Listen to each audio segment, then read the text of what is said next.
used to stream, now I just hang out here all day.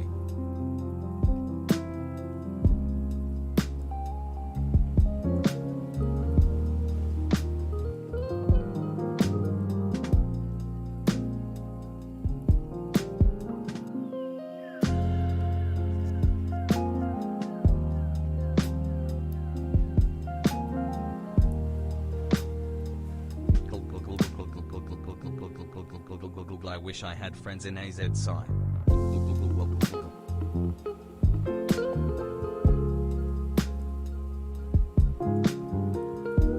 I've spent way too much money here.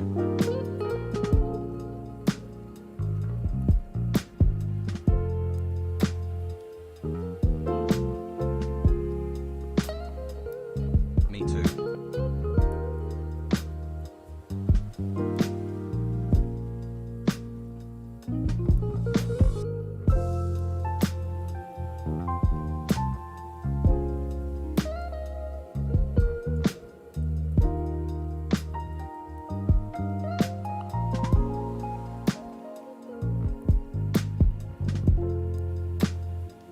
Same.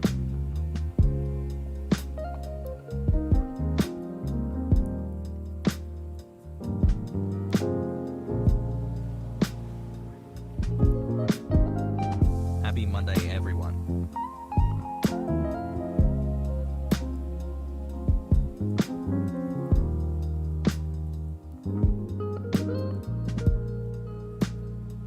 Been following you casually for years, glad to have been here for 4 months officially. Great content, Hasan.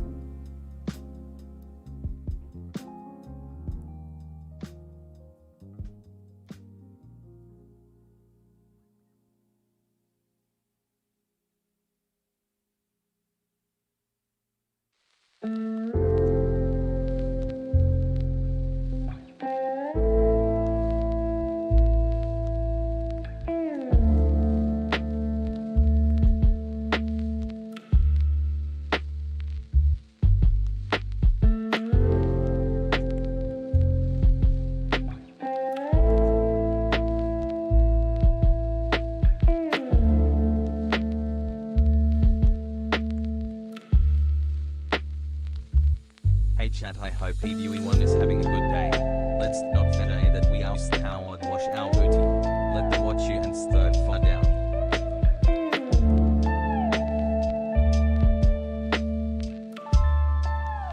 Happy 6 months, Habibi.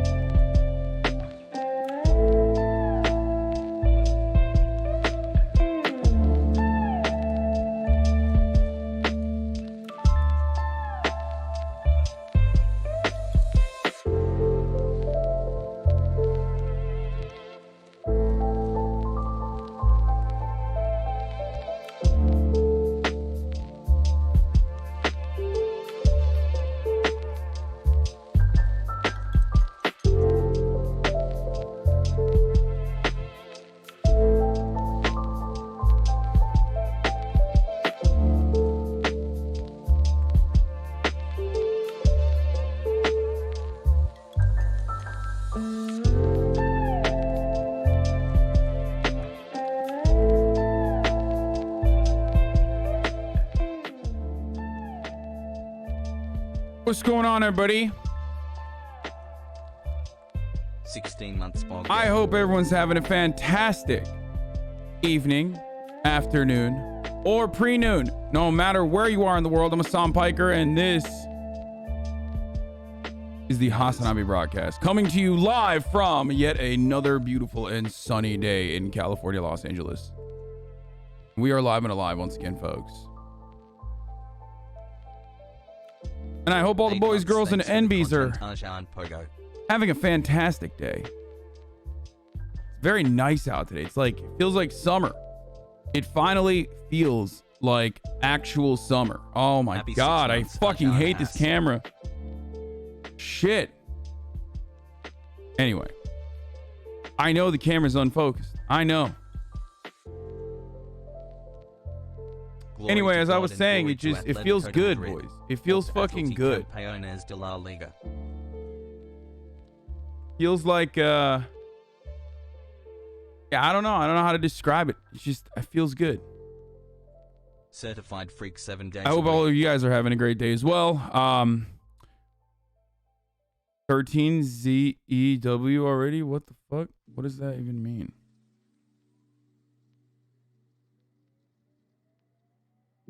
I mean, listen, it's 77 degrees out right now today, boys. It's 77 degrees out. Of course, I woke up early.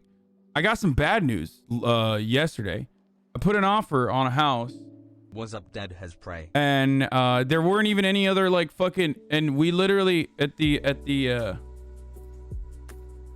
advice of my my real estate agents, we put the offer at exactly the asking price. And you're supposed to like undercut it usually and like negotiate, you know? You counter, they counter, you counter, they counter, boom, right?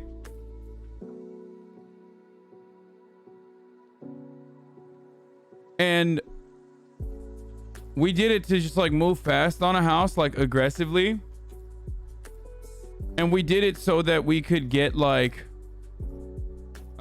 we could get in on the house that was like, you know, it's still crazy, it's still very expensive, but like it was decently priced for LA for the current market, which is insane. And the fucking guy literally turns around and fucking adds without another counter, like in his counter, adds more to the asking price when there's no other offers. When these nuts going in your mouth got him. Bro, if there's no other offers, what the fuck are you doing? Like, if there's no other fucking offers and I'm giving you an offer for the asking price, like you're just gonna be like, just kidding. Well then maybe raise the fucking asking price, you dipshit.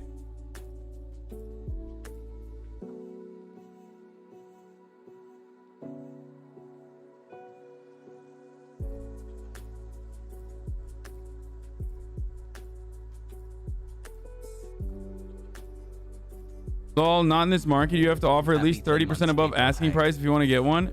Yeah, okay. Real estate agents with fucking zero. Everyone's a professional real estate agent now in the fucking LA market. Like, no, dude, that is such a fucking idiotic statement, dude. Especially for Los Angeles real estate. We're not buying fucking houses that are like recently developed properties in Austin, Texas, motherfucker. Even then, that's really expensive. Plus 30% in Los Angeles is more than houses that. For the rest of the fucking country. Like, god damn, that shit makes me so mad. Yo, people who have like no comprehension of what they are speaking of in the chat, saying shit so like armchair real estate agentry is wow, like a new one.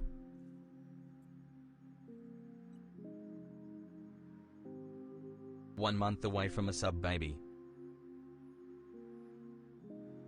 Crazy. Like, plus 30% is not true. That is literally not true. You should pay 40% above asking rate. I'm 13, by the way. Yeah, literally. Like,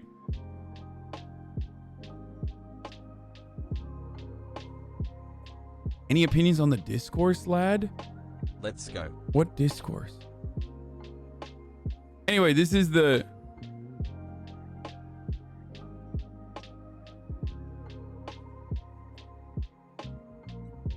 LFG 8 months.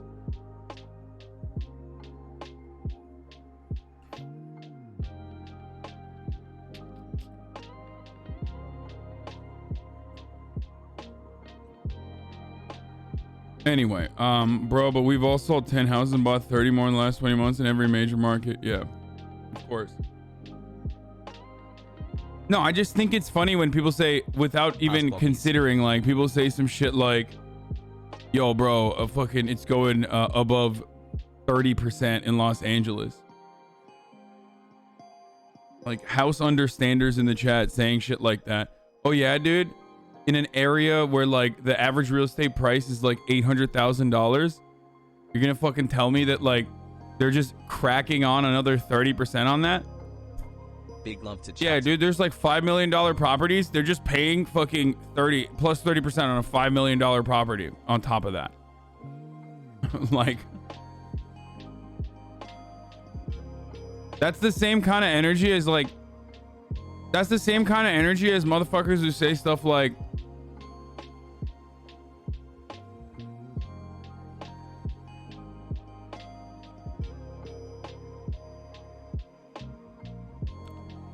people who say like, why don't you stream from you know, your own, why don't you start your own, like,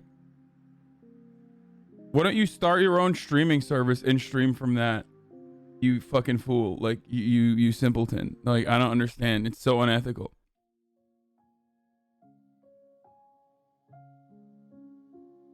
Drama Mondays, what is this?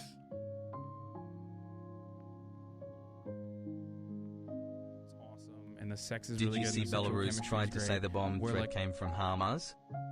What the fuck? What is she watching? House Music, thank you for the 10 gifted subs. Anyway, next topic, come on. Just pay them in exposure for head. Hold on 1 second. Hold on. Execution. Public Square, boys. Public Square, execution. Coming up. Early one. Who wants some more? 7-month hype hello from Canada. Here you go. These first perma boys, very good. Actually, that's not true. I did perma a fucking Turkish dude who came in and was like, you're a fucking F word, right? In Turkish.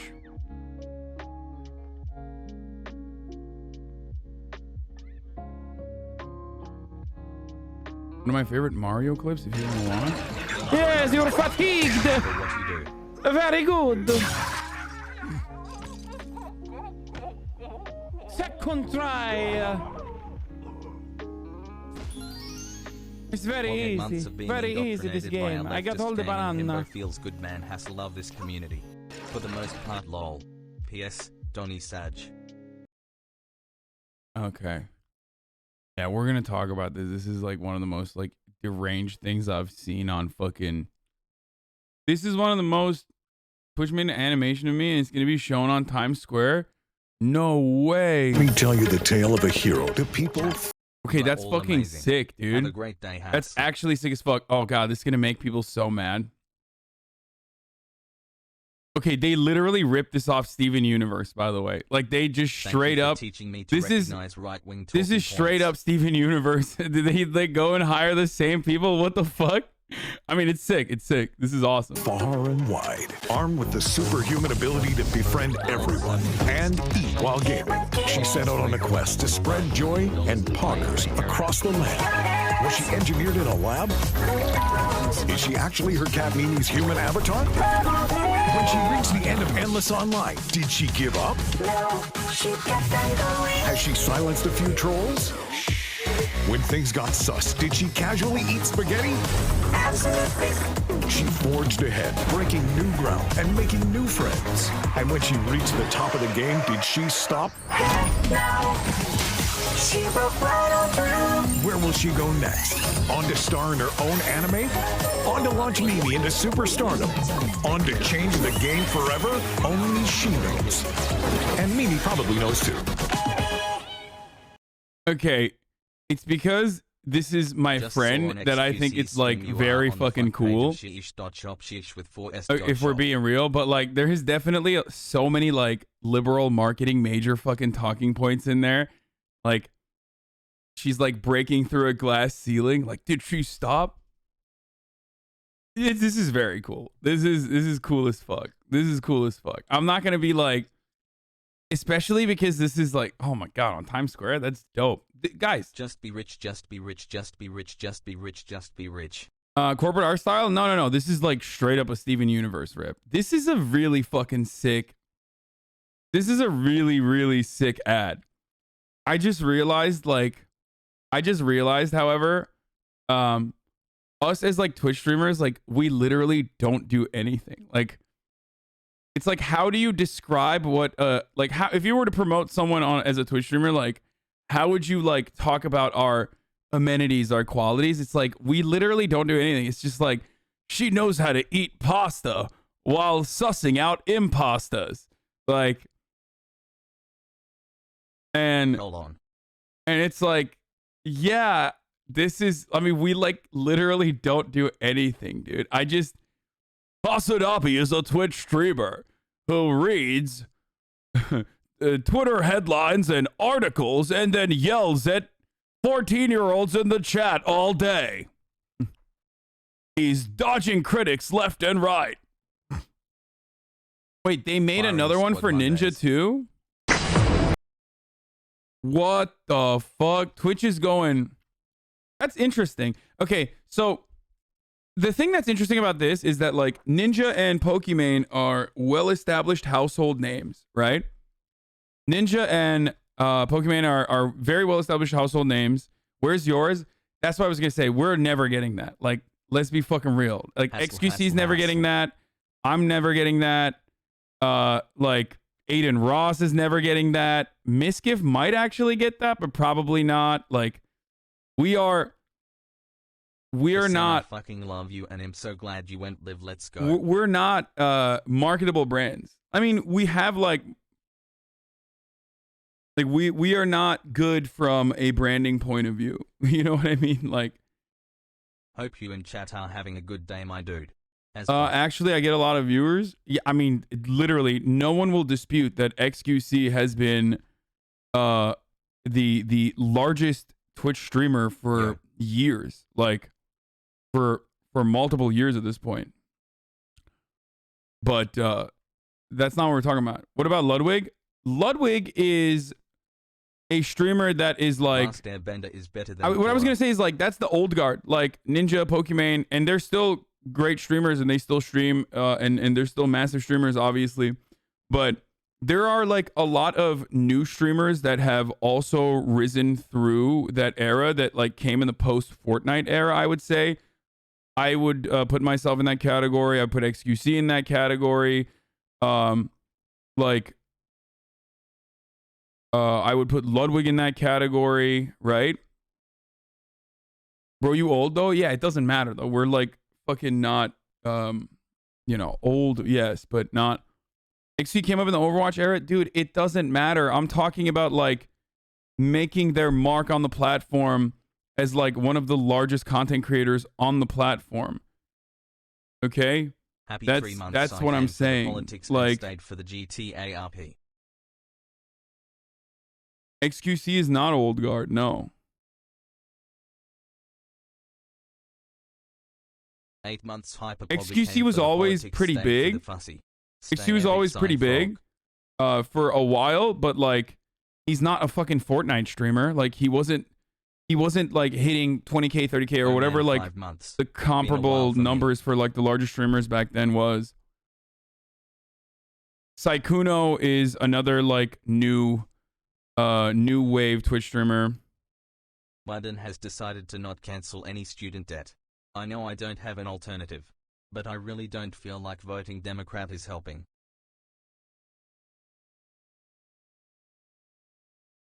Six months, BB. I am now. Before he's the biggest streamer on the platform, he's the biggest Overwatch streamer by far. Dude, that doesn't mean anything, dude. Like, that doesn't mean anything. Being the fucking, we're talking about like top, we're talking about the top of the leaderboard on the platform right now. I don't know why everyone always acts like you're revealing new information to me. Like, yeah, I know his fucking background at this point. I know.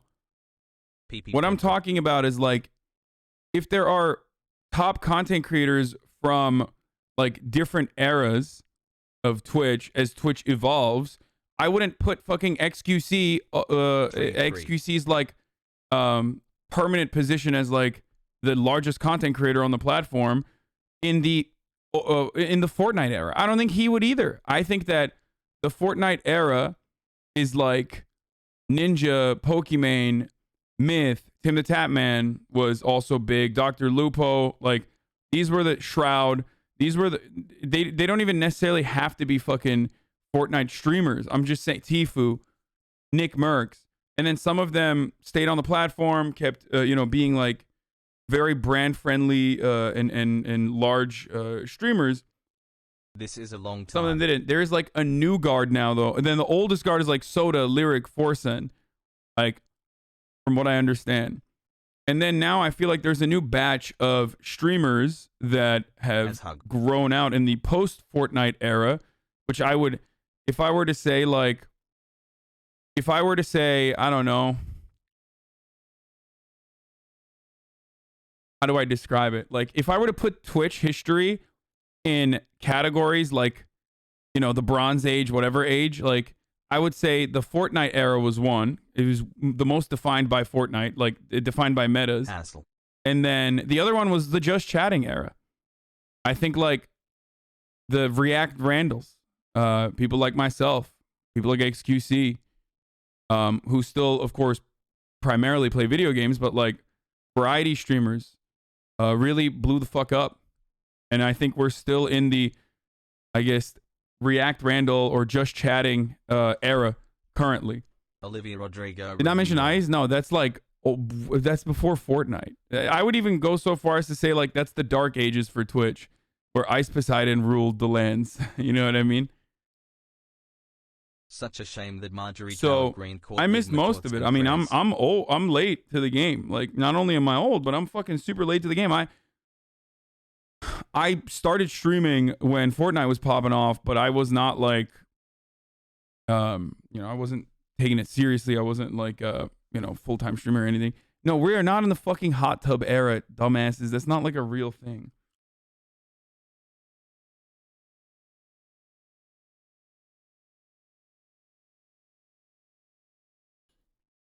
Anyway.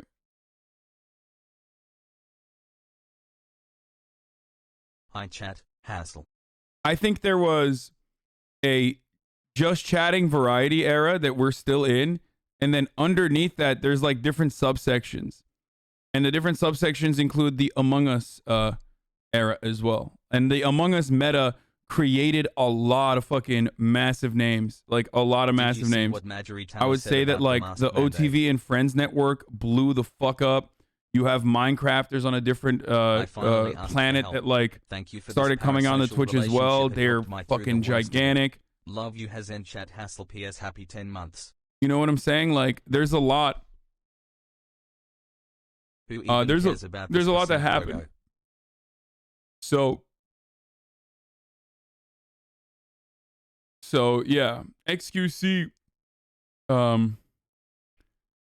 Holy shit, Hasan, the Democrats never fail to disappoint me. I guess that's like, an achievement XQC on its own. There's no dispute that like XQC is the largest fucking content creator on this platform and has been for a long time, right? Like, no one disputes that. It obviously makes sense that that is the reality. But Spanish Twitch is really huge too. Yeah, you're right. There's a lot of like different areas on Twitch that are just like massive. Wait, so you're like the soda of the New Guard in terms of brain risk and stuff? I mean, I think I'm difficult to place in a specific category because I'm not a full-blown political streamer. It's hard to categorize me as like in a specific area. I'm not a full-blown political streamer.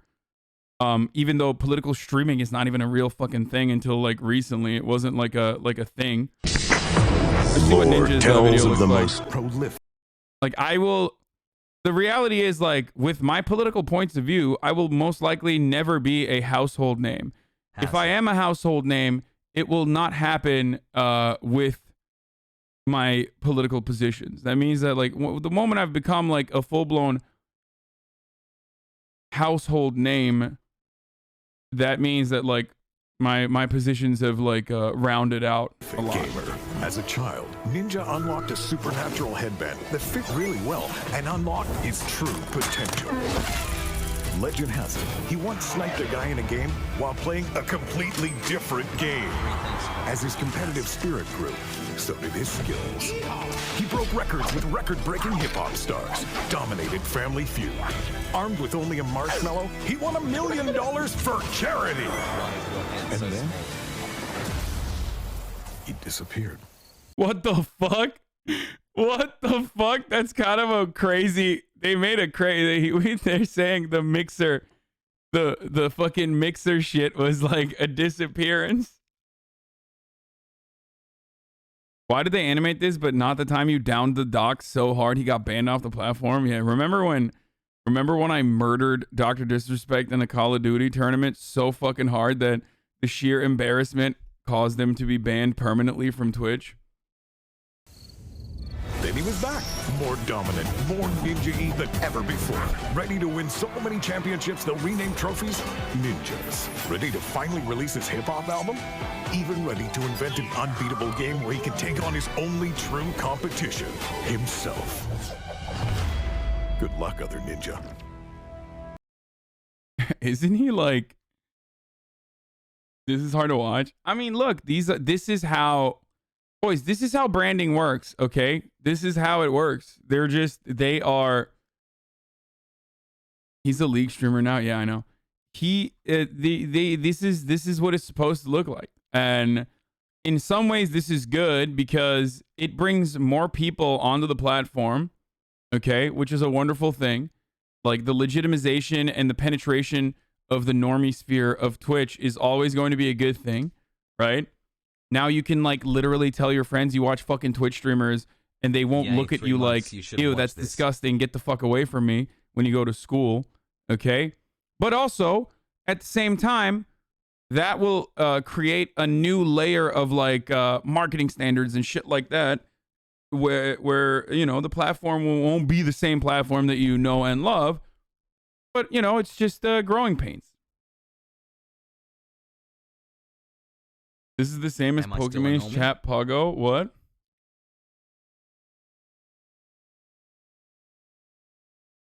I hope you have seen this. What is this? We need to overthrow capitalism. No amount of policy, Are you winning, son? no amount of Where is this from? This is from 424. Yeah, I have seen this. I mean, we'll watch it again. action that people take. Short of labor I love this. militancy, Okay, buddy. will stop the devastating impact of oligopoly on...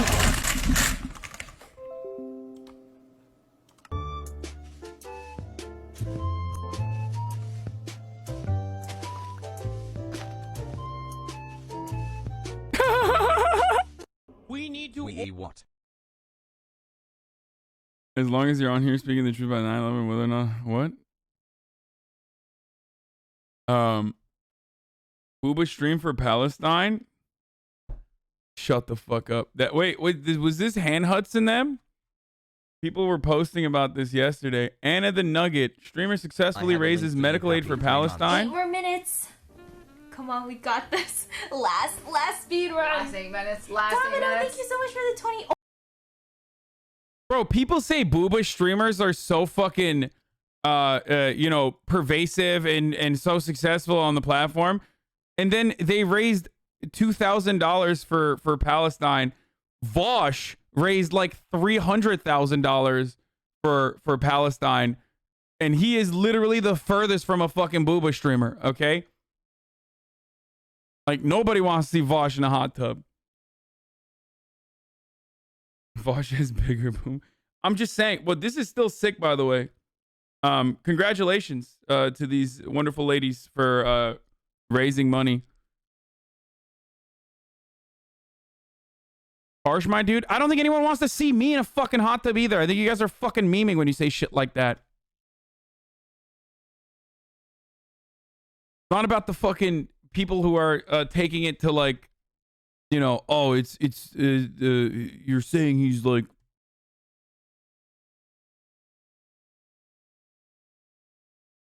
Anyway. Okay, well then you guys are fucking weird. Coomers don't want to give the charity. They want to donate to get these ladies to change outfits.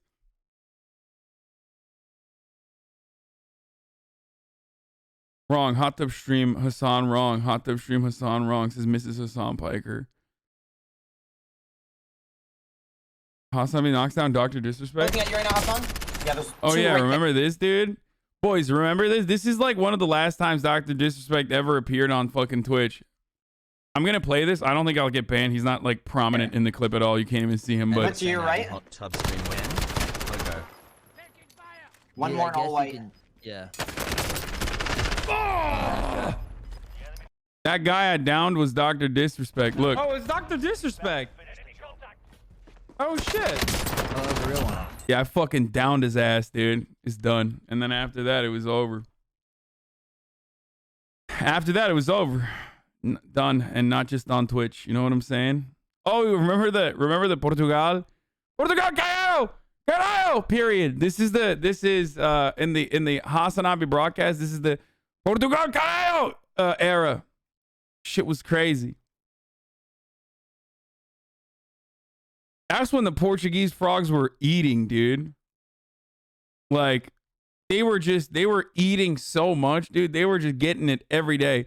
It was fucking annoying, though, because, like, literally all the time, nonstop, motherfuckers would be crying. They banned him for being washed up and losing to a political Andy in an FPS.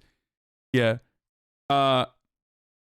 Everyone, when I had that in the background, literally everyone, I don't get notifications for you anymore. Okay, unring the bell and then ring it again, motherfucker, okay? Unring the bell and then ring it again. That's all you need to do.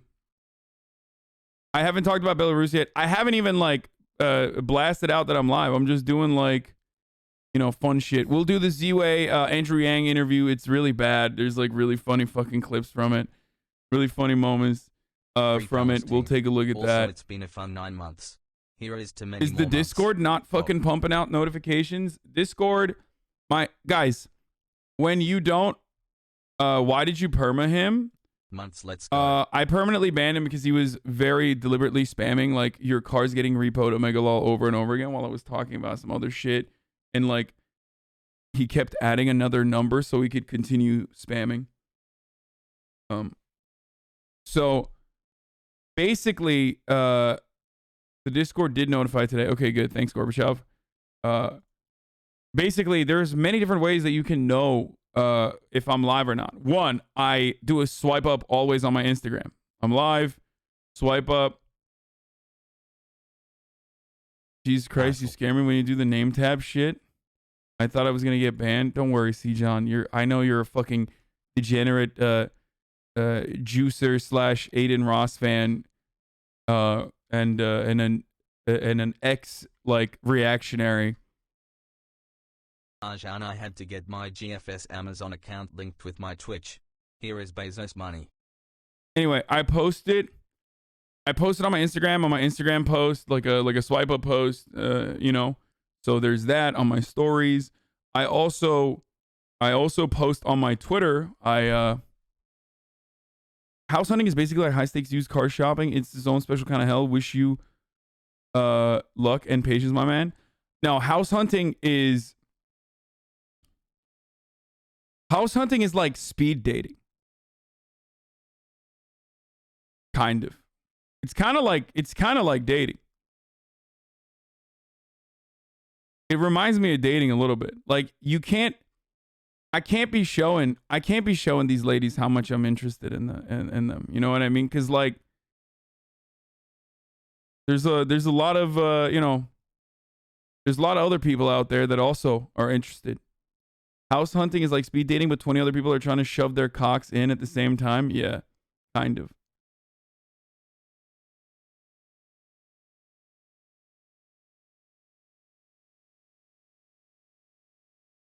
It's all games, baby. I mean, it was crazy that, like, you have any opinion on the hijacking of the Ryanair plane in the Belarus by the state? Yeah, it's fucking insane. Good luck to Lukashenko, or however you, Lukashenko, in his wonderful endeavors of maintaining his autocratic regime in Belarus by suppressing freedom of information, and also by now throwing fake bomb threats like he's a goddamn toxic Twitch viewer to intercept the plane. And now he's looking for help from Vladimir Putin.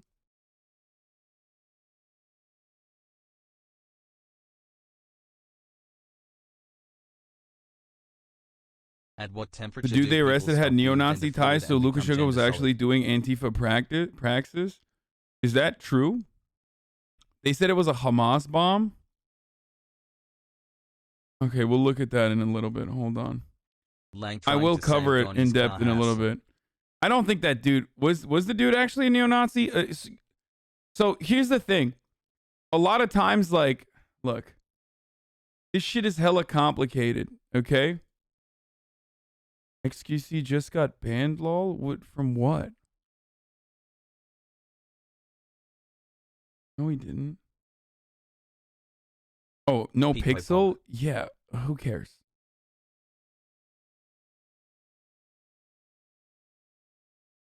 Okay. Oh my god, XQC got banned from... No, hold on. Let me do that again. 1 second. Oh my god, XQC got banned from NoPixel? That's how I tell time now. It means a month has passed since the last time he was allowed to be on NoPixel.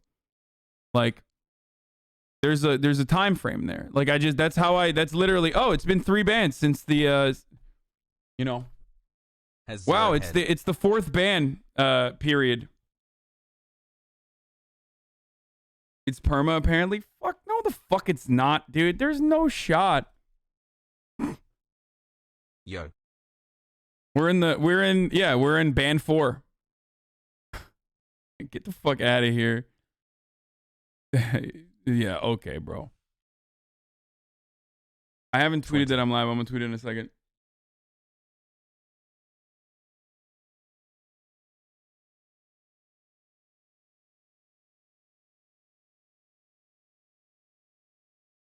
Did the servers mysteriously start failing again? Which of course is not a DDoS, but are the servers working fine? Looking forward to the next 3. I mean, I don't know. I don't watch. I have not. XQC has been banned unprecedented.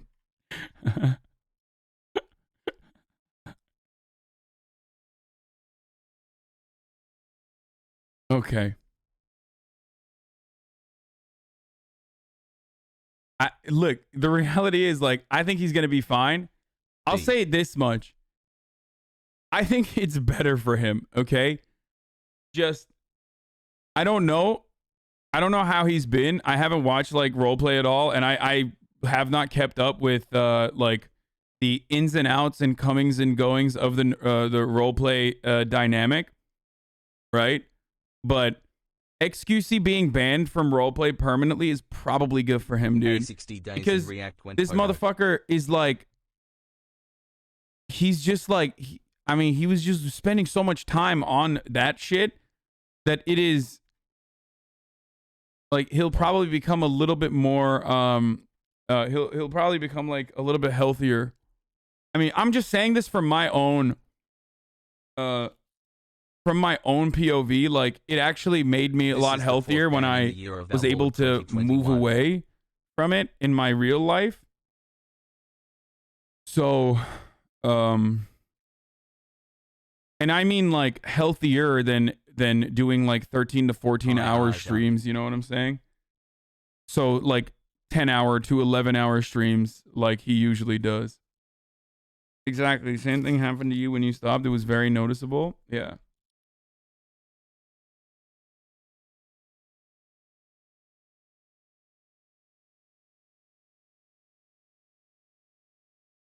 Yeah, I think you were a bit rough during the RP period. Yeah.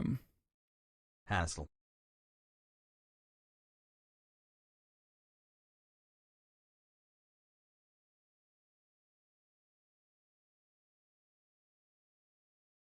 His average stream time is 14 hours. Yeah, it's fucking nuts, dude. I mean, one thing that I've been able to do this year that I thought I was gonna, that I promised myself that I was gonna do. This is the last thing I'm gonna say before I blast out that I'm fucking live and we'll get to the news and stuff. One day. But one thing I said in the beginning of this year was like, I'm gonna start streaming less so that I can focus on, you know, figuring out my life and doing adult shit, like, you know, life related stuff. And the Rust meta came and I was like fucking deeply addicted to that. Then NoPixel came and I got even more addicted to that. And I was literally just like, I was like, yeah, I'm gonna do less. I'm gonna take Sundays off, you know. And then instead, I was doing like 14 to 16 fucking hours, dude. I went from Rust, 12 hours a day doing Rust, 13 hours a day doing Rust to like fucking 16 hours a day doing Grand Theft Auto, just like sleeping, waking up, and then even playing off stream. Like, it was crazy. It just like took over my life. So now, since then, I've been able to like actually just do like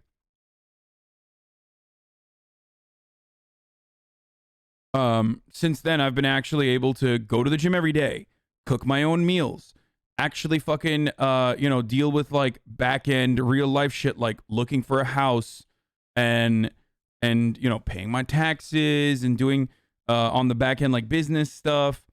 So this shit is it's been good. And I'm also streaming 8 to 10 hours now,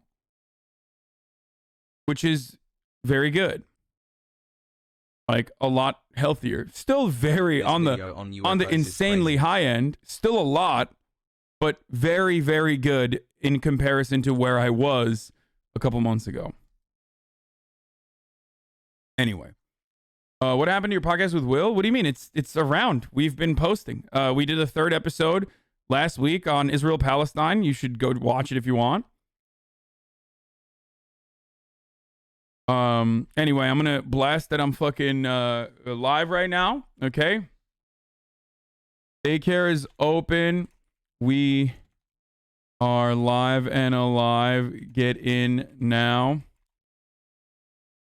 We got the new Andrew Yang interview where he's outed as a fake New Yorker.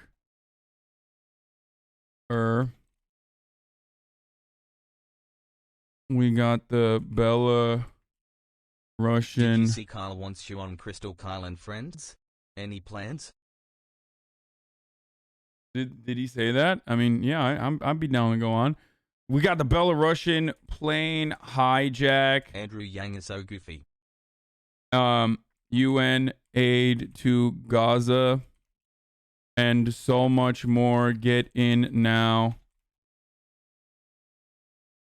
www.twitch.tv/HasanAbi. Okay. I'll start with Andrew Yang because that shit is so fucking embarrassing, dude. Or you know what? No. Let's start with Meghan McCain. I'll start with Meghan McCain because I love Meghan McCain, my queen, my princess. Let's get started. I just debated you guys. I said Andrew Yang, but we're gonna do, before we go to Bodega Andy, we're gonna start off with the queen. The queen, just absolute queen. Let's see what queen shit she had to say, and then I'll move on to girl boss Liz Cheney, who's another Republican queen, desperately trying to gain recognition and love from the you know, from the liberals for some fucking weird reason, or not for weird reason. They just want, like, they honestly want recognition and respect from liberals because that's like the cocktail circuits that they surround themselves in. So they want that kind of recognition from those people so that, like, so they can still go to those parties and shit. Hi, Hasan. What do you think of this monkey? Very, very powerful. Very powerful. Good monkey. Looks very wise. This is a very wise monkey. Good monkey, my friend.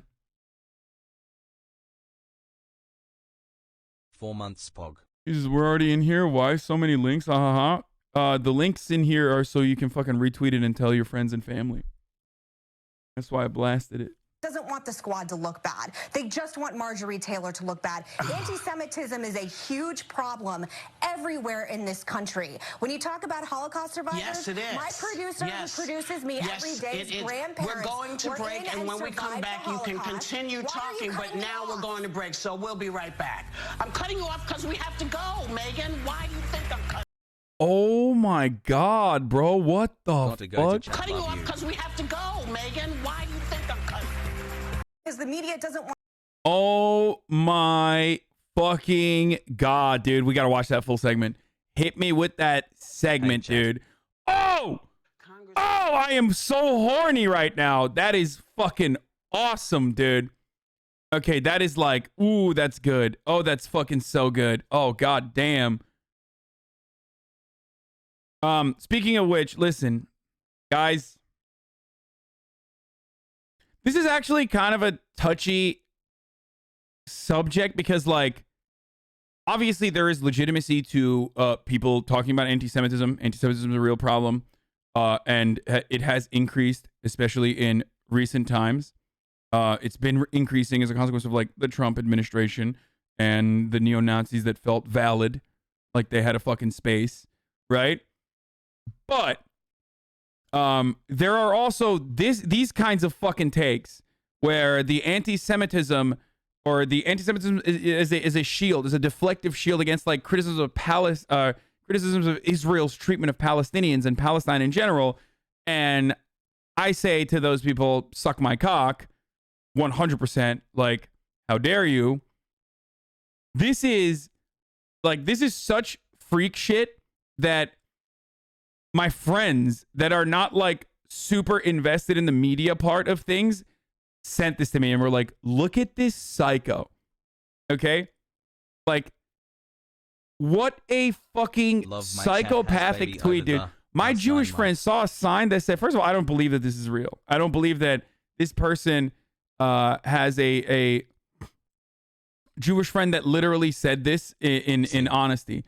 My Jewish friend saw a sign that said free parking and panicked that it had said free Palestine. The Jews are tired. Yo, let me just say something, okay? Listen, seriously. 2 months in and this is, if you think that this is anti-Semitic, like, sorry, GG's, I guess. But if you start hyperventilating when you see a sign that says free Palestine, you're out of your fucking mind, okay? My streamer more money. What the fuck is wrong with you, dude? Seriously. Oh my God. I saw a sign that says free Palestine. Like, that betrays this notion that, like, that you are legitimately worried for your safety. I'm just letting you know.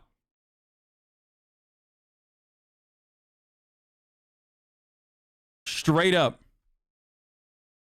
Like, free Palestine, why the fuck is that supposed to... Why is that supposed to be an attack on you? Like, why are you reporting to the rest of the world? Why are you telegraphing to the rest of the fucking world that, like, Palestinian liberation implies that you, as a Jewish person, not even as an Israeli, which, by the way, again, is still a self-report, even if you are an Israeli, but as a Jewish person, your freedoms are limited. I mean, this is literally the exact same shit that white people said about black liberation, okay? I'm sorry. You are literally doing that right now.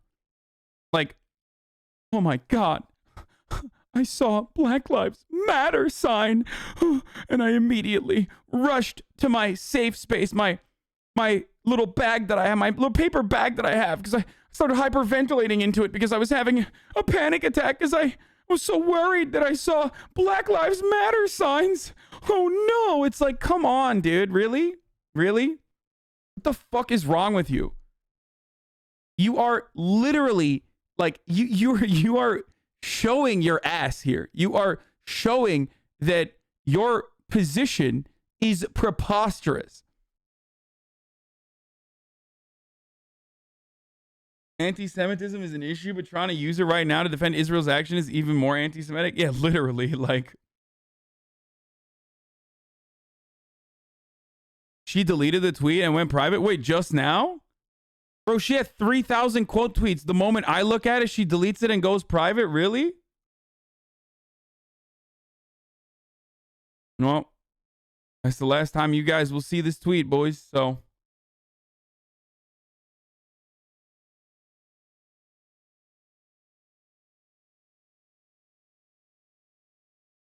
Who the fuck is Eve Barlow? Says Abraham Reisman.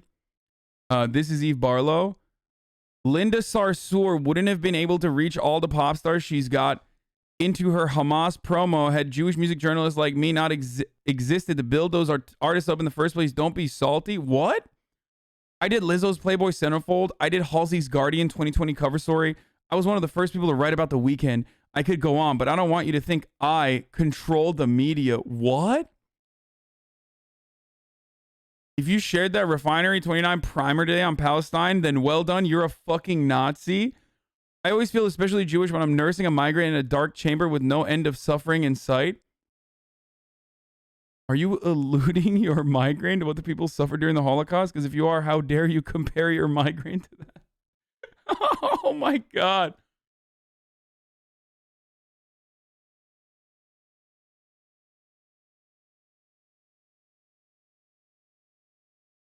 Happy 15 moons, chat. Bro, that is fucking wild, dude. I love that. This is really good. This is good stuff. This is good stuff. So, I mean, this is like, if she's joking, like she's obviously joking. I'm not gonna sit here and be like, how dare this Jewish person make a joke like this? Okay, I think it's silly because I'm not Meghan McCain, i.e. speak for all Jews around the world despite not being Jewish. So I'm not gonna fucking do that. Like, yeah, she is fucking joking. You guys are crazy. Oh my God, my enemies and people with bad opinions are incapable of ever committing an act of humor. Jewish people make Holocaust jokes all the time. Yeah, exactly. A lot of people here are like, she's not joking. This has to be a joke. You guys are fucking crazy. This is 100% a joke, dude.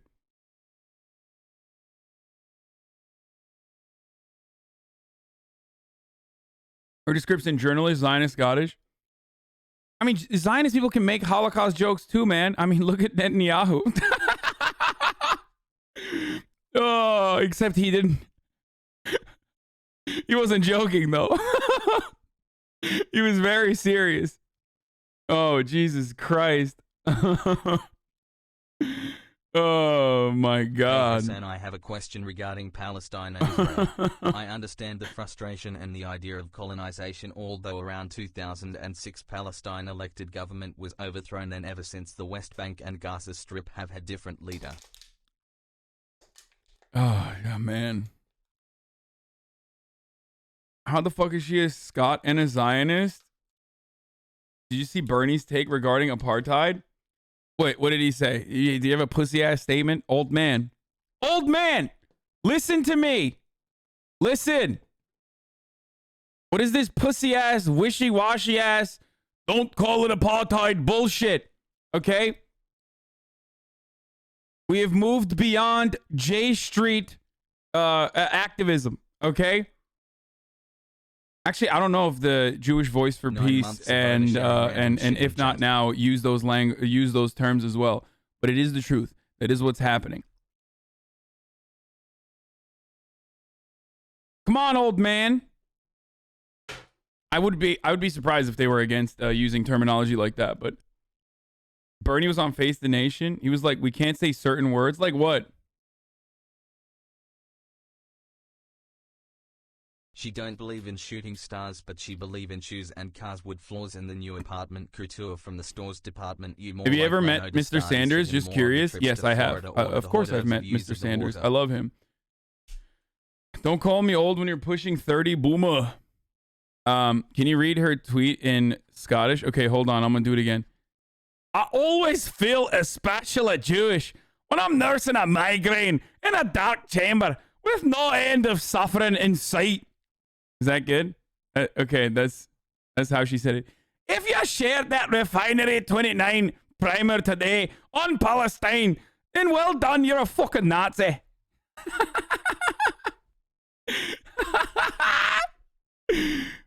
Linda Sarsour wouldn't have been able to reach all the pop stars she got to join her Hamas promo. A Jewish music journalist like me not existed to build up those artists up in the first place. Don't be fucking salty. I did Lizzo's Playboy Centerfold. I did Halsey's Guardian 2020 cover story. I was one of the first people to write about The Weeknd. I could go on, but I don't want you to think I control the media.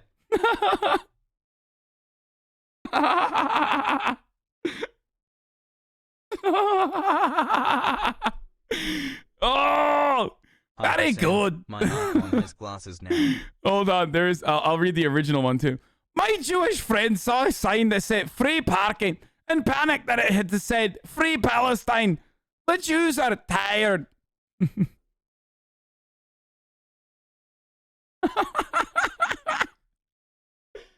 Oh, what is this? I'm here to tell you right now, we don't care. Let me tell you something. We don't care. Okay.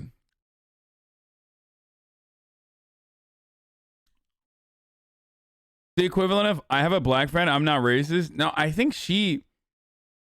Wait, she's Jewish, right? She, like... I assume she's Jewish.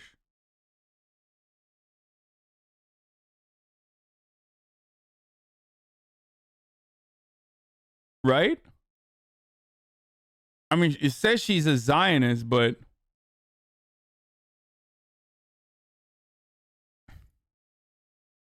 You can be like a Catholic Zionist or whatever the fuck, but I think she is, like, it's a little weird to just like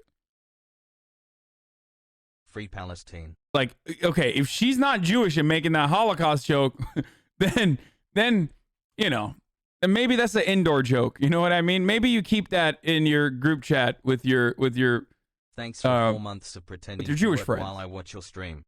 like. That's and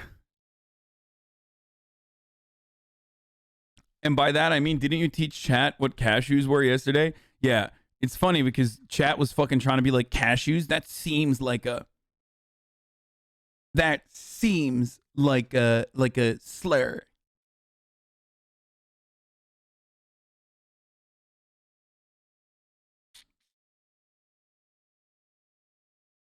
Anyway.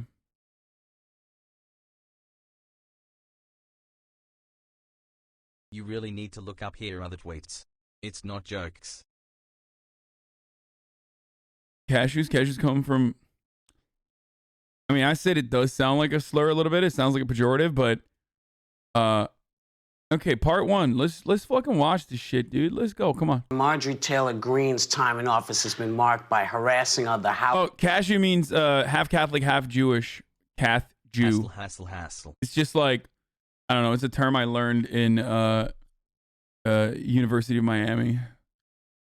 Yeah, we saw the full page ad. Boys, why are you sending did you see this full page New York Times ad calling out celebs to condemn Hamas? Damn, my fucking own moderators, C-Mac is not even in here and doesn't know what the fuck's going on, dude. He's just sending me old ass links. Yeah, we did see this. Part two is so much better. Okay, we'll get to the part two part of this as well. Stream. Thank you for 11 we're starting off with the view, boys. We're starting out with the view.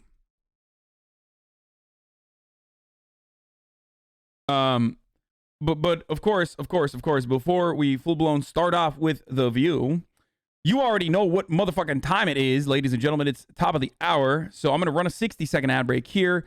If you'd like to no longer see the ads and you want to avoid them, you can subscribe. You can do that for $5 with a regular subscription. Wait, hold on. Why am I doing that without the accent? Hold on.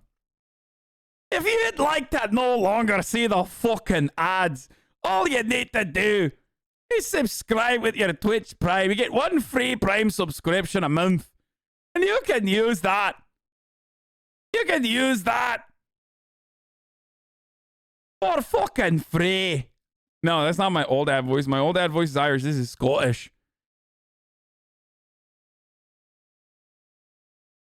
Here's the fucking ad break now. I'm having too much fun with this one. Okay, let's keep going. House members and being removed from committees for outrageous comments and embracing conspiracy theories. Well, last week she stayed on brand by comparing Speaker Pelosi's mask mandates to Nazis sending Holocaust victims to the gas chamber, and she's not sorry about it either. Take a look. I said nothing wrong, and I think any rational Jewish person didn't like what happened in Nazi Germany, and any rational Jewish person doesn't like what's happening with overbearing mask mandates. Okay, dude, how do you not recognize that, like, bro, the Holocaust wasn't a fucking inconvenience, okay? That's the problem. Why do people not understand this?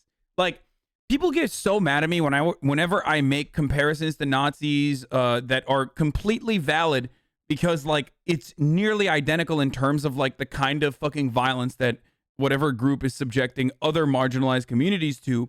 For example, when I say like our detention centers and like what ICE does resembles Nazi Germany, and we have concentration camps for immigrants in this country, and it's fucking disgusting, right? Utilizing the history of the Holocaust effectively is acceptable in certain circumstances. That's why we say never again, right? We say never again because we don't want to repeat what happened in the Holocaust, right? Please. Never again doesn't mean like, oh no, it happened one time, so it'll literally never happen again. So never compare anything to the Holocaust. But then there's also the other side of this when you say like, when what Eve Barlow said, for example, where she was like, my migraine in a dark room reminds me of what Jews went through in the Holocaust. That's a joke. That is a ridiculous thing to say, but I have the brain power to understand that that's clearly a fucking joke, right? Made by a Jewish person. It's valid. Like, you get mad at that, but ultimately, like, that's a joke. This is ridiculous. Comparing the Holocaust to mask mandates is fucking ridiculous. Like, I'm not going to be like, oh my God, I can't believe she's saying this. I think the Jewish space laser shit, that's way worse than just being like, you know, the mask mandate is resembling the Holocaust. Everyone does this all the time. Everyone does this shit all the time.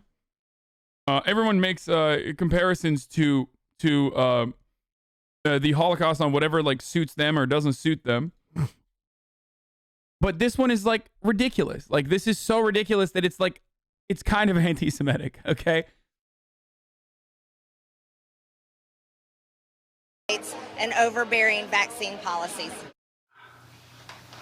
I mean, Marjorie Taylor Greene is a Titan. So, you know, she's oppressed enough as a Titan.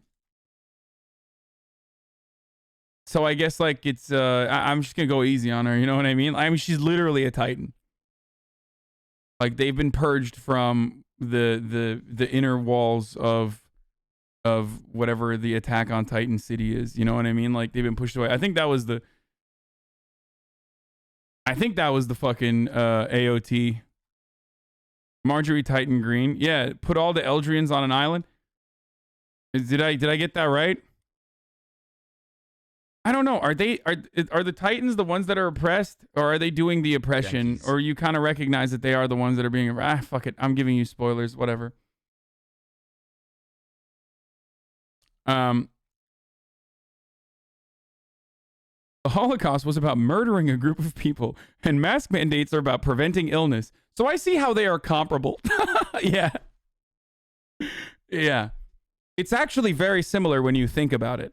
But don't think about it too much, because then you'll realize that it's not similar at all.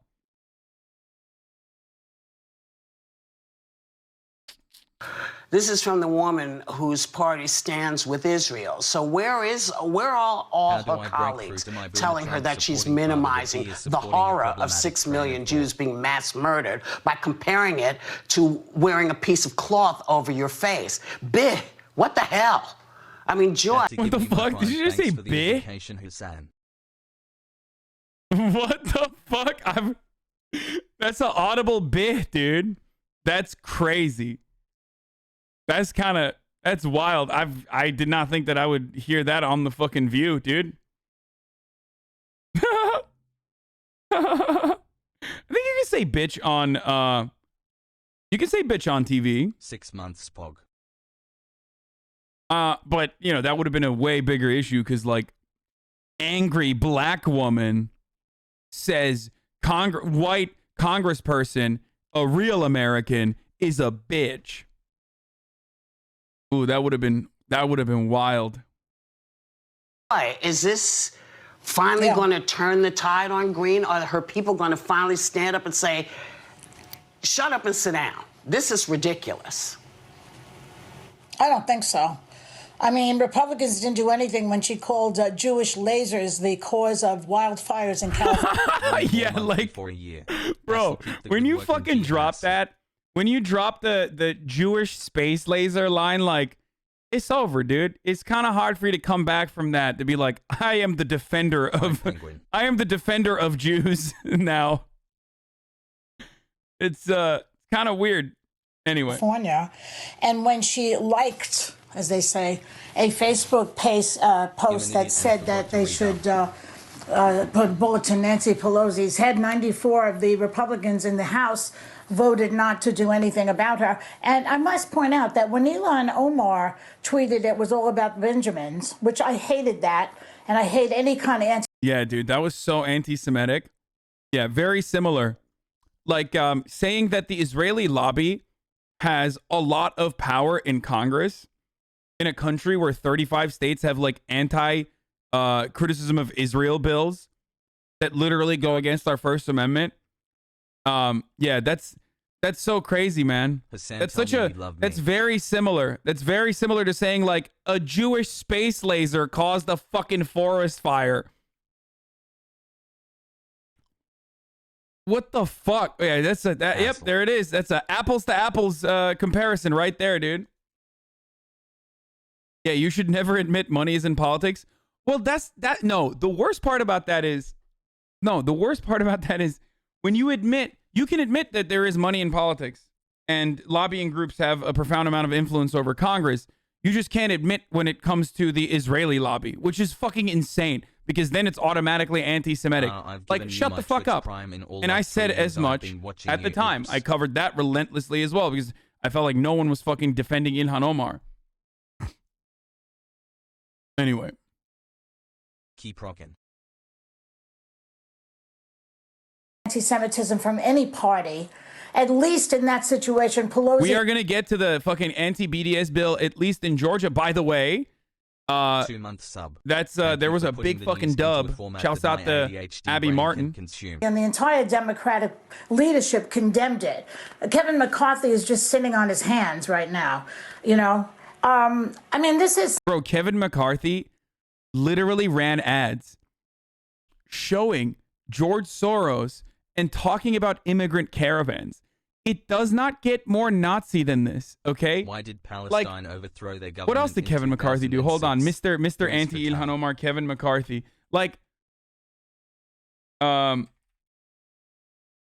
on.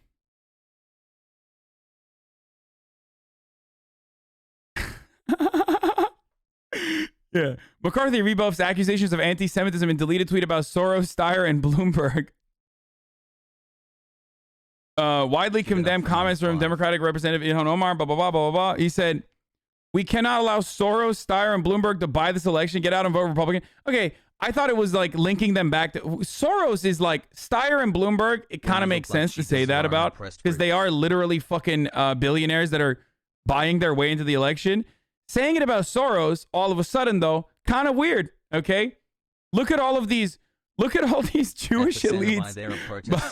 Look at all these fucking Jewish elites, bro. We can't let those Jewish elites buy. At least like add a fucking Christian in there or something to make it sound like you aren't like alluding to that shit. You know what I mean? Or at least like I don't know, take out Soros from the equation, who is not running at the time. But the other thing that Republicans do all the time, all the fucking time is like, they will straight up be like, George Soros is packing immigrant caravans. Okay? They're packing immigrant caravans and sending them over the border. That is literal Nazi shit. Okay? Nazis believe and have always believed that cultural Marxism created in the Frankfurt School by a bunch of fucking Jewish academics was going to destroy Western society through making everyone homosexual and making women free. Okay, educating people on freedom of choosing, freedom of choice, freedom of like sexual liberation. All of that is going to degenerate Western society, and also they want black and brown people. Jews want black and brown people to come into the country, and you know. That's what George Soros does. He's like puts people in caravans and like brings brown people in the country. So like that is a literal Nazi conspiracy that nearly every Republican repeats all the time, all the fucking time. Okay, that is straight up a Republican, regular Republican talking point. Yeah, because Nazis are worried about diluting the white race, whatever the fuck that is. Why did Palestine overthrow their government in 2006? Who is Fatah? So that shit is a regular, actual fucking Nazi conspiracy that Republicans engage in. 3 months, Pog. It's not the map of fate. That was Republicans versus Democrats, he argued. Michael Bloomberg put $54 million in the campaign just in the last couple of districts, whatever. Yeah. Anyway, so getting back to that, it's hilarious when you know, they fucking lose their shit over. Thanks for having me. Over anti-Semitism and then do it themselves. So that she can raise money for herself on the backs of Jews in this country. And as you say, they love Israel, but they don't like Jews, apparently. I don't even understand it. This woman is delusional and unhinged. She makes Michelle Bachmann look like Eleanor Roosevelt. Every time she opens her mouth, I just want to scream. 2 weeks ago, and you've been helping me Right, get Sarah, through this when shitty time you in my life, heard so this, what was your thought? One, not surprised, but a lot of thoughts came into mind. This was reductive, insulting, insensitive, awful. It seems like the more time that passes from when the Holocaust occurred, the more casually people use this to bat people over the head in arguments, which I find just so inappropriate. This was 6 million Jews were killed, in addition to other people. Like, by the way, at this point, I would have been like, normally, thank you, Zarnik, for the 10 tier 1 gifts. At this point, I'd be like, dude, what are you doing? Are you cliff notesing the Holocaust? Like, literally everyone knows. Like, what the fuck? But then I found out that, like, a lot of Zoomers don't fucking know. Where is the, where, there was, like, a poll that came out that were just, like, half this, the stat that like half of American teens don't know about the Holocaust. Like, what the fuck's going on, dude? How do you not convinced my Jewish family? How do you not know about the Holocaust, dude? They're acting like fascists. Thanks for the great content.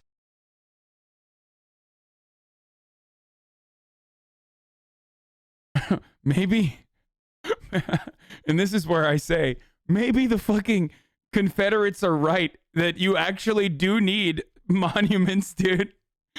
Brother, there ain't no Hitler statues. I don't know about the Holocaust. Literally, like, what the fuck? That is kind of wild.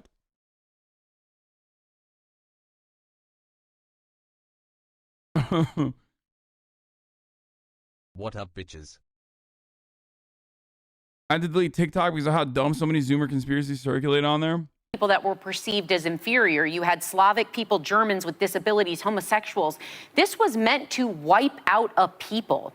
There were medical experiments that were done that, you know, if you've read anywhere, you see the disturbing. There are Holocaust monuments in Germany. I know. There are Holocaust monuments in America too. I'm joking. That's a joke. I don't think there should be statues of Hitler, my friend. This is, so one thing that we do here is make jokes, okay? It's called a joke, and you go, haha, I get that. That's like kind of funny. I see what you did there. That's what you're normally supposed to do and laugh. You guys get mad, but like some people literally need to be educated on this, okay? I'm sorry. Anyway. Inhumane treatment and then murder of people. By comparing something like this, you're minimizing the personal stories. There are still people alive that have ties as Holocaust survivors. And these weren't just anecdotal moments that you're reading that you have distance from. These are family members. These are lost generations. Okay. I mean, yeah. Of lives. I think it doesn't surprise me, as Joy mentioned. Like, what the fuck is... I don't care about this. I want to hear, like, what Meghan McCain has to say about this. Like, is she going to turn around and be like, yeah, that was terrible, but also, like, mask wearing is kind of like the Holocaust? Like, is she... How do you defend This is a woman that did describe, like, a scientific event as space lasers. So coming from her, it's not shocking. It doesn't make it less offensive. I think it also reminds us of two very important things. The importance of education. I know she knows better, but to continue to educate people on the atrocities of our history, because otherwise they come back again. And that includes slavery in this country, and giving it its ample time when we teach young people, and also make sure we hold people accountable for rewriting history, like on January 6th. Because when you become Holocaust deniers and you shop in this stuff, it's dangerous. Cheers to 4 more months. Okay. Here's one thing I will say about Holocaust denial. it is oftentimes the easiest way to recognize that the person you're talking to is probably a fascist. Like the moment, well, also, it's illegal in countries like Germany and France. But having said that, this is like one of the easiest ways to recognize that someone is a Nazi. Okay, straight up. Like there are many different ways of doing it. People will sometimes like say, "Oh, the figures are disputed," like Holocaust revisionism. Not straight up denial, but like Holocaust revisionism is another way that you can recognize that you're probably dealing with a fascist. You know, the just asking questions, coincidences, that sort of fucking language. And it is certainly an easy way to recognize that the person you're dealing with is very likely a fucking fascist. Thanks for the stream's hassle. Auschwitz had pools. Yeah, exactly.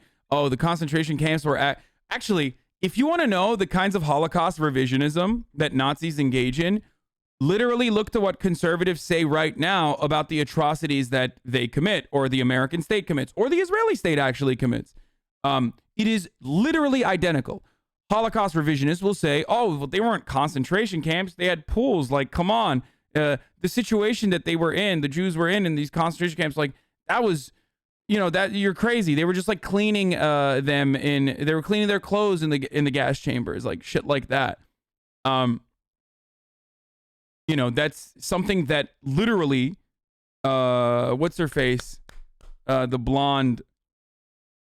fucking blonde Nazi on Fox News. I can't believe I'm not remembering. Not Tommy Lauren. That's exactly something that's identical to what she said about the child concentration camps that we have. Not Lauren Southern. No. The fucking Fox News one. Laura Ingraham.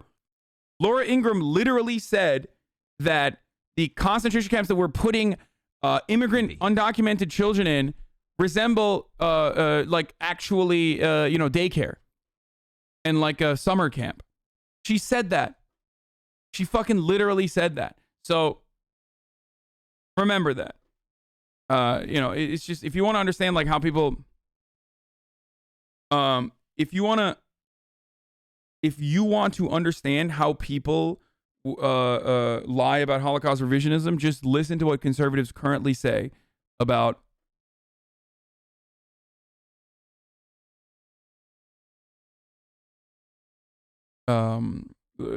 current modern day atrocities. Yeah. Sorry. Sonny, this isn't the first time Green's made anti-Semitic comments. Are you surprised by this, or are you surprised by the response to it? I'm sort of surprised at the lack of response to Marjorie Taylor Greene by the Republican leadership, because why would you ever be surprised by that? Funny that you are now teaching us about how horrific the Holocaust, when a portion of the left have been attacking Jews left and right. Sus, in my opinion. What? When a portion of the left have been attacking Jews left and right? What does that mean? Wait, what portion of the left? Funny, you are now teaching us about the Holocaust? Do you think I'm your school teacher, you fucking moron? I expect you to know about the Holocaust. And also, I've talked about the Holocaust a million fucking times on this broadcast. You know how much fucking anti-Nazi coverage I do on here to like pick apart Nazi arguments and alt-right arguments? You fucking shithead. Just because you started watching yesterday doesn't mean that I like haven't fucking talked about the Holocaust before. Dude, hey, guess what, dude?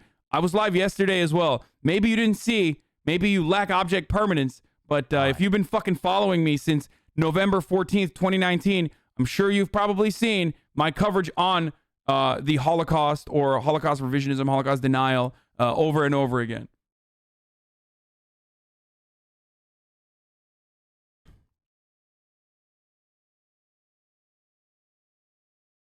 Easy but stupid way to radicalize people. People just want something to blame when they're frustrated. Doubt it will help us go. Just a thought. Bold of you to discuss war issues. By the way, has your supported candidate withdrawn troops from many of the areas where the U.S. murders? Oh, this guy is just like a fucking idiot. He just comes in here to like drop a couple idiotic lines and then run away. I'm gonna ban him for. I'm gonna protect him from being banned because he's Brazilian, though. Obviously. Despite the fact that he's a debate lord, he's from Brazil. Listen, dog, you have it hard enough as it is. Okay, you can stay. You know, you suffer enough. Okay, here I'll save you here this time. Yeah, imagine living in Brazil, dude. I'm just kidding. I'm sorry.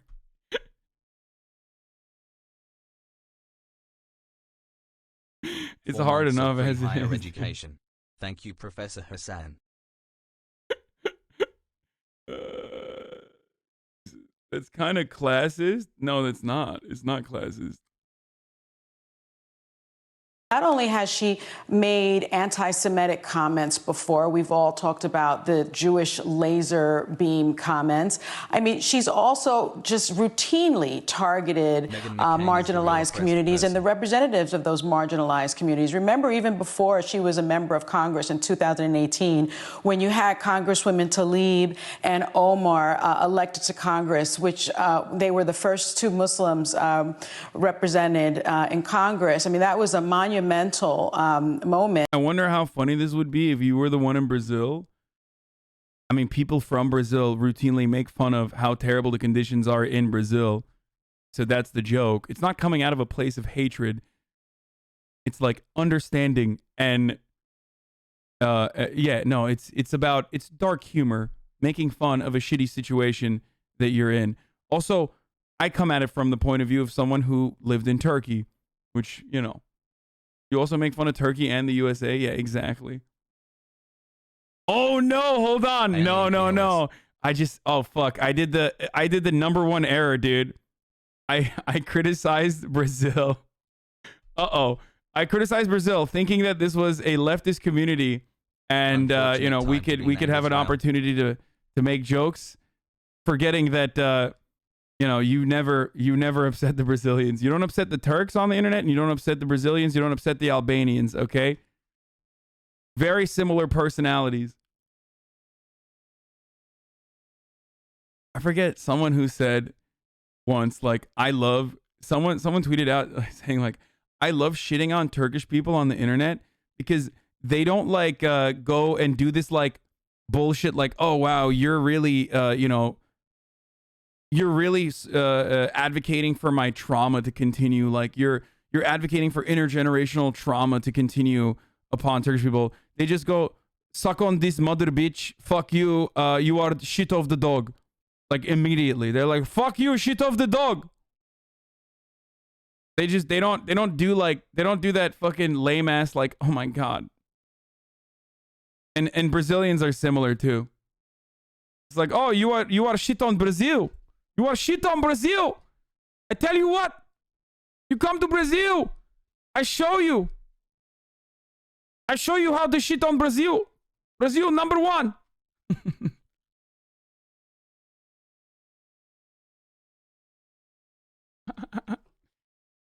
Same accent? That was not. Yeah. Chupa meu ovo. Chupa meu ovo. You come to Brazil right now. That's not the same as Arabs, dude. Arabs.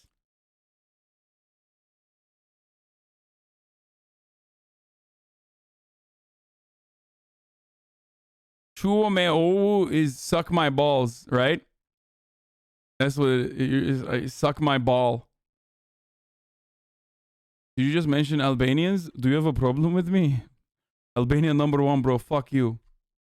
And she said at that time, I believe, that there was an Islamic invasion of our government.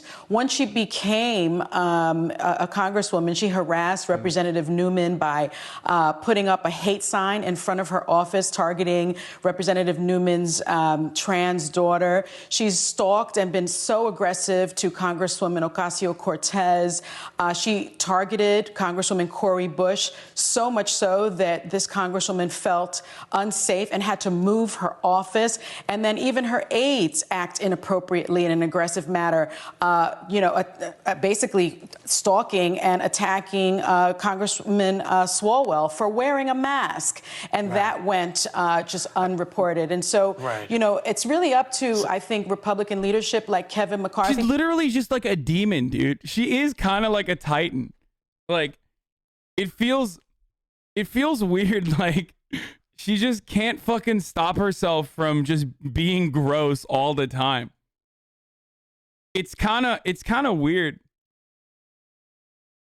I don't know how to describe it. Like, it does feel like she can't control her urges as a titan. It's pretty funny.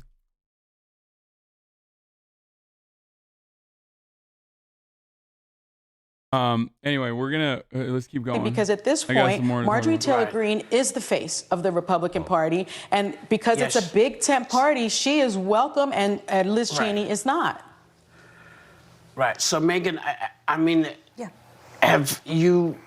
What are your thoughts on this? Are you trying to figure out, like I think I am, why there is no one saying, hey, why her own party isn't dragging her in, saying, listen, you can't do this? Well, I mean, I can't stand Marjorie Taylor Greene. I think she's a crazy person. I've said that over and over again. But she has been stripped of her committees. She has absolutely no legislative power in Congress whatsoever, which juxtaposed when Ilhan Omar said that Jewish people had hypnotized the world and it was all about the Benjamins. She's still on the Foreign Relations Committee, and she's able to dictate our foreign policy in the United States of America. So what do you expect Republicans to do? I think that's taking a lot more action against a crazy person than I would say the Democrats are doing on the left. I'm confused what has risen this to a hot topic this week, because last week, as I brought up on Friday, there's a huge rise in anti-Semitic attacks against Jewish people globally and in our own country. In Los Angeles, a group of pro-Palestine anti-Semites showed up to a sushi restaurant and said who was Jewish here, and then began. Ilhan Omar should be stripped of her committee positions for the actions of Marjorie Taylor Greene.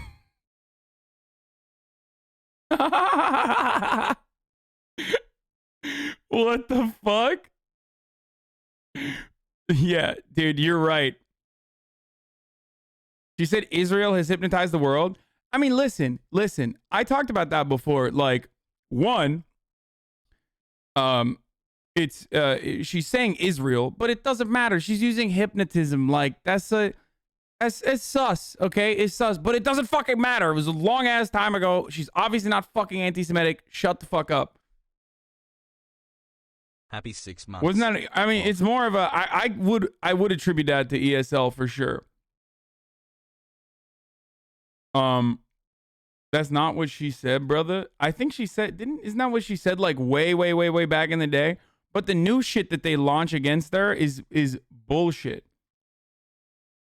Like, the new shit that they launch against her is fucking bullshit. And she also apologized for it, too. Like, what do you want?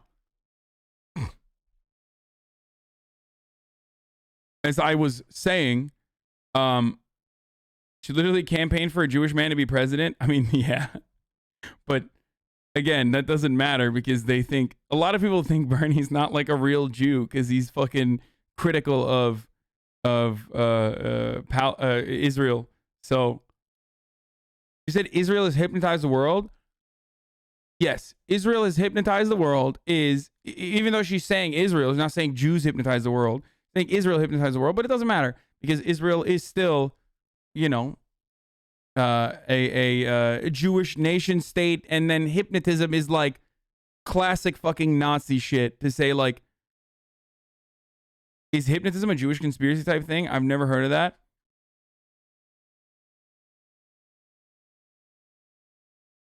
Listen, I said it. Yeah, she said it in 2012. Let me just say something.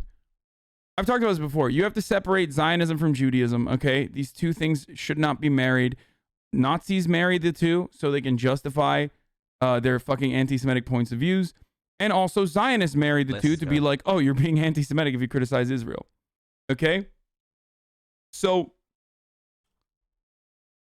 I've said this already. I have a higher metric Like, I have a higher barrier for Muslims that are criticizing Israel. It's just the truth. If you are a Muslim person living in the West and you're criticizing Israel, you have to be extra careful. Okay? Sorry. It's just the fucking truth. That's precisely what I said about the foreign minister as well. And you should know better. And you shouldn't use things that could easily be weaponized against you that will devalue your cause. And also because like anti-Semitism is a real problem and you don't want to even have the appearance of like legitimizing anti-Semitic tropes. Everyone on the show is more anti-Semitic than Elon fucking Whoopi Goldberg and her fake ass last name for a joke. Don't even get me started on McCain. Wait, really? I never thought about that. What really? Whoopi Goldberg's last name is to like make fun of Jewish people or something? Whoopi claims to be Jewish? Wait, what? I don't know. I don't know anything about 12-month pogo. Shut the fuck up. Live for the next 7 generations. Apparently, Gal Gadot is hosting a Nat Geo series about indigenous people being displaced. No shot. We live for the next 7 generations. Everything we do and everything we don't do impacts the next 7 generations.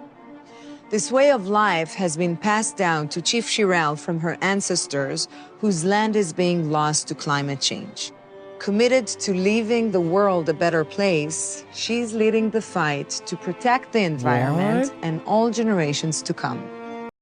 There's no shot. Is this a parody, dude?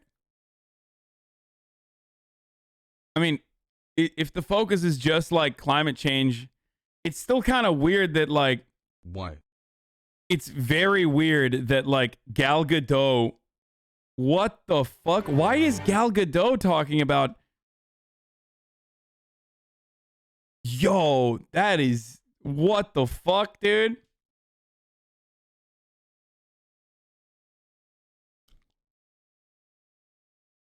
Is Gal Gadot a Zionist? Yes. This is some... This is wild. If you keep your... Yeah, it's not... Yeah. Here we have the Middle East where displacement is happening, one, as a consequence of climate change, and also Israel, which is also another term for climate change for Palestinians. Your mouth shut, the prettier you look. That was a phrase that I was told a lot. Some people can look and just say, wow, why don't y'all move? You can't. You don't know. She is a staunch defender of Israel, a Zionist, and was a member of the IDF, which is understandable. Every fucking, like, every person is, there's forced conscription. So, like, you know, if you're an Israeli citizen and you grew up in Israel, like, yeah, of course you're going to do the IDF.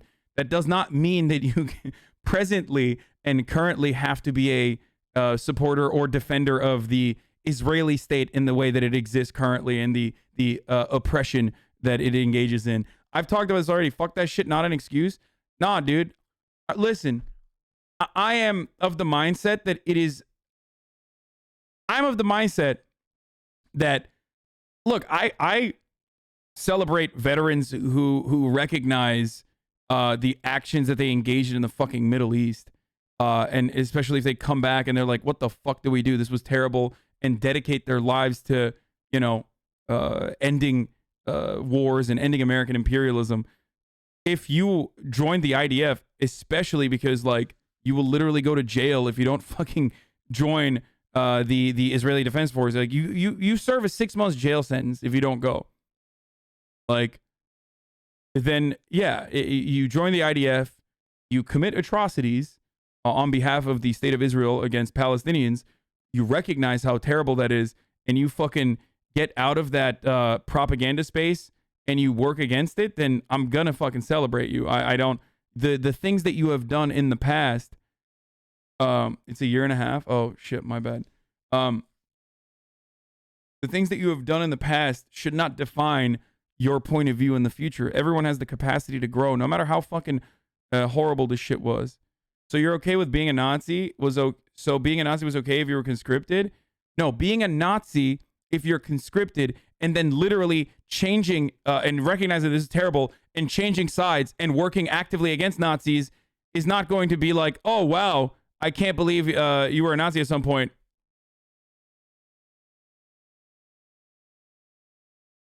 Wahoo. You're missing the second part of what I'm saying. My criticisms of Gal Gadot is not around the fact that she was IDF. My criticism of Gal Gadot revolve around the fact that she consistently and continues to defend the actions of the IDF. You get it? As a veteran, fuck that shit still.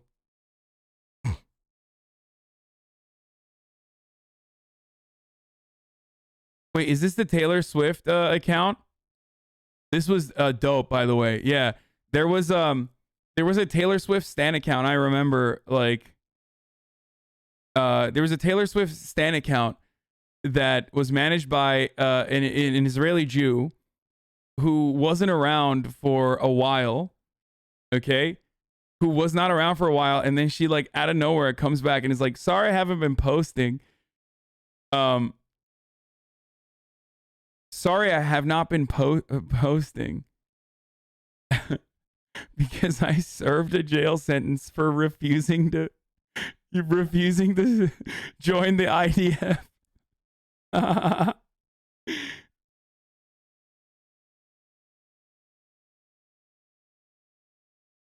People aren't statistics, they are people.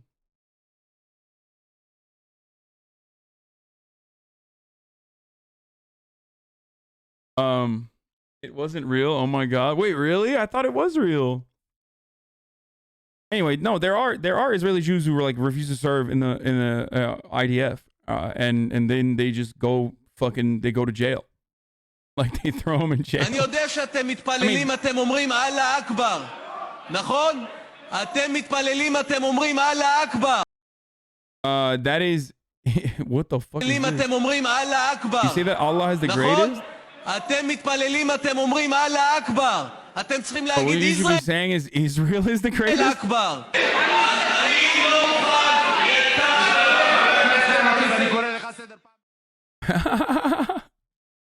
You should be praying, saying Israel Akbar. Okay, bro.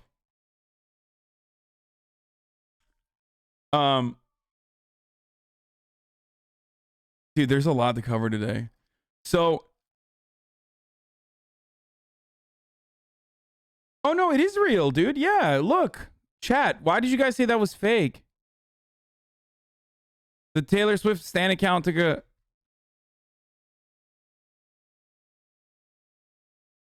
Why did you say it was fake? It is real. Okay, stop making a pun about Israel sounding a lot like it is real.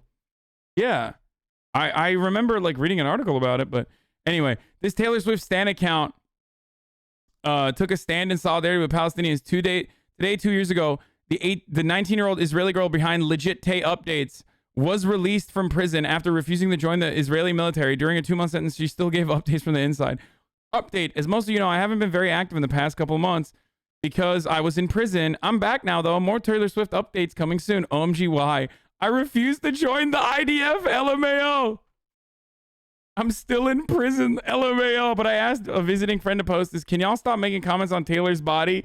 She'll let us know when / if she's pregnant. Calm down. Yo, that is so good. She got suspended from Twitter. I wonder why. That's so good. Come on, dude. That's fucking awesome. Based.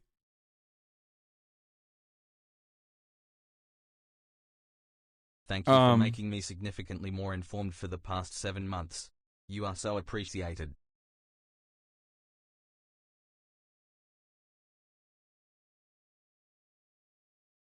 Glenn Greenwald had a good take on this. Having your office building blown to smithereens by an Israeli military with 1 hour notice, and then later firing a junior reporter for the crime of having spoken out against repression and aggression by that same military is like Stockholm Syndrome on steroids. AP spokesperson responds to the open letter signed by more than 100 AP staffers criticizing how the company fired Emily Wilder for violating its social media policy. The Associated Press looks forward to continue the conversation with staff about AP social media policy. For your information, the news leadership team sent out a note about this AP Global News staff on Saturday. It's worth noting that our longstanding social media policy is negotiated with the News Media Guild, which represents AP's U.S. news staffers. I'd point out, too, that AP did not choose to name Amy Wilder publicly, as the letter states. As we said, every AP journalist is responsible for safeguarding our ability to report with fairness and credibility. Yeah, okay. I mean, look, I don't want this to happen, but, like, every fucking person that is, like, has defended the actions of Israel or celebrated that like someone is joining the fucking IDF or whatever should be fired too then by that metric. Just for the sake of like for the sake of fairness, like if you ever posted anything on social media that says like Israel deserves to fucking wipe out Palestinians wholesale, which they do within their coverage, like, then yeah, that they should be fired then, I guess. Which I don't want that. I do not want that to happen. I think that's ridiculous. My ex was Israeli and she never did her military service. She has to travel with both her Israeli and American passport while carrying a special note saying she's been giving liberty to travel, but she loses it if she goes to jail for not serving. Yeah, it's the same in Turkey. But sometimes there will be pardons, basically, off. And you can pay if you have like specific background, like specific qualities, like you can avoid military service in Turkey as well. I have conscription as well. I did not serve in the Turkish military because I grew up in, or not grew up, but I lived in America for an extended period of time after I grew up in Turkey. And then I had a job here. I think if you maintain a job in the United States of America for like 2 to 3 years, you can literally pay to not serve in the military. Qualities like rich, yes, if you're rich, you can avoid service as well. A lot of rich Turkish people literally do this. I wanted to join the Turkish military just to see what the fuck was going on, you know what I mean? And my dad was literally like, I will disown you if you join the Turkish military. YouTube Froggy finally catching a stream. Like, straight up. And he's fucking conservative, too. So it's kind of sus that he was just like...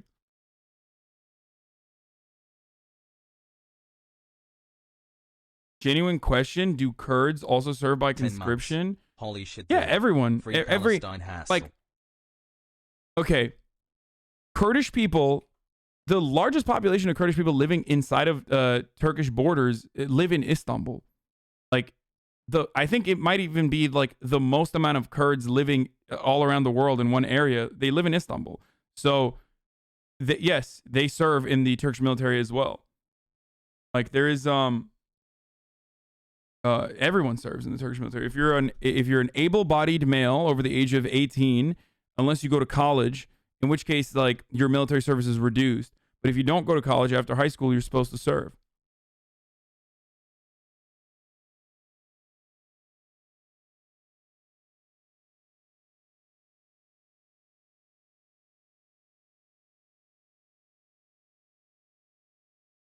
This is a tangent, but how do you feel about conscription or at least mandatory civil service in the U.S.?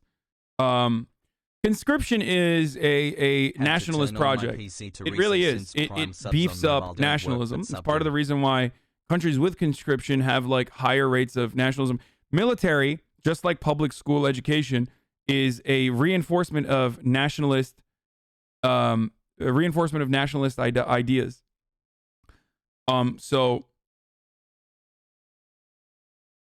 So I feel conflicted about it. I don't like it. It brings discipline though.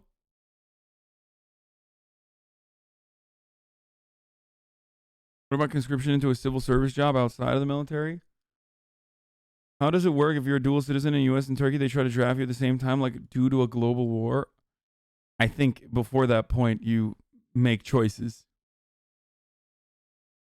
Do you think the Kurds deserve a state? Yes.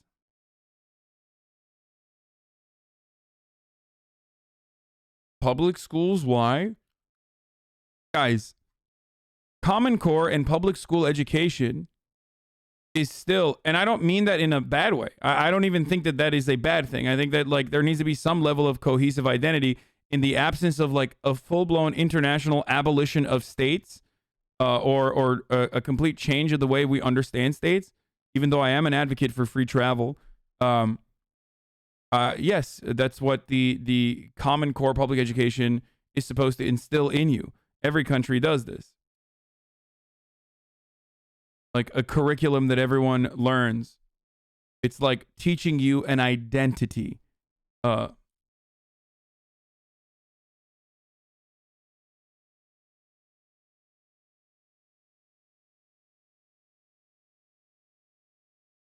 My friend had to serve in South Korea. Super interesting hearing his stories.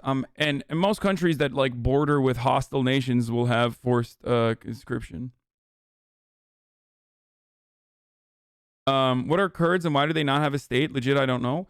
Kurdish people are one of the largest ethnic groups that, if not the largest ethnic group in the world that does not have a nation state of themselves.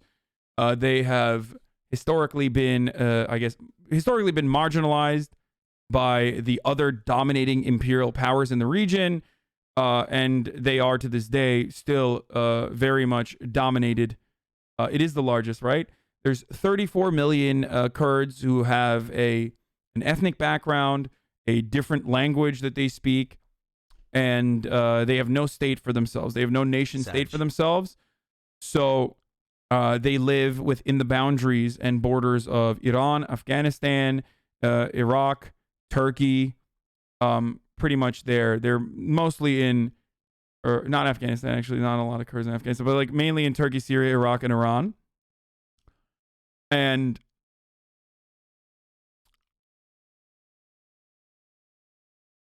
isn't it illegal to speak Kurdish in Turkey? No, no, not anymore. The Turkish government throughout history has definitely violently suppressed Kurdish ethnic identities and tried to erase. Yeah, when I say not anymore, I mean that's what I'm talking about. Like throughout history, Kurdish education is not allowed. There were bombing campaigns that occurred, and they still happen. For the record, like Kurdish people are still displaced in the areas that they live in, especially in the, like, it's weird, in the southwestern region, or southeastern region, sorry, not southwestern region, in the southeastern regions where a lot of Kurdish people live, that area is like literally treated like a conflict zone, like a war zone, where the military police is in charge of everything, and there is literally like ongoing fucking war between PKK or other militant Kurdish revolutionary groups against the Turkish military, and there's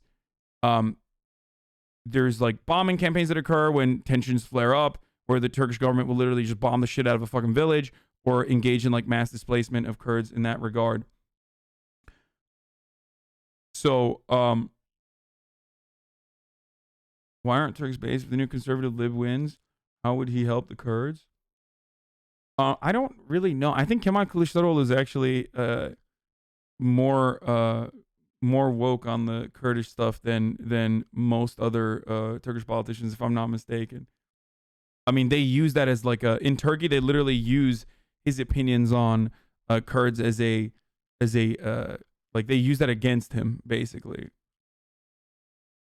But are Kurdish people considered a Turkic or a Persian people group? Is Kurdish intelligible from Turkish? I don't know. Actually. Kılıçdaroğlu is Alevi himself. Yeah, there's another subgroup that is religious here, which is Alevi people. God, how do I fucking... This shit is so... Like, the historical background, like, describing to you the historical background of this shit is, like, impossible. Because there's, like... It's like fucking Pokimane, dude. There's so much shit going on. Okay, so...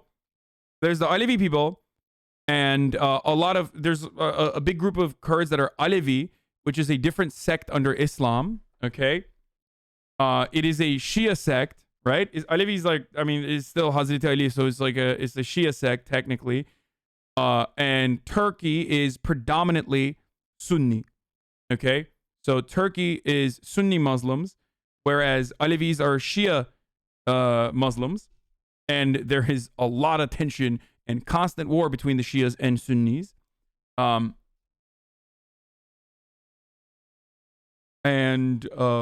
Alawite, is that how you say it in English? I have no idea.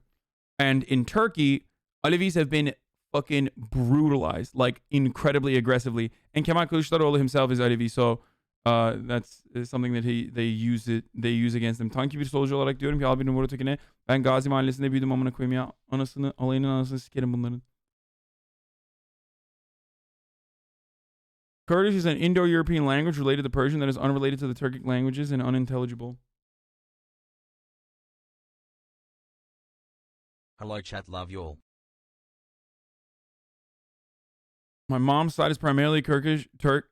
It isn't mutually intelligible. My mom's side is also IDV. It actually prevented my parents from getting married. Wild stuff. Yeah. So. Top of the hour every hour, ladies and gentlemen.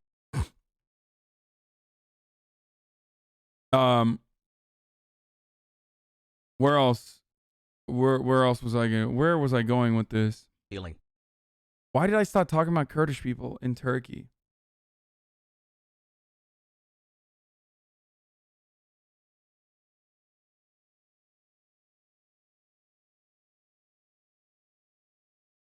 I totally forgot. 7 months, boys. The Kurds also have an ongoing revolution centered around women's liberation and communal direct democracy. Yes, there is a sect of Kurdish revolutionaries that do engage in this. Actually, a lot of Kurdish militias do have female fighters, and it's very based and very Marxist in many ways, in many respects. And then there are Kurdish militias that do not do that at all. But remember when people's biggest criticism of George Bush was that he dodged the draft? No, Sikhs are not Muslim at all, dude. What the fuck? Hey, Hasan, thanks no, for that is streaming. entirely separate than Sunnis and Shias. Oh, we were talking about military. We were talking about conscription and mandatory military service, and someone asked like if Kurds serve in the military, but yes, they do.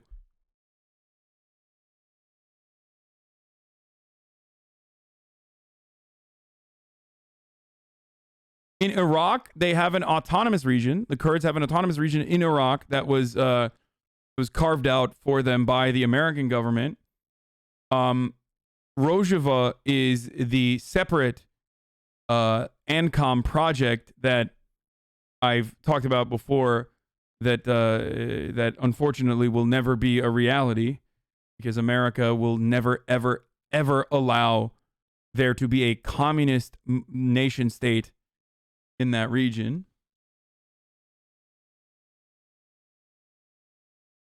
Alevis and Alawis are not the same. Okay, I didn't know that. I thought that maybe that's how you say it in English.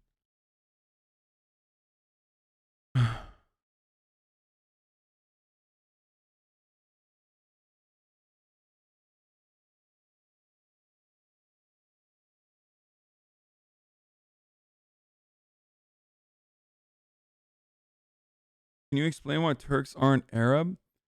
Turks are Turkic. They come from the Asia Minor. They are a nomadic people that traveled all the way, that make up like a bunch of different ethnic backgrounds from that region. That is why they're not Arab. That's why we are whiter, for example. Like the Mongolian Empire. That or Central Asia.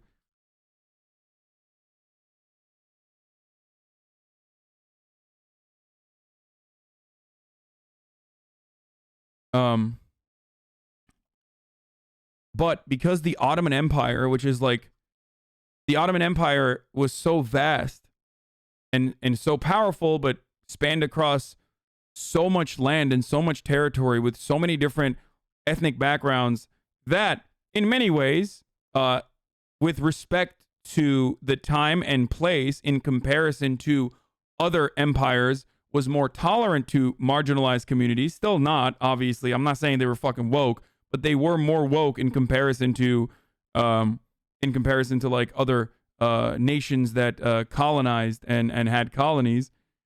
There is a lot of mixing So Turkish people are from a million different backgrounds.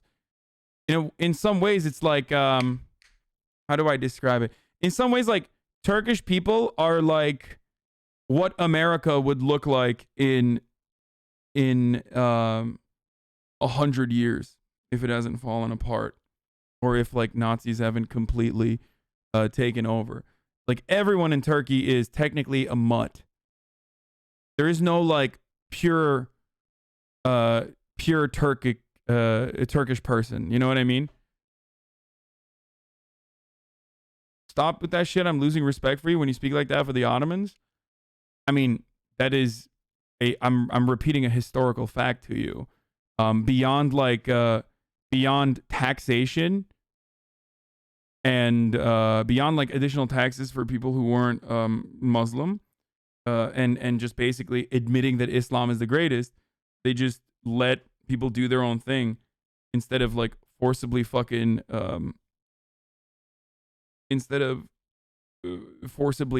erasing the jizya, forcibly erasing their people's identities or religious practices. Not only that, but like especially as far as like, this is of course comparing the Ottoman Empire to like what the British did or what Christian colonizers did. That's the besides the religious discrimination, they were real swell dudes. Dog, we're talking about history, dude. Like, if you apply, like, I apply today's mentality to actions of the past all the time when I'm talking about history, and I make normative statements regularly. Okay? Having said that, I literally just qualified my statement with in comparison to multicultural empires of the time. You can look at history with present lenses. You can, and I do. But I literally just qualified my statement by mentioning that, yes, Ottomans were better than white European nations in their like imperial endeavors, but that doesn't mean they were necessarily good, obviously. Exactly. Okay?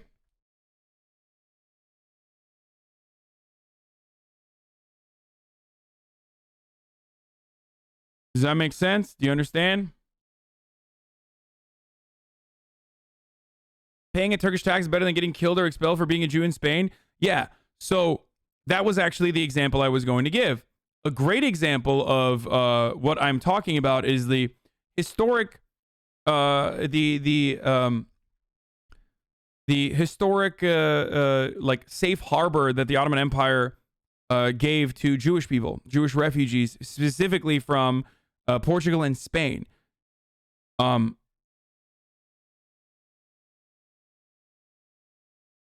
Like, as long as all the Jews that were escaping being purged or murdered in fucking Portugal, shouts out to the Portugal news askers, the Ottoman Empire was a safe harbor.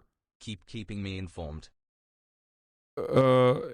As long as you said that like Islam was the greatest, and it was poggers, and you paid a additional tax for being Jewish.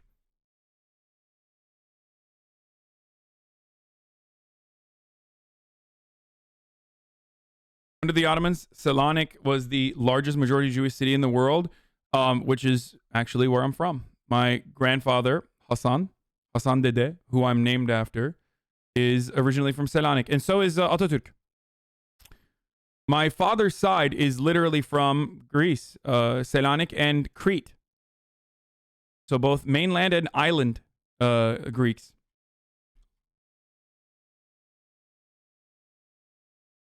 Nice, love the stream. And my mother's side is from Kilis. So they're like all sorts of different shit. Like they're balls in my face, the 24th of May 2021. Pokedex entry updated. Yeah, I'm my father's side is like Turkish from Greece, and my mother's side is like from Kilis, so they have everything on there. Like if I did one of those like 23andMe shit, like I would literally, it would be everything most likely. I would be, if I did one of those, like it would show like fucking everything from Greek to it would show for everything from Greek to fucking Arabic, Kurdish, like all sorts of different things.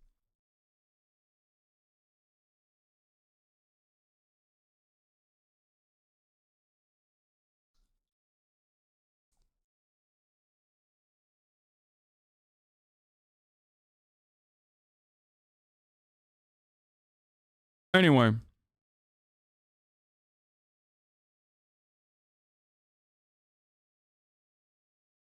Oğlum şimdi Atatürk'ü Yahudi zannedecekler. Abuk sabuk konuşma amına koyayım. Bilmediğin konular maalesef. Atatürk Selanik'ten değil miydi? Gerizekalı. Orada doğmadı mı? Salak mısın? Ona geldi bilmediğin konularda konuşma diyor salak. Yalan mı söyleyeyim amına koyayım?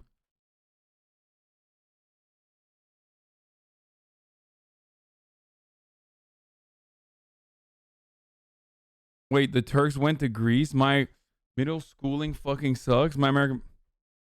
Dog. The Turks didn't just go to Greece, okay? That's all I'm gonna say.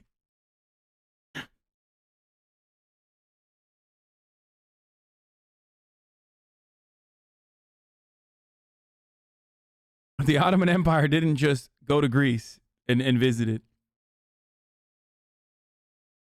500 deal. Jewish golden age was under Islamic rule. Muslim empires had better tolerance in general. Under the Abbasid Caliphate, the Jews had their golden age at the time.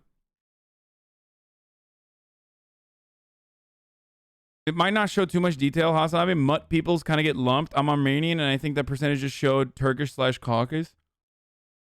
Listen, everybody in that region is fucking related to one another from an ethnic point of view, okay? Lol, the Ottomans owned practically all the Balkans? Sure did. It's the truth. Alright. Let's move on from this before I fucking start triggering the Greeks in the audience. Or the Albanians.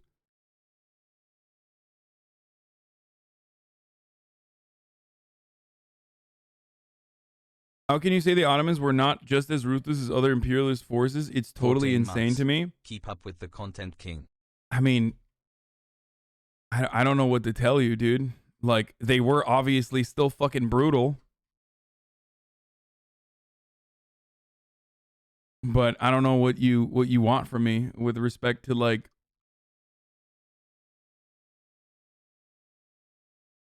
of course they were brutal. They were an empire. Like, I'm not saying they were fucking woke. I'm saying that they were in comparison to other colonial formations. Yeah, like they still killed people. They still had slaves, okay? Anyway.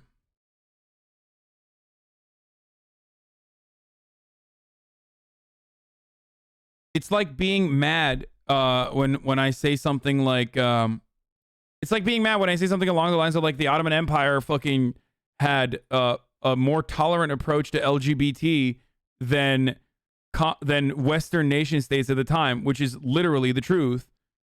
It sounds weird when you say it and you're like, what the fuck? Are you serious? But it's true. It's literally true. Get mad all you fucking want, but it's the truth. It's a dumb take. It's not a dumb take. Homosexuality was, before this, it wasn't even like a criminal act or anything like that, but it was also further decriminalized in it was decriminalized in the 18th century. Literally what IDF supporters say. I mean, we're talking about history, motherfucker. if the Ottoman Empire still existed and were like fucking brutalizing people, I wouldn't be like, you can't criticize the Ottoman Empire because they were fucking pro-LGBT, you dumb idiot. Like, there's a difference between like covering history and like making a comparison in a point in time versus like literally caping for ongoing ethnic cleansing. How is that hard for you to comprehend?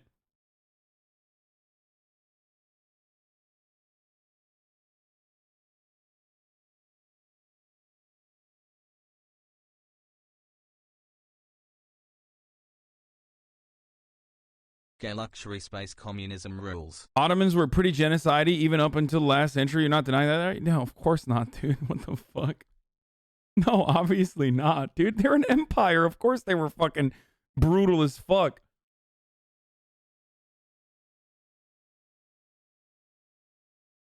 Anyway, I don't know why I'm still on this. Okay. I still didn't even finish the fucking Meghan McCain video because we jumped from point to point to point to point. Funny because the West looked at Ottomans and Persians as savages for practicing sodomy, and now the West looks down on them for not doing so, despite their colonial influence in these regions. Yeah. Poggies. Okay. I gotta run an ad right now. I fucking got so hyper stun locked that I forgot to run the ad at the top of the hour. We're still on part 1. We're gonna get back into this in a second, okay? My fucking ADHD is just acting out, dude. It's acting a fool today. So if you no longer want to see the ads, you know what it is, and you like the historical tidbits, then subscribe.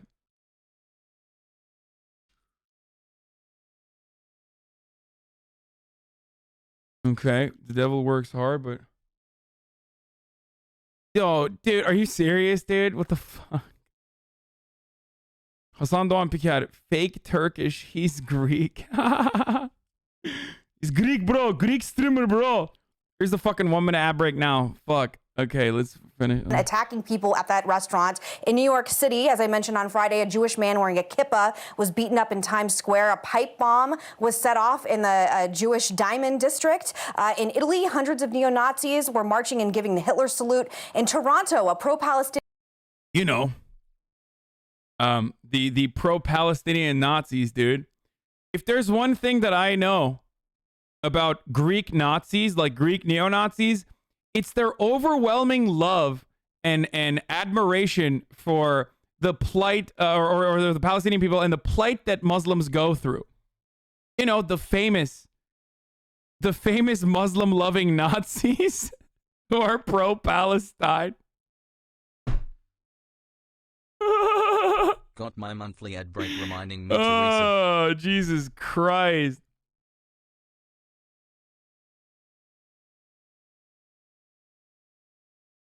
Yeah, it's funny when, you know, I see all of these like these Muslims that just are these Nazis that just love Muslims, dude.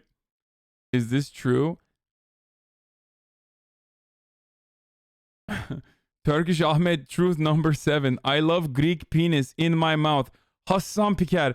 This truth is made by the glorious nation state of Turkey. Hasan Piker is gay and not Turkish. Who made this, dude?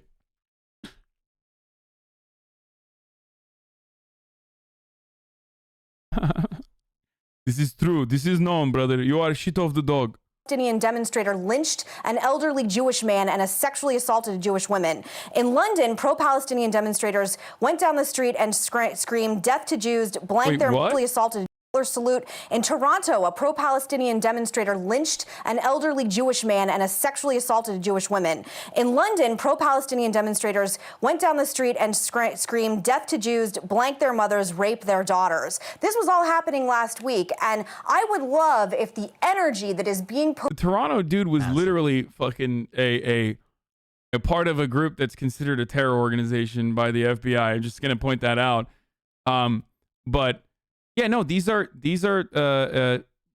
horrible fucking things that happen to Jewish people. Okay. The Toronto one is I don't know why people just do that to like pad the deck, I guess, you know, Over half real. you know, just to add some stats to it. It's already fucking horrible to begin with.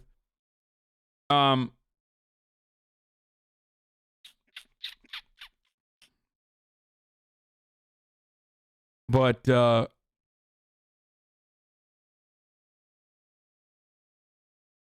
she's reading a chain email from my it's like she's reading a chain email from my grandmother. But I am still, if only there were people who's been saying for years that Nazism, anti-Semitism, and fascism is on the rise. Yeah, I was about to say, like, I find it rather strange when like defenders of the Zionist occupation routinely bring up anti-Semitic attacks, especially when talking about people who are very clearly against anti-Semitism, like myself or Ilhan Omar or AOC. Like, these are people who have absolutely done work in combating the alt-right, who get routinely fucking owned and get death threats that are targeted by the alt-right, who are anti-Semitic as fuck. Italian Nazis no longer care about anti-Semitism and is probably done to commemorate the death of a famous fascist. Like, these are all horrible acts. Okay, anti-Semitism is completely unacceptable. Using anti-Semitic attacks as a way to, you know, move away from like legitimate criticisms of Israel is completely psychotic. Sorry. She got you with that whataboutism? Like, it's just so stupid. It's bullshit.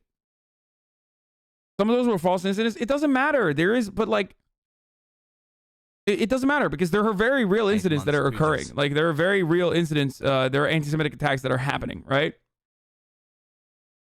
But like, what's the argument there? You know what I mean? I can't believe you say that Palestinians should not suffer under a brutal, horrible occupation that has displaced millions of them.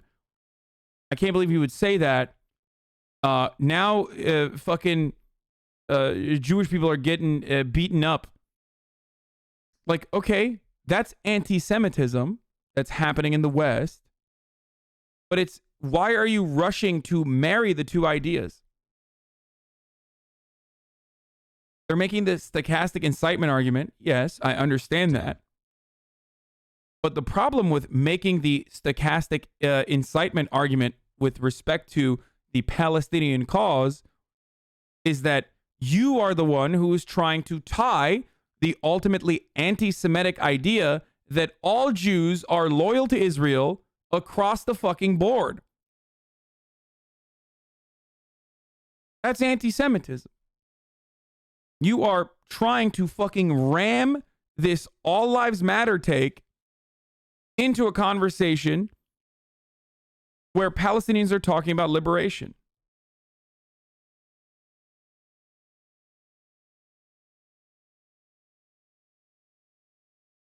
And now she's also not even talking about Palestinians here. She's talking about Marjorie Taylor Greene. Like, in a conversation about Marjorie Taylor Greene's anti-Semitic statement about how it's literally the Holocaust to wear a fucking mask, she turned around and was like, oh, what about all of these people that are beating the shit out of Jewish people while like celebrating Palestine? Like, that means that the Free Palestine movement is just like anti-Semitic inherently. And it's fucking bullshit. put on one crazy woman in Congress. And by the way, if she is the face of the Republicans, then the squad is the face of the Democrats. I would love Democrats to put that same type of energy onto what's happening on the left, because quite frankly, this is how people get red-pilled. They're red-pilled when they see the blatant bias in the media. It's because the media doesn't want the squad to look bad. They just want Marjorie Taylor to look bad. Anti-Semitism is a huge problem everywhere in this country. When you talk about Holocaust survivors, yes, it is. My producer who produces me And it's like annoying because, like, first of all, she's on a panel with like most people. Every single person on that panel is a Zionist. Okay, I mean they are not only just like they're not only Zionists, but like they're advocates for for the most part the actions of the Israeli state, right? So I find it odd that like she's describing to them like all of this like anti-Semitism is a huge problem. Like, yeah, I know, we know that. Like, what the fuck? We're going to break, and when we come back, you can continue talking, but now we're going to break, so we'll be right back. I'm cutting you off because we have to go, Megan. Oh, they kept it in there. I love that. Here's part 2. We're talking about Marjorie Taylor Greene continuing to stand by her that's great, dude. The comments she made recently. Megan, you want to finish what you were saying? Yes, all I was trying to finish saying is that when anti-Semitism shows itself on the right, it is easy to spot with crazy people and tiki torches. And when it manifests on the left, it is a lot more insidious and a lot more sinister and a lot more... I hate this shit, dude. It's just like...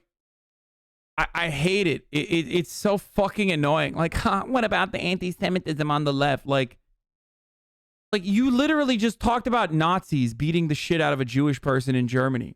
Like, what part of that has to do with the fucking left, dog?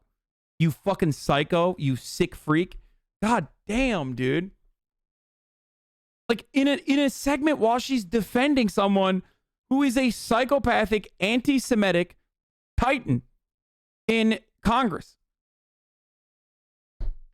I despise the what about the anti-Semitism on the left arguments. It's like the quickest and easiest way to just like pull well-intentioned, mostly anarchist leftists away from the important subject. Like, what about the anti-Semitism on the left? Like, if you're anti-Semitic, you're not a leftist. It's as simple as that. If you're fucking bigoted, and anti-Semitism is bigotry, a insidious and horrible type of bigotry, most commonly associated with fucking fascists, you're not a leftist. It's as simple as that. It just makes me so mad whenever. It just makes me so mad when people are just like, what about the leftist anti-Semitism? Especially because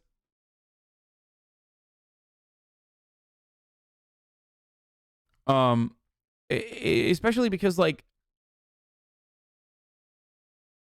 there are actual fucking anti-Semites and actual anti-Semitic attacks. Why are you trying to like use that as a way to fucking attack the left? It just seems like you don't give a shit about anti-Semitism. More difficult to define. Okay, let me point out that when Ilhan Omar made her equally ridiculous comments. Equally ridiculous. The entire, Nancy Pelosi snatched her. It's just like, it's always Mott and Bailey, right? It's always like, which comment are you specifically talking about? Oh, all of them. Okay. So like what? It's all about the Benjamins, or saying that the Israeli lobby has a profound amount of influence, like the American Israel lobby group that literally operates to create like pro-Israeli legislation, and they have done it successfully. Like, that's the same as Jewish space lasers. Like, are you fucking psychotic? Are you? It's so dumb. That's not equal at all, dude. That is so insane. That's shitty. No true leftist argument. I agree with the sentiment behind your take, but if you're bigoted, you aren't a leftist. This is an argument that's going to work on these people. I don't give a fuck about working on these people. I'm telling motherfuckers in here. When you ask, what does anti-Semitism look like on the left? These people will say things that range from literal fucking Nazis who obviously aren't leftists to Corbyn and his advocacy for Palestinian liberation. That is the broadest fucking spectrum of political points of view that you could ever capture. You're basically saying anyone who's an anti-Semite is a leftist, and also any kind of sentiment against Israel is inherently anti-Semitic. It's fucking dishonest as shit. And it's really stupid. Her up and said, let me sit down and let's talk about this because you're incorrect. She and still has I am power. hoping that, let me She's just on the Foreign finish. Well, she Affairs still has Committee, and Marjorie Taylor Greene has been stripped of committee. She has no power in Congress anymore. It matters who can make legislation, and if you're for BDS and you are anti-Israel in the way that she is, it has the real power to make legislative change, as we have seen last week with the squad. So the idea that Marjorie Taylor Greene is more influential than AOC is just inaccurate, and it's just not true. I don't know what you're talking. Now I don't know what you're talking about. I understand you're upset, and I get that. But because we only have 4 minutes to talk about this, I will say again that Ilhan Omar was taken underhand, and they shook her and woke her up and said, "You can't do this." So that's not even true. Like, she literally fucking apologized for the way that she spoke. Like, the problem with Israel has hypnotized the world is that it does engage in, like, straight up, it does fucking allude to anti-Semitic tropes. Like, Jews are hypnotizing people, okay? Like, Jews are hypnotizing people is like Nazi shit, all right? But Israel does not mean all Jews, one. And she should not have used, like, hypnotism. And also, this was in 2012. A statement that she apologized for.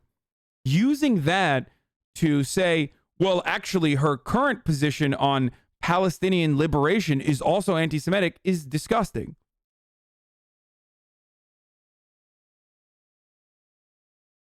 So I don't know whether it is one side or the other, but whether this woman has...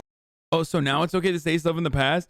You're a fucking idiot if you don't recognize what my position has always and consistently been about past statements and past actions even of people. I believe in redemption. I believe in people bettering themselves. Okay? That's so fucking idiotic. Like, I also believe in, like, the severity of the infractions. You have to recognize this. Has power or not, she shouldn't be in that seat. Sonny, what were you going to say? Well, you know, I think that when you like, when I talk about fucking Ben Shabibo's, like, writings about advocating for the final solution for Palestinians, for okay? Putting them in trains and, like, sending them to who knows where, but it doesn't really matter. Like, that's only relevant because Ben still maintains that same position, okay? His point of view has not changed. Like, he still, in recent years, tweeted out about how, like, you know, Arabs, all they know is living in sewage and bombing shit. Israelis love to build, like, that sort of shit. Like, and to this day, he still has similar positions and advocates for the brutalization and slaughter of Palestinians. So then it is relevant, yes. But if your point of view is if you've apologized for a past statement that is not the same, not in the same vein as, like, fucking literally being like all Palestinians need to be cleansed ethnically from the fucking region for Israel's survival.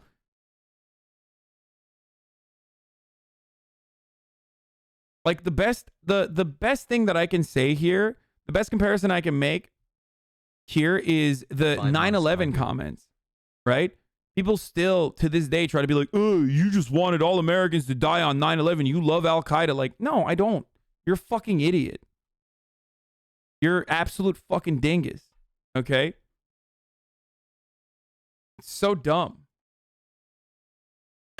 Well, you know, I think that when you talk about Israel and Palestine, you really need to be an expert in it. And I think that's one of the reasons why we haven't had a more robust. I hate that, dude. That's a deflection, dude. Sunny is supposed to be the most woke one on the fucking ladies on The View. And like, even her take is just like, you need to be an expert. Like, no, you don't. Here, you tell me if you think this, you need to be an expert for this. Here is an Israeli police person arresting a 10-year-old Palestinian boy in Jerusalem as their sisters are crying for his release. You tell me you need to be an expert to say, like, this shit's bad and wrong. Let's hear it. Let's see it.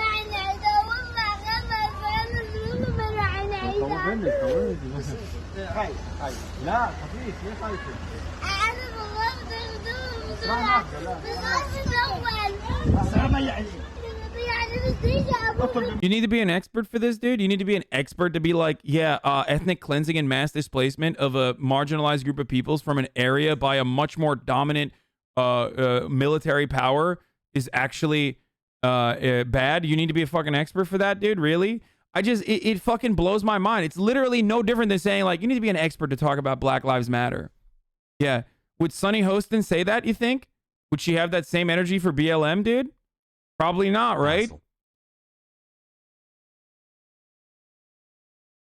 That's what fucking conservatives say. Oh, I'm sorry. You need to be an expert. It's complicated. All right, it's not even conservatives that say that, actually. Conservatives just straight up say racist shit. Discussion on this show about the conflict. It's just like apartheid is not that complicated to describe. Okay? It's not like all that complicated to say, like, I have a moral position on this.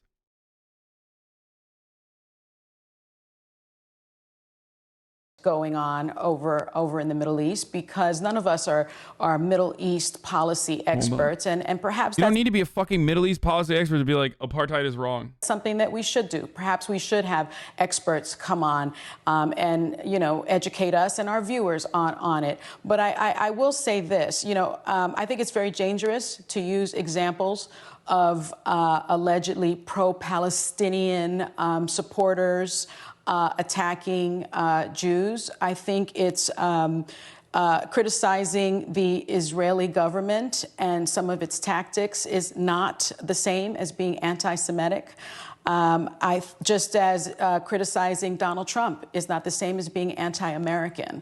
I think that you can't conflate Israeli politics with Judaism and Jewish hate crimes. And in fact, doing so, I believe, is anti-Semitic. But I wasn't. But what I listed off were hate crimes. The other thing that I think, let me finish. I think the other thing is that if we are going to compare, and I don't think that it's fair to compare the left and the right when it comes to this. I also, I don't like whataboutism. But if we are going to compare AOC and, Marjorie Taylor Greene, which people seem to be wanting to do lately, not only on this show, but just all across the country, in terms of Marjorie Taylor Greene's reach, I mean, she raised $3 million after she was stripped of her committees, yet AOC raised a little over $700,000. That makes Marjorie Taylor Greene, in my view, more of a threat because she has massive support in the Republican Party, notwithstanding the fact that she has targeted marginalized communities. If you go up to a table of Jewish people and say, who's Jewish, and attack them, it's a hate crime. I don't think that's conflating. I'm not saying if you're pro-Palestine, it means you're anti-Semitic. I'm saying what. That is not what happened, dude. What the fuck are you talking about? Right. Like, oh, in this situation that I made up, that's really anti-Semitic. What does that have to do with AOC? And that's not even what happened in Los Angeles, dude. What the fuck is she talking about, dude? Oh, where are the Jews here? We're going to beat them up? No, like, that's not... You just made that scenario up, you fucking idiot. How is this a response to whatever the fuck she's saying? Yeah, you need to be an expert to say free Palestine, but you sure don't need to be an expert to say free Israel, apparently. And Israel's existence relies on fucking the mass incarceration and ethnic displacement of Palestinians. Like, saying that, you don't need to be an expert on that. I wonder why. I wonder why you don't need to be an expert to be like, we stand unconditionally with Israel. Like, they have a right to defend themselves, and that's why they need to keep fucking bombing Gaza. Sorry, you need to be a fucking expert to criticize Jim Crow laws in the South. Sorry, you need to be an expert to say that, like, what happened in Nazi Germany with concentration camps was wrong. Sorry, you need to be an expert to realize that, like, apartheid South Africa had a horrifying regime. I'm sorry. It's just like, this is the expertise. This is the expertise that you need to bring to the fucking table. I need to see this. That I think, let me finish. I'm Israeli sorry. politics with Judaism, and it's not the same as being anti-American. This is a good take. I think that you can't conflate Israeli politics with Judaism and Jewish hate crimes. And in fact, doing so, I believe, is anti-Semitic.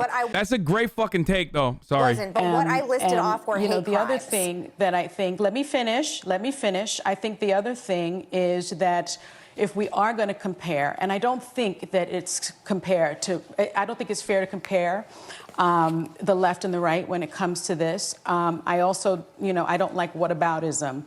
But if we are going to compare AOC and, Marjorie Taylor Greene, which people seem to be wanting to do lately, not only on this show, but just all across the country, in terms of Marjorie Taylor Greene's reach, I mean, she raised $3 million after she was stripped of her committees, yet AOC raised a little over $700,000. That makes Marjorie Taylor Greene, in my view, more of I think this is a dumb fucking take. threat Anyway, because she has massive support in the Republican Party, notwithstanding the fact that because like AOC is not even like AOC has more prominence within Democratic Party politics than Marjorie Taylor Greene does in the Republican Party. Marjorie Taylor Greene is more loved by the more reactionary elements of their base, though. Ultimately, it's not even a fucking... Ultimately, it's not even a comparison that should be made, considering the fact that, like... considering the fact that, like, AOC has done nothing wrong. Like, literally nothing wrong. If anything, most criticisms about AOC from the left revolve around her being, like, kind of blind to Palestinian struggles and oppression. she has targeted marginalized communities. If you go up to a table of Jewish people and say, who's Jewish, and attack them, it's a hate crime. I don't think that's conflating. Dude, you are literally conflating that, but you're also making stuff up. That is not what happened. But even if that idea that you just made up and lied about actually did occur, how the fuck does that have anything to do with fucking Israel? How the fuck does that have anything to do with fucking Palestinian rights, dude? And Palestinian liberation? I'm not saying, like, it's so dumb. A black person committed a crime somewhere, which means all black people should be fucking punished across the board, and Black Lives Matter is bad. That is the point that fucking Meghan McCain is making right here, okay? Well, sorry, this black person did a crime. Therefore, sorry, let's render the entirety of Black Lives Matter a violent militia movement. That is literally what she's saying, okay?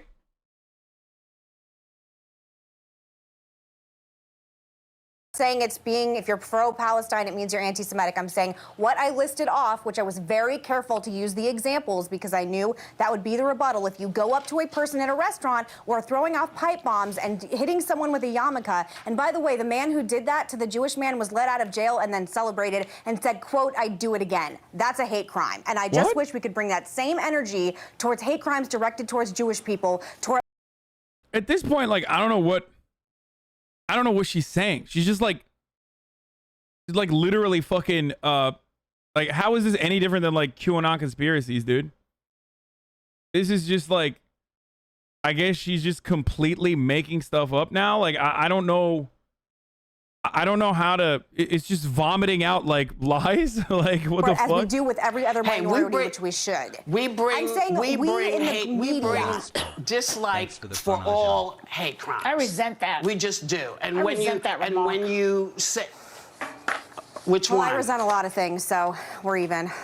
That we don't bring energy. I mean, I've been talking about anti-Semitism on this show for 25 freaking years. Don't tell me what I'm supposed to be saying, Megan, okay? You do your thing, we do ours. Yeah, I was just about to say, like, kind of weird that she's just, like, making it seem like even fucking defending completely unrelated people in like, Meghan McCain's, like, whataboutist POV is kind of like justifying anti-Semitic actions that happen separately from what Israel is doing. Like, that's weird, especially when you're like kind of fucking saying that to your coworkers who have probably been defending Israel for longer than you have. So Supposed to say, I know, I'm well aware we do separate things on the show, Joy, okay? And I know you've been here 25 years, I've been here 4. That's right. That's right. Should have some respect for that. Oh shit, she hit her with a know your fucking place, dude. Once in a blue moon. Nobody wants anybody arguing. Nobody wants, we would like everybody to stop comparing stuff or conflating stuff or saying stupid stuff, whether you're on the left, the right, or in the center.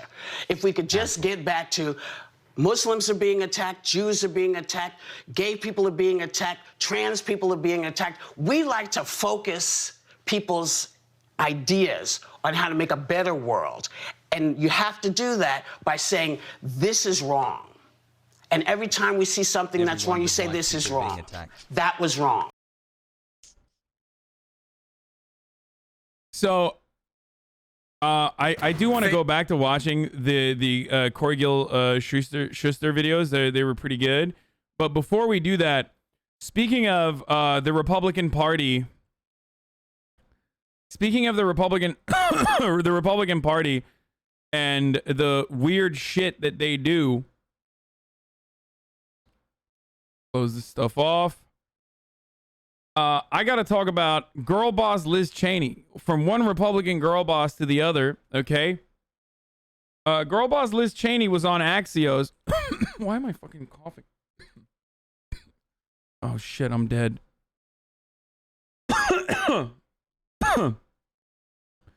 Girl boss Liz Cheney was on HBO's Axios show with everyone's favorite Australian, Jonathan Swan. Okay? And Jonathan Swan, you don't see any, who I'm not too fond of either, but like, you know, he is on my good side lately. You worry. Had some interesting questions for her. Let's hear what she had to say. Linkage between Donald Trump saying the election stolen and then Republicans in all of these state legislatures rushing to put in place these restrictive voter laws? Well, I think you have to look at the specifics of each one of those.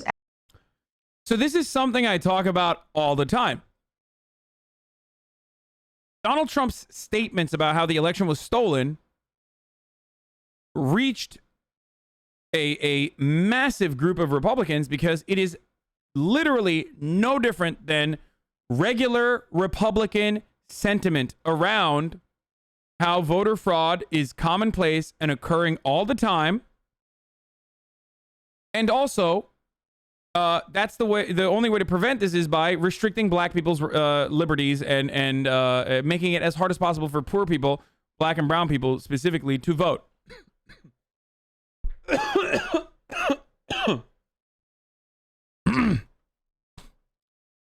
So, I have talked about this a lot. Jonathan Swan, who has access to someone like Liz Cheney, is asking this question to Liz Cheney directly. Here's how she deflects. Efforts. I think if you look at the Georgia laws, for example, there's been a lot that's been said nationally about the Georgia voter laws that turns out not to be true. But even the Republican Lieutenant Governor of Georgia, Jeff Duncan, said that there was, when this bill started to pick up momentum was when Rudy Giuliani was testifying that the Georgia election was a sham. I don't think anyone doubts that the reason 400 some voting bills have been introduced, 90% by Republicans, supported by the Republican National Committee. I don't think it's a coincidence after the election that this has happened. Look, I think everybody should want a situation and a system where people who ought to be able to vote and have the right to vote can vote, and people who, you know. What does that mean? I'm confused. Hold on. Can you just bring this back a little bit?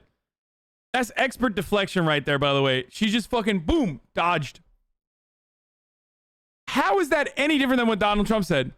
Donald Trump literally said people who did not have the right to vote voted, and the people who had a right to vote also voted, but the people who did not have a right to vote voted, which is why I lost the election. But Liz Cheney is running this like propaganda campaign to, I guess, I don't know, try to make the Republican Party seem more sane to liberals and more palatable to liberals.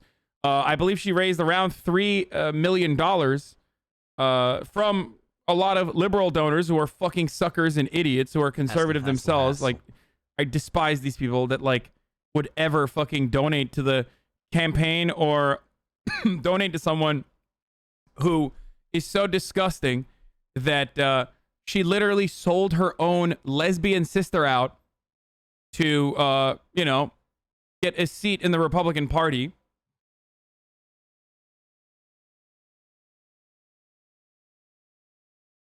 How is that any different? How is what she's saying here any different than what Donald Trump is saying? It's not different, by the way. That's the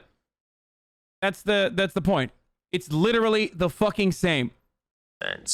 After the election that this has happened. Look, I think everybody should want a situation and a system where people who ought to be able to vote and have the right to vote can vote, and people who, you know, don't shouldn't. And again, I come back to things like But what problem voter are they ID. solving for? Like, there's not like, what are all these states doing? No, I think, well, each state is different. What was... So what he should have asked there is define who shouldn't have a right to vote. Instead, he basically let her get away with this deflection. Like, and say, like, what are these states doing? It's ridiculous. He's right. It is ridiculous. But define who shouldn't have a right to vote. Because then she's going to be like, you know, illegal immigrants. And then the response to that is, do you have any data to back up your claim that illegal immigrants are regularly going out and voting? Because there is a lot of data to disprove that false narrative that the Republicans engage in. That is a falsehood that the Republican Party advocates for and propagandizes all the fucking time. Except they don't have any proof. They don't have any proof whatsoever of like fraudulent voters. And actually, there is a fuckload of proof on the other side that immediately delegitimizes this position. Like all of the empirical data, including ones that like Republicans use, like the American Enterprise Institute or the Heritage Foundation. I think it's the American Enterprise Institute. Like the 1,200 instances of fraudulent voters. All of that literally disproves the narrative that there is widespread voter fraud going on that needs to be addressed with legislation. And they've been doing this for years. It's the Heritage Foundation, not the American Enterprise Institute. You're right. Sorry. So it's ridiculous that they just make these sorts of claims. And it's also ridiculous that some dumbass liberals, and this includes some of your parents as well, that some dumbass liberals just don't recognize this for exactly the same thing that Donald Trump did. Many people are saying this. Many people are voting illegally. Do you have any evidence for that? Many people are doing it. That's exactly what Liz Cheney's doing here, but she's doing it in a way that is palatable for liberals. What's the big problem in Georgia that needed to be solved by a new law? What was the big problem in Texas? What was the big problem in Florida? What was these laws are coming all around the states, and like, what are they solving for? I think you've got to look at each individual state law. But I think what we can all agree on... You can't divorce them from the context. Well, yeah, but I think what we can agree on is that what is happening right now is really dangerous. And I can agree with that. You know, when I think about 2000, think about sitting on the inaugural platform in January of 2001, watching Al Gore. Of course, you know, we had won. I'm sure he didn't think he had lost. We had fought this politically very, very intense battle. The irony, that is a self-report, dude. The irony of bringing up Al Gore in this particular situation when her father's administration literally stole the fucking election in Florida, where the other guy, the person who became president, his brother helped facilitate that election theft in Florida. It's fucking insane to me. Like, why would you bring that up? Why would you remind people of this? I guess they're very confident. Like, that was, you guys cheated back then. Happy 10 months, Arjan Hassel 3.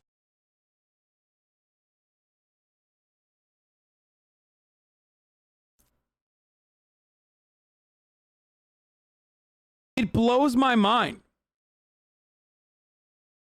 It's also completely unrelated to the conversation she's having, unless her only anger with the fraudulent election claims made by Donald Trump revolves around Donald Trump not ultimately conceding.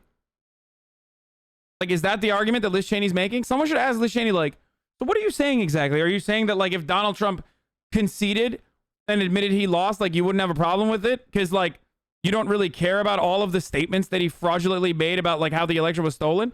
I think that's what she's saying here, right? So, liberals, stop fucking giving money to Liz Cheney, you dumbasses. Give it to Palestinian causes, okay? And he conceded. He did the right thing for this nation. And that is one of the big differences between that and what we're dealing with now, and the danger of Donald Trump today.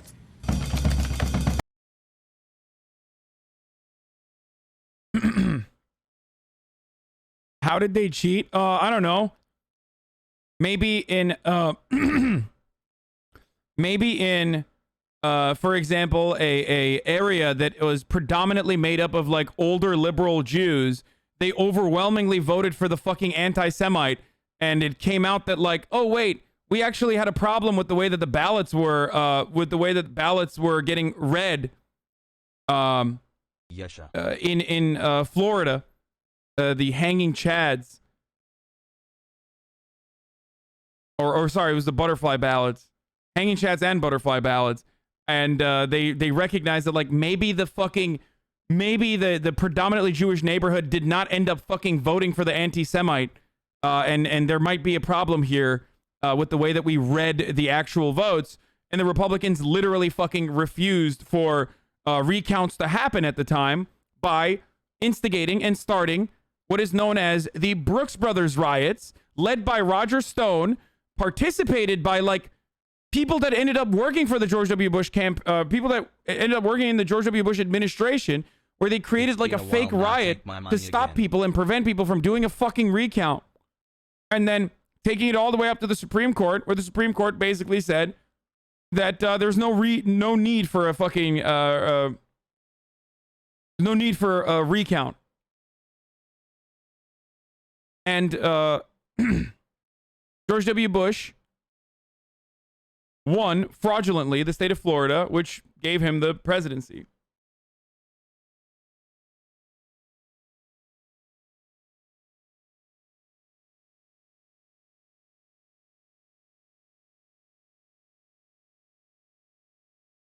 Crazy how Bush won the election by 500 votes. Gore was neoliberal as fuck. Do you think America today would be substantially better? Yes. George W. Bush is still the worst modern time president. Worse than Donald Trump. Just straight up the worst president probably the worst president in the history of the United States of America. Are you kidding me? If the Bush administration wasn't in charge when 9/11 happened, dude, like, yeah, we have a lot of fucking imperialism in the Democratic Party too, but it certainly would not have been, the Iraq War would not have happened, for example. That was a Dick Cheney, this person's father, by the way, the war criminal. This person's dad is a literal war criminal, for those of you who don't know, because we have political dynasties in this country, but that's besides the point. No, I think that George W. Bush was worse than Ronald Reagan. Ronald Reagan was pretty fucking bad, close second, but George W. Bush was the worst modern day president.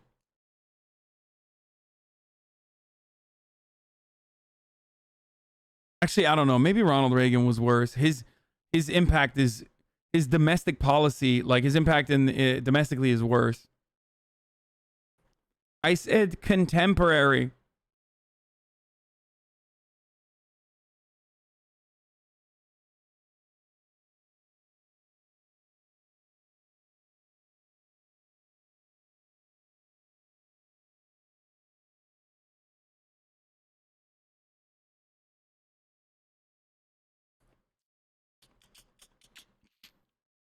Reagan was the worst domestically. Bush was the worst internationally. I mean, Bush was pretty bad domestically too. So, but yeah, not as bad as Ronald Reagan.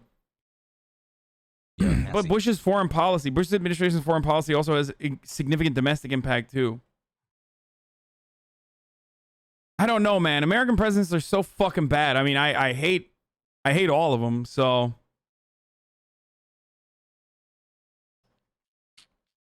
I think, well, each state is different.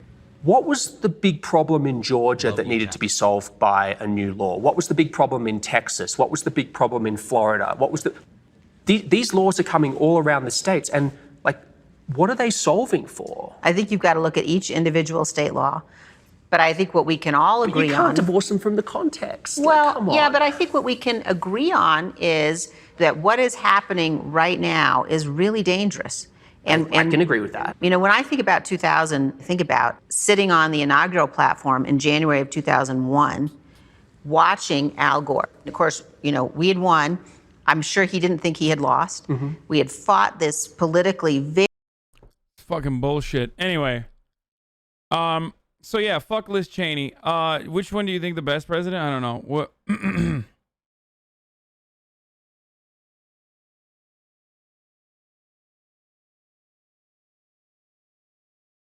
We're still reeling from Reaganomics. It's so pervasively bad and it influenced conservative policy more than Bush's war-hawking foreign policy.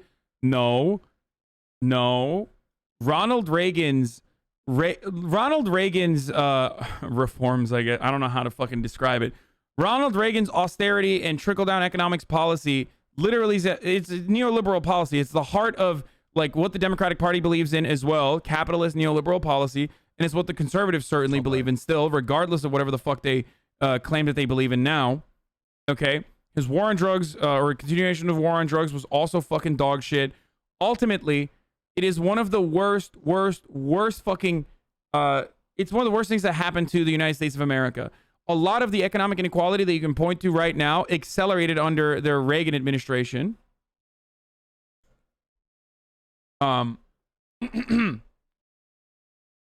Accelerated under the Reagan administration. It's all tied to one another. It's hard to separate like Ronald Reagan's policies from like everything else that came afterwards. Just like it's hard to separate George W. Bush's policies in the Middle East and separate that from whatever the fuck's going on in the world right now. It's hard. It's impossible. Not even hard. It's impossible.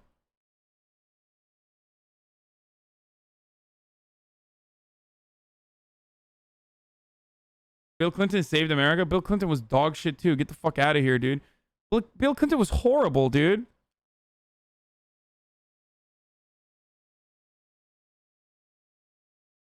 Fuck Bill Clinton.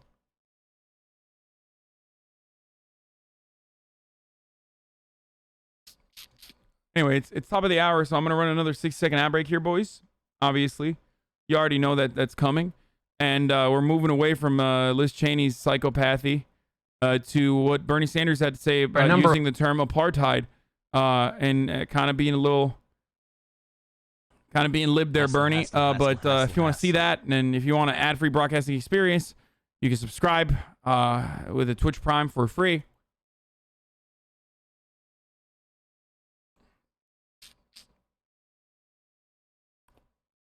Here's the ad break now. Of liberals who use the word apartheid to describe Israel's treatment of the Palestinians. Remember, last week, this motherfucker interviewed Bibi Netanyahu and allowed Bibi Netanyahu to like just, do do a propaganda campaign for his, you know, to deflect away from his ongoing investigation into his crimes.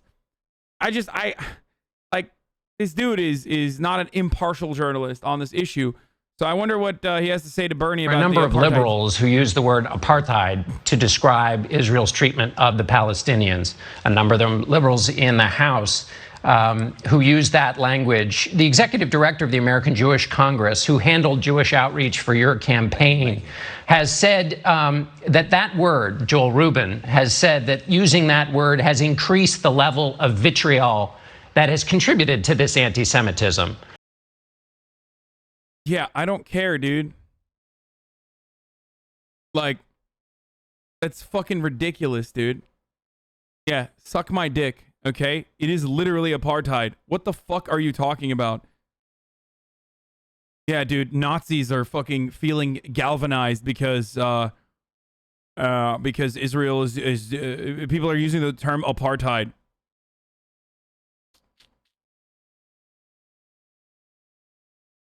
Yeah, all these fucking racist people hate China because of China's because of the legitimate criticisms launched at China about their fucking mistreatment and subjugation of Uyghur Muslims. Yeah, that's right. I hate China because I can't believe the way that these motherfuckers are treating them goddamn Muslims out there. I do care about the plight of East Turkestan.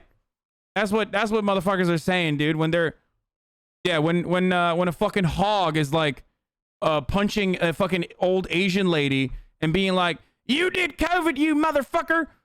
That's actually the other thing that they say is, "I love East Turkestan. Free Tibet, motherfucker. They have a right to exist." That's what they're doing. Free East Turkestan. That's why I'm punching you, lady.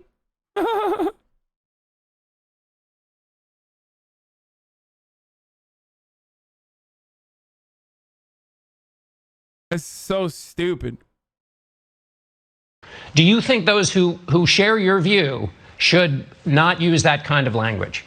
Well, I think we should tone down the rhetoric. I think our goal is very simple.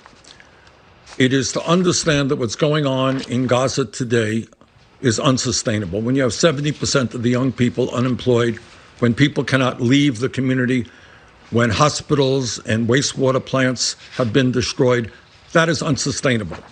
And the job of the United States is to bring people together. And that is what we have got to try to do. Okay, he didn't even say anything like, "Oh, we need to tone down the rhetoric," whatever. It's still a pussy-ass statement. I think Bernie should straight up be like, "But that's what it is. Israel is currently doing very similar things that South Africa did in its occupation. And that is for the Palestinians that are deemed lucky enough not to live in the Gaza Strip. Apartheid is a light term for what Israel is doing to the Palestinians as a whole. This is not a controversial statement. Even the Human Rights Watch admits this."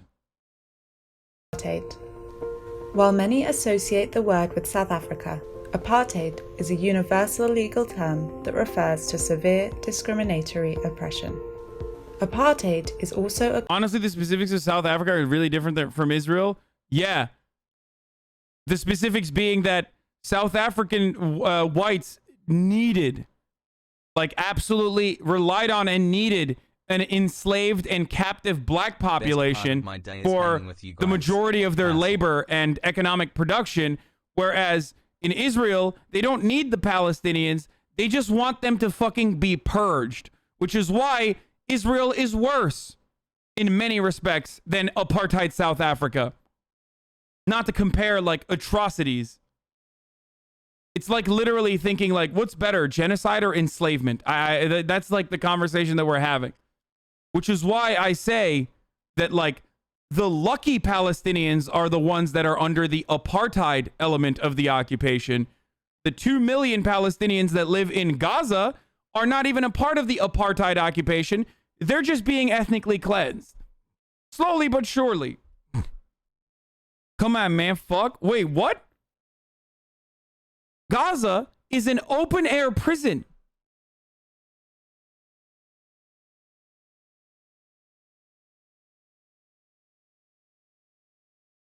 An open-air prison that's being bombed all the time. That's why I say, like, the situation for Palestinians is so bad that, like, Jim Crow South style discrimination would be a significant improvement on their livelihoods and their lives. I just want you to imagine, like, how bad the situation is. That, like, the solution towards a one-state solution is still going to be bloody and violent and horrible. There is going to be a reconstruction ass era where in the post-abolition, like in post-abolition America, like there was a reconstruction period and there were a lot of fucking troubles led by a lot of white supremacist movements that worked to separate black people from white people, right? Still rocking the mid part.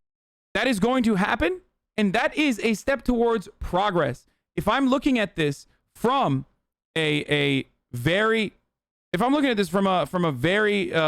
realistic point of view,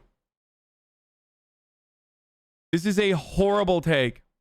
No, it is the realistic one. I'm sorry.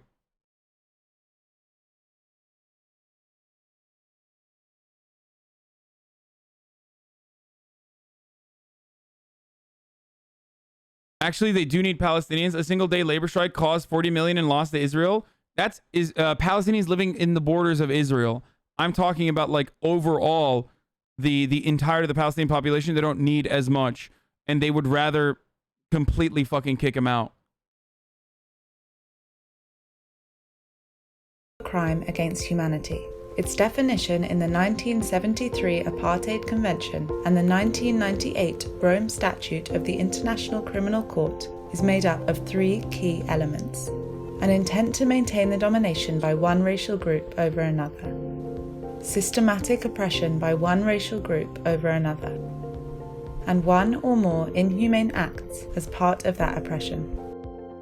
Persecution is a crime against humanity under the Rome Statute of the International Criminal Court. It is made up of 2 primary elements: a discriminatory intent leading to severe deprivation of fundamental rights of a racial, ethnic, or other group.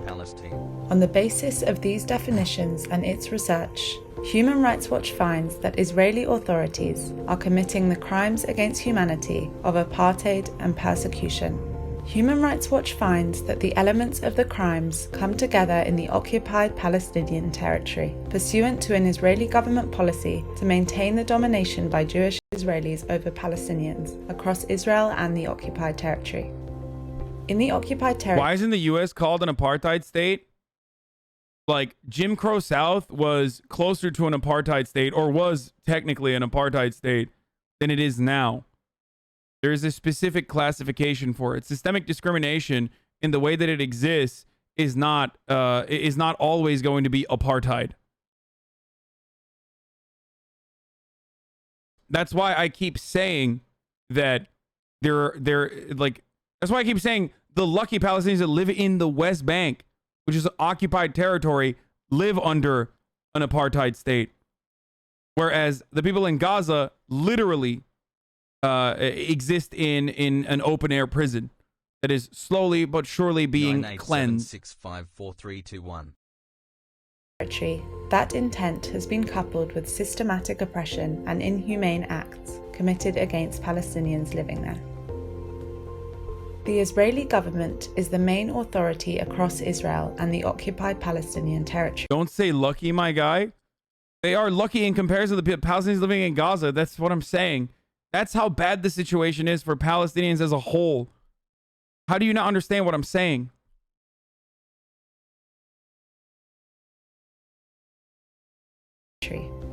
In these areas, Israeli officials have demonstrated a discriminatory intent to maintain domination over Hanky's still gonna be out here saying Human Rights Watch is puppets of DC. I mean, every fucking NGO is like, but they're correct on this Over one. Palestinians by ensuring control over land and demographics by Jewish Israelis.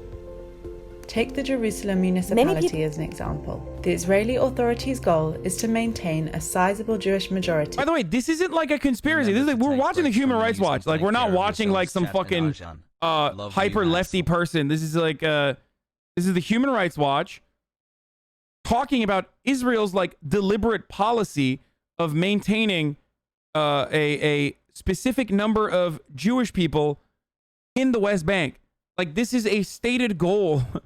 Just so, please do not mistake this. That's why I think it's like fucking preposterous when people try to say like apartheid and colonizer is a terrible term to use against Jews. Like, no, this is like, first of all, it's not Jews, it's Israel. And secondly, it's the Israeli government's deliberate policy. That's blood libel. You're joking. You're joking, right? You're joking. I think you're joking.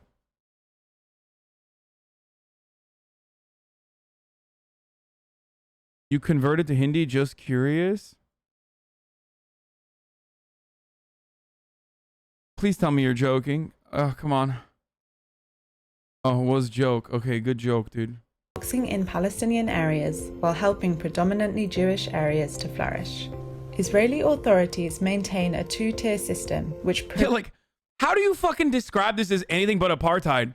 When, like, Palestinians living on their own fucking land, which is, like, occupied territory, which is illegal, can't have freedom of movement. Like, their freedom is completely restricted. Privileges Jewish Israelis over Palestinians. The means used... They can't build anything in their own territory, dog. What is it, like 99... Mohammed Kurd was talking about how 99% of Palestinian development in the West Bank is denied by Jewish authorities, by people who have literally openly stated, we want East Jerusalem to look like West Jerusalem, and and that like the entire Israeli project is a settler project. Like, the guy who said that sits on the fucking board that denies 99% of like Palestinian developments in occupied West Bank. Used by Israeli authorities in the occupied territory amount to the systematic oppression needed to establish the crime of apartheid. Israeli authorities have committed a range of abuses against Palestinians. In the occupied territory, those abuses include mass land confiscation, the denial of residency rights, and the suspension of civil rights, and rise to the threshold of inhumane acts and severe abuses of the fundamental rights of Palestinians. The international community should recognize the reality on the ground for what it is and press the Israeli authorities to end apartheid and persecution. This thread about the Fauci settler guy in the video is wild. He's willing to use the word apartheid to describe vaccine passports and other COVID shutdowns. Wait, what? I activated my long dormant Facebook account to find if I could find the Sheikh Jarrah settler Jacob Fauci from Long Island, who seems drawn to any camera like a moth to a flame. From his public post, I found a party animal, Kahanis, Trump supporter, and COVID truther. Here's some highlights. Oh, he's saying that vaccine passports are resembling apartheid. He quotes Mayor Kahane approvingly, down with Hanukkah. Wait. Better a strong Israel hated by the world than an Auschwitz loved by it? Wait, isn't fucking, that, the Mayor Kahane, isn't that like a fucking, crazy, like, Jewish supremacist or some shit?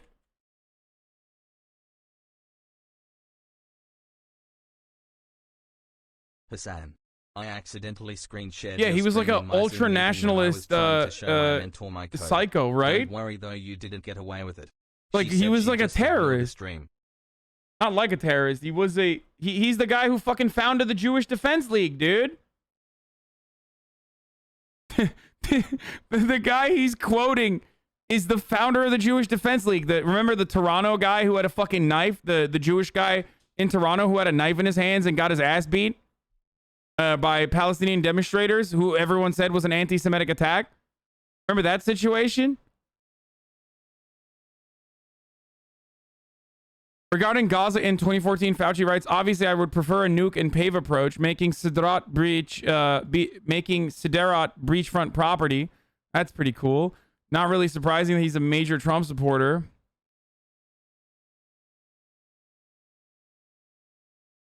He leads a holy life.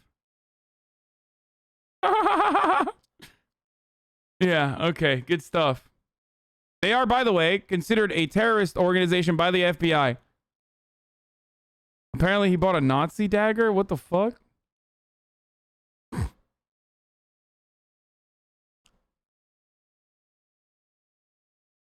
He likes going to the Haram al-Sharif Temple Mount with military escort.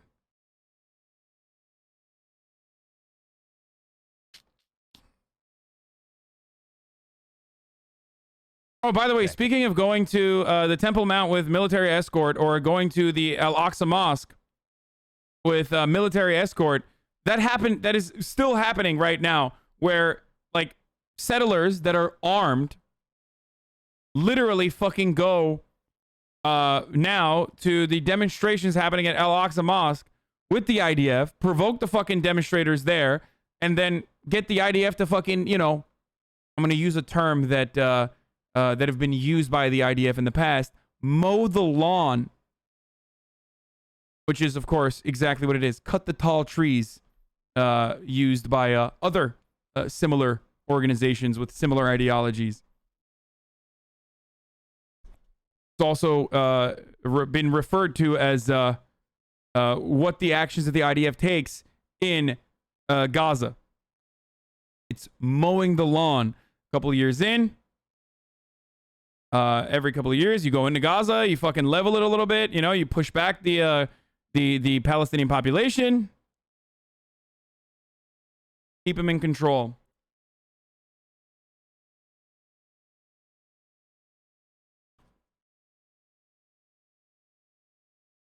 Minister says, from now on, we'll preemptively strike Hamas rocket activity. Likud's Hanegbi says, Israel will no longer wait for terror groups to fire before taking action. Netanyahu governments make mistake by allowing Gaza rulers to bolster capabilities.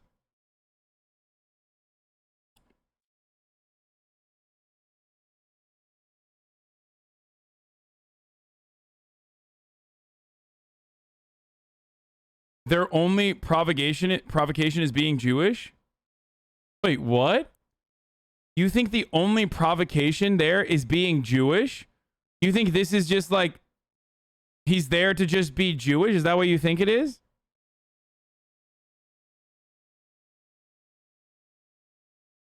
What the fuck? Do you think that, I don't know, him literally living in a Palestinian home's living room because he decided to occupy it has something to do with this, the reason why Palestinians are mad, or what's up?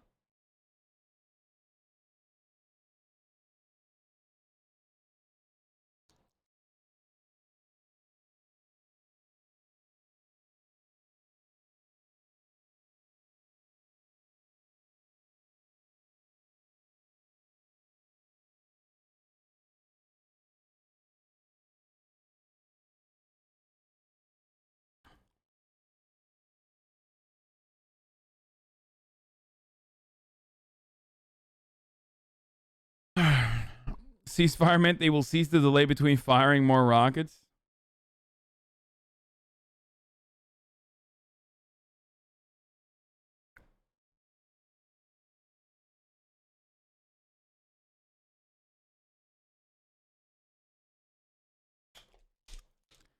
How much of the history / the situation do you think an individual needs to know to make criticism of this?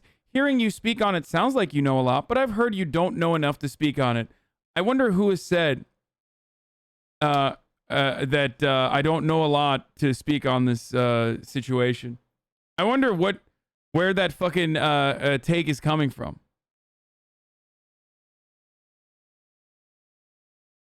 I'm not gonna ban him. He's not being fucking annoying, but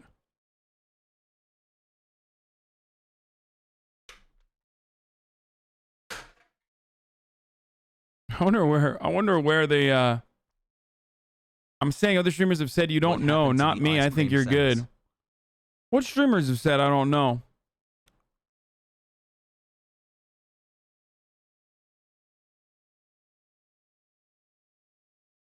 I wonder. I just want to know.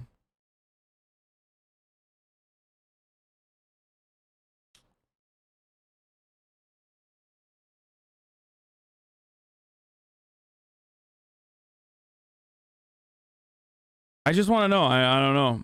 I'm sure they have great takes.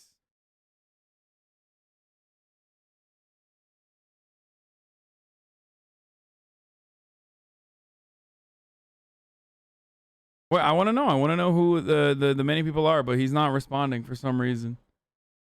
Or did he respond and I missed it? People think of Israel and Palestine as two countries at war. Hold on. Austin was talking shit? Yeah, probably. Probably with Saikuno, I think. Hold on. Let me just run through this real quick. This scan.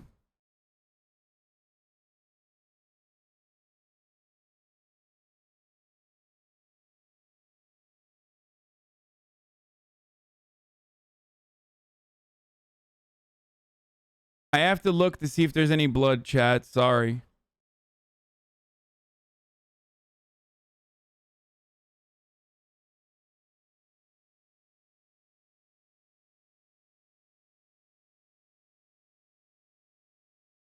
I have to pre-scan real quick to see if there's like any.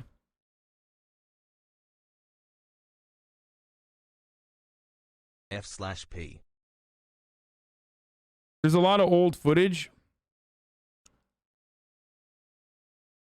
So I worry a lot.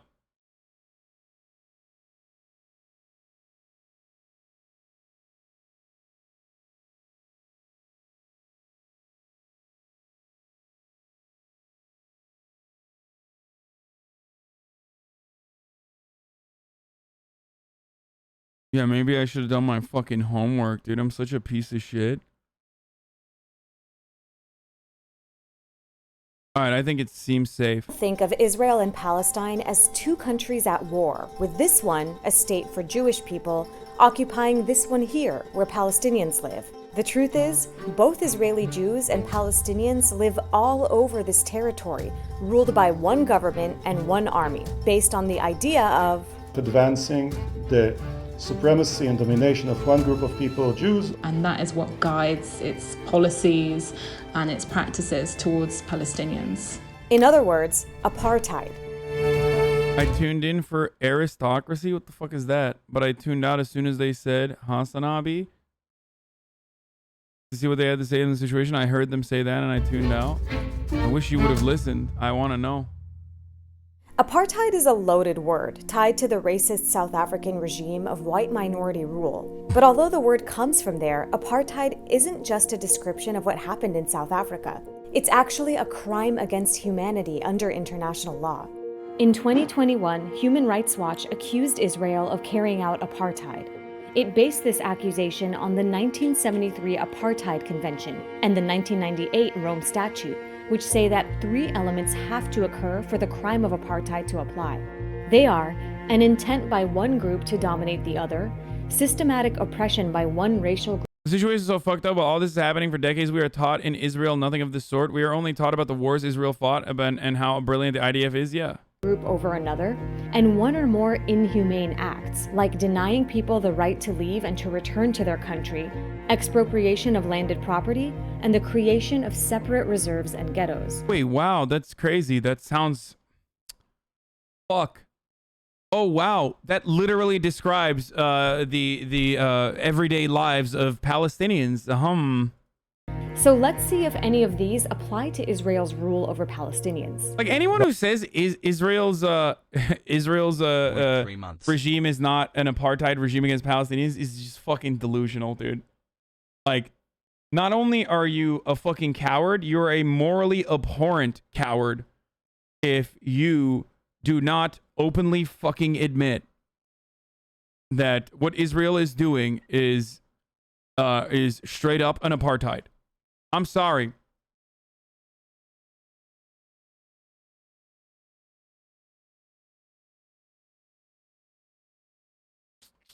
About half of the people. Or uneducated? Yeah, there's a lot of people who are uneducated or rather blinded by propaganda. I personally did really want to know how important the history is before being able to criticize, though, not drama baiting. No, look, understanding the history of any sort of conflict is always important. It's always a good thing.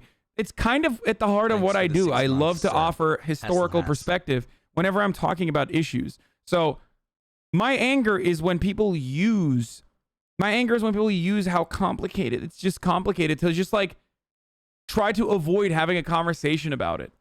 Okay? And that is unironically what people do whenever they say Hasan is not fucking educated enough to speak on these matters. They're literally saying it's too complicated. He's not well equipped to speak on these matters. And that's it. Like that's what that is. It's a way to fucking deflect. People that live here under Israel's rule are Palestinian, and the other half are Jews, like myself. For those 7 million Israeli Jews, almost the entire land is one space. Whether they're here, here, here, or here. Except for the Ottoman Empire, according to chat. Dog. Ottoman Empire bad, okay? It's an empire, okay? It's an empire. Shut the fuck up. Also, Ottoman Empire, when we're talking about the Ottoman Empire, we're talking about the history, okay? We're talking about history. Something that happened in the past, not ongoing shit. When I talk about the Turkish government's ongoing actions against Kurdish people as a whole, or when I talk about the Turkish foreign policy, I don't fucking mince words. I still tell you that it's bad and wrong. Just like the Ottoman Empire's existence was still predicated upon so much bloodshed. That's so fucking stupid.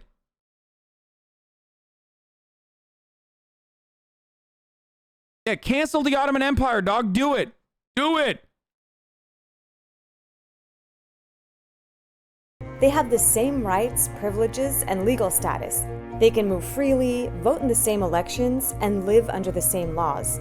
The boundaries are invisible to them.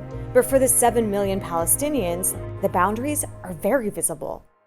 Whereas this is essentially one space for Israelis, Palestinians have been divided into 4 areas. Ottoman Empire, absolutely worse. It was predicated on basically enslaving people as well. Why'd you put basically, dude? Of course they fucking enslave people. Like, of course. Each area gets a different colored ID card issued by Israel, and your life and rights are determined by that ID card. In Gaza, Palestinians have no freedom of movement and are under a complete aristocracy said that you are too uneducated to give a rational explanation of what's going on. Okay, I don't give a fuck. Also, I'm not gonna fucking go on like some random debate show, dude. Okay, a lot of that stuff is just like literally pointing to be like, hey, I want you to like come on this debate show or some shit like that, and that's why they like want to engage in this sort of take. Let's be real. Also, I'm sure that if you like see the entirety of the code, I'm sure that it was couched within like a lot of praise for what I do or some shit, but ultimately it doesn't matter.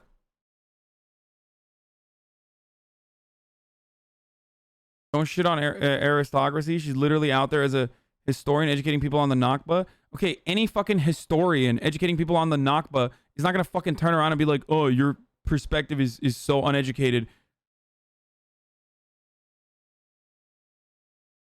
She rolled that back a lot. He wasn't characterizing that right. Like, I fucking doubt. She's not even a historian on this topic. She's wrong on so many things.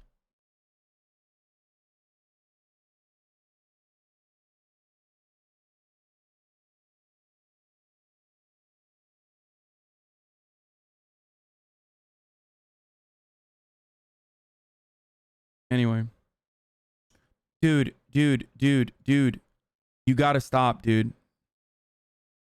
You've been posting this Google Doc for literally like the past week, dude. I'm not going to read this Google Doc on Sigma males, okay? Please stop. I see you. I'm not going to do it. So just fucking stop. No, I just timed him out. Israeli blockade. Israel You already debated her. Apparently she has a video. When? Oh, is it like, I think it's the Discord no longer group, right? has soldiers inside Gaza, but it controls every aspect of life from the outside. People in Gaza have no civil or political rights. They've got no say in the Israeli government that controls them. Only times I've seen aristocracy was when she was defending the British monarchy and arguing that Israel isn't a colonialist nation. Wait, what? Palestinians in the West Bank also have very limited freedom of movement, with their population divided into 165 disconnected cantons, cut off by Israeli military checkpoints, walls, settlements, and other infrastructure. They also have no civil or political rights in Israel. In East Jerusalem, Palestinians generally have more freedom to move, but Israel can take away their right to live in the city. They can't vote in Israeli elections, and Israel also bars them from taking part in Palestinian politics. Palestinians who are citizens of Israel can travel relatively freely, but they face restrictions on where they can live. They can vote in Israeli elections, but face legalized discrimination. Yara Hawari is a Palestinian with Israeli citizenship. This ID system. So this is the third, like, if we are to make distinctions between Palestinians, this is the third layer of discrimination, which is Palestinians living within Israeli borders, okay? So these are Palestinians with Israeli citizenship. And even they are also discriminated against. In one, from like literally going from the westernmost point of the Gaza Strip all the way to, you travel further east, all the way to the fucking, or I'm using my east and west. Yeah, no, westernmost point, further and further east, you will see 3 different kinds of Palestinian living. Okay? Starting with the most oppressed, which would be the Gaza Strip. Palestinians living in the Gaza Strip live on, western point to eastern point. I said it right. Starting off with the westernmost point in the Gaza Strip, you have the Palestinians, the more than 2 million Palestinians living in the Gaza Strip that are the most oppressed because they're living inside of a fucking open air prison that's consistently being bombed. Then within the boundaries of Israel, you have Palestinians with Israeli citizenship who are, out of the 3 groups, the least oppressed, yet still significantly marginalized and significantly oppressed against.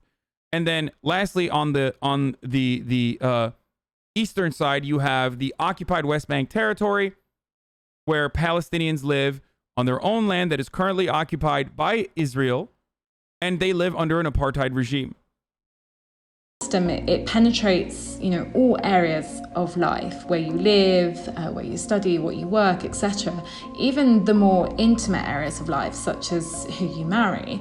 That's because for the most part, a Palestinian can't pass on their ID status to their spouse. And this has huge implications on where they can live. Dude, that is such freak shit, dude. Many indeed actually end up leaving and choosing to live abroad because it is that difficult. On rare occasions, Palestinians are able to change their ID, but only in one direction. So for instance, if a Palestinian from East Jerusalem... If you are a person, if you're a Palestinian with dual citizenship, maybe you're a Palestinian American, for example, you do not have a right to return as well.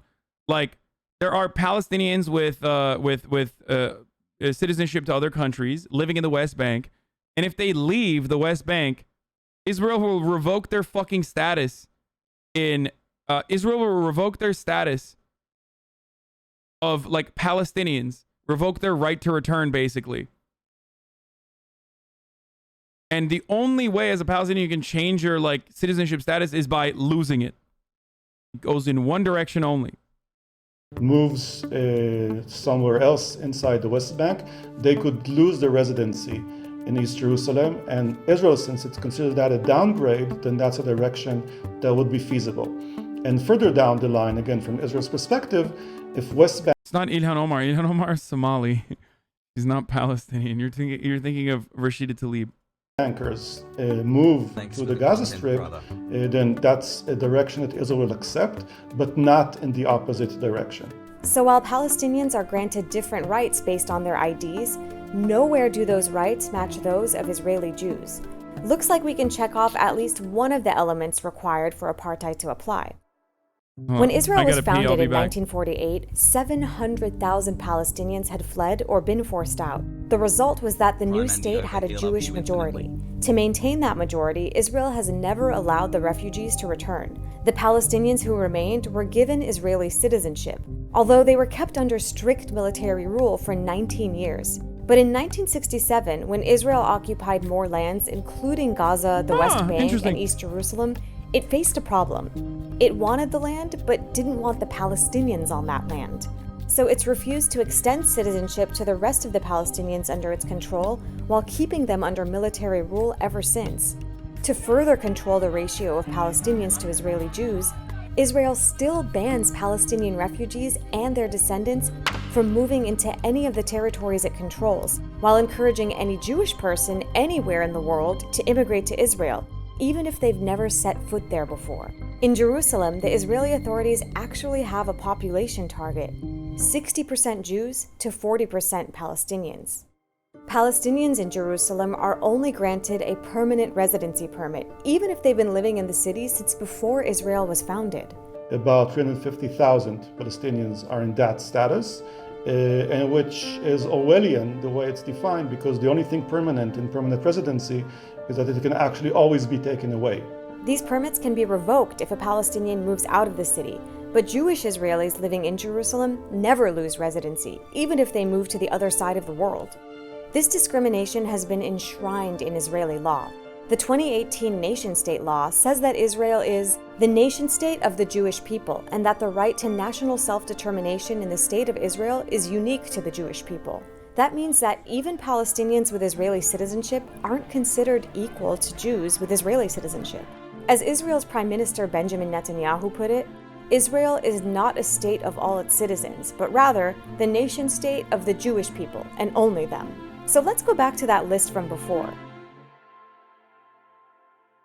The nation-state law is only one of many Israeli laws that explicitly discriminate against Palestinians. For example, there's the 1950 Absentees Property Law. Deeming Palestinian refugees absentees, Israel seized hundreds of thousands of acres of their land, even though they were only absent because Israel wouldn't let them return. Remember, denying people the right to return to their country is on the list of inhumane acts that legally make up the third element of apartheid.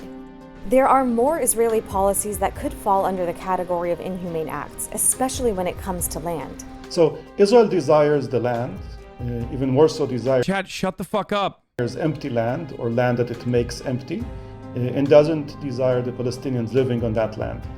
And that has resulted in policies in which land is constantly moving in one direction. Land that used to be Palestinian becomes state land, and then that land is allocated for the development of towns and communities for Jewish citizens. And yes, expropriation of land is also an inhumane act. So let's see what that looks like on the ground. Across the entire territory, Palestinian communities are overcrowded and surrounded by Jewish-only communities. It's the same type of practice of encircling Palestinian communities so that they can't expand, cutting them off from one another. It's a continuous practice that began in 1948 and was expanded to the West Bank in 1967. The Israeli state prioritizes Jewish development in places where it wants to restrict the growth of Palestinian communities, with the government keen to Judaize areas like the Galilee and the Negev. Israeli politicians frequently use that term to Judaize an area, in other words, to ensure Israeli Jewish dominance in a particular area, where the government has a concern over the Palestinian demography. And in any other context, this would be condemned as, gross ethnic engineering. It's in its basic laws, which is essentially the Israeli constitution. The land is deemed for the Jewish people, not the Israeli people, but the Jewish people. In fact, only 3% of the land inside Israel's 1948 borders is allocated for its Palestinian citizens. Meanwhile, hundreds of new communities have been built for its Jewish citizens, many on the ruins of destroyed Palestinian villages. Plus, there's the 200 illegal Jewish settlements that have been built across the West Bank as well. At the same time, thousands of Palestinian homes have been demolished or are under threat of demolition, having been built without permits because Israel rejects most Palestinian building applications. Meanwhile, in the Negev desert, the Israeli government wants to maximize the land available for Jewish development. So it has tried to force Palestinian Bedouin citizens into small townships by demolishing their homes and not allowing them to connect to the water and power grids. One village, El Araqib, has been demolished more than 180 times. Now, just across the Green Line, a similar struggle is taking place in the village of Susia, which is in the West Bank. Do you understand why when people say like apartheid isn't a good word to use here, like they're fucking insane and delusional? It is the only word to use here, and it's the light term to describe what's going on.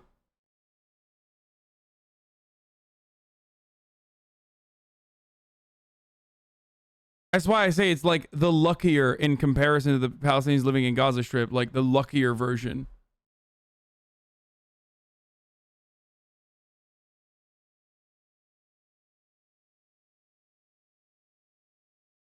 Aristocracy needs to learn her place. When did her head get so big? How does an uneducated VTuber think her voice is important?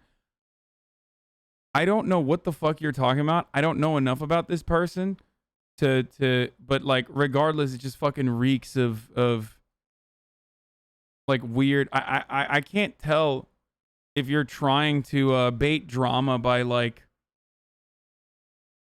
I feel like it just seems like you're trying to bait drama by spamming that shit over and over again. I don't know why he typed in the wrong chat.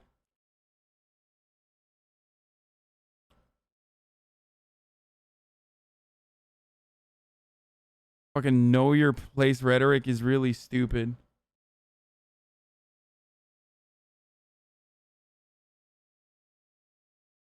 Just south of Hebron, and it too has faced a series of mass demolitions by authorities in an attempt to establish Israeli Jewish control over the area. Looks like we can check off another one of the criteria for apartheid. Israel has total control of this entire territory. I permanently banned that guy who kept saying like, are you a Gulen supporter? Are you a Gulen supporter? Obviously, I'm not a fucking Fethullah Gulen supporter, you dumb motherfucker. Do I strike you as the type of person who either A, likes the CIA and therefore would like a CIA asset like Fethullah Gulen, or B, like a fundamentalist, like a fundamentalist Muslim, which Fethullah Gulen is? Like literally fucking, you're so brain dead and you keep fucking spamming it over and over again. Territory. Even in Gaza and the West Bank, which have some limited autonomous Palestinian administration in place, Israel controls the borders, trade, resources, water, electricity, the airspace, the electromagnetic spectrum, So the electromagnetic spectrum is really fucked up. Like they control everything. They control the borders, trade, resources you brought up. And when she says the electromagnetic spectrum, she means like Israel literally controls radio frequencies, Wi-Fi, telecommunications. Like I'm going to expand on that. Like Israel controls all matter of telecommunications within Palestine, within like Palestinian territory, whether it be the Gaza Strip or whether it be in the West Bank. They can read your text messages. They can send you text messages, and they do often. They often do that. They control everything. Like sometimes they will stop you from uploading. So you can, for example, you can be on the internet and you can see other people's shit, but you can't fucking message one another or do like live streams because they've shut off uploading capabilities. borders, trade, resources, water, electricity, the airspace, the electromagnetic spectrum, the population. Does that not mean Gaza Strip does not have the infrastructure to handle themselves, so Israel provides it? Israel prevents Gaza from and Palestinians from having the developmental capabilities for that. Registry and more. accusing a government of carrying out a crime against humanity like apartheid. It's like saying, oh man, the Gaza Strip just like doesn't have any fucking neurosurgeons. I wonder why. Maybe because they keep bombing schools and they murdered the last remaining one in the Gaza Strip. Do you see what I'm saying? It's not that like, you know, they're incapable of building this shit out. It's because they're occupied and Israel keeps murdering them. Apartheid is no simple matter, but we've seen how Israel's control over and discrimination against Palestinians fits the legal threshold for apartheid. Israel's own leaders knew this was happening, although they didn't do much to stop it. The state that you have at the moment is an apartheid state, isn't it? It's not yet apartheid, but it might come on this slippery slope toward apartheid. That's fucking Ehud Barak, by the way. Like Jeffrey Epstein's friend, Ehud Barak. Like former Israeli prime ministers, like, oh, it might become, it might go towards apartheid. It is. It has been. It was under his administration as well. But when you have a fucking former Israeli prime minister saying that shit, like, understand that, like, we are definitely there and have been there for a while. Apartheid, but it might come on this slippery slope toward apartheid. Still, how could apartheid apply to Israel when, say, Palestinian citizens can vote? So as a Palestinian citizen of Israel, I cannot question the fundamental constitution of Israel, which says that the state is for the Jewish people and the Jewish people alone. My citizenship doesn't allow for inclusion in that state. And so therefore, participation in Israeli elections or in the Knesset is really nominal and has no potential to change policy. Another argument against the accusation of apartheid is that the occupation is only temporary, and when it ends, Palestinians will rule themselves. Normal people don't think that 54 years is temporary. We've passed that line already a very long time ago. And yeah, there's a lot of Israeli propaganda insisting on that worldview of democracy plus temporary occupation. No, it's not a democracy and it's not a temporary occupation. It's one regime between the river and the sea, and that regime is apartheid. How do Palestinians resist without being labeled as terrorists? They don't. Every Palestinian that has resisted against the Israeli state has routinely been locked up with fake charges, including like literally fucking activists and journalists that are on camera while they're getting processed. I was listening to another interview. I forget what her name is. It was on Deconstructed with Ryan Grimm. And this person, wait, was it? Who did Ryan Grimm interview on Deconstructed?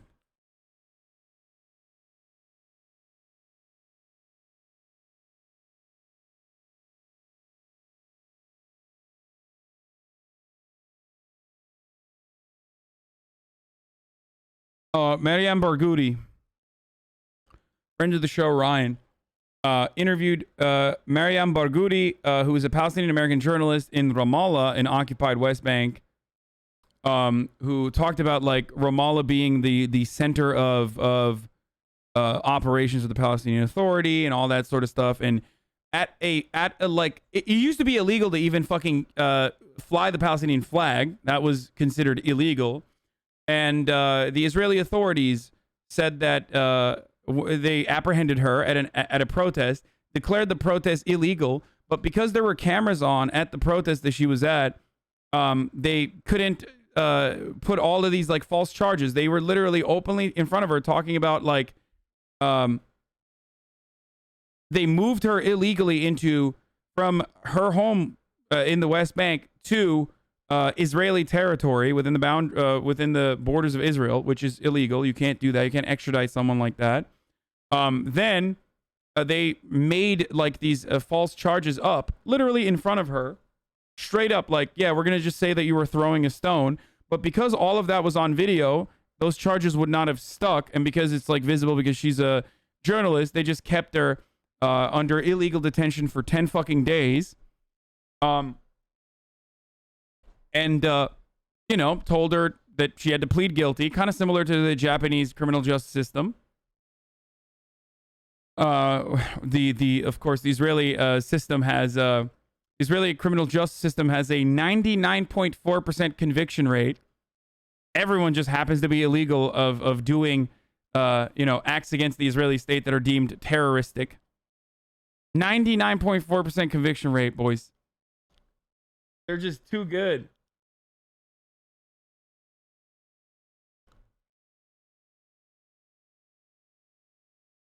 IDF labeled the 200 Palestinians that they killed terrorists.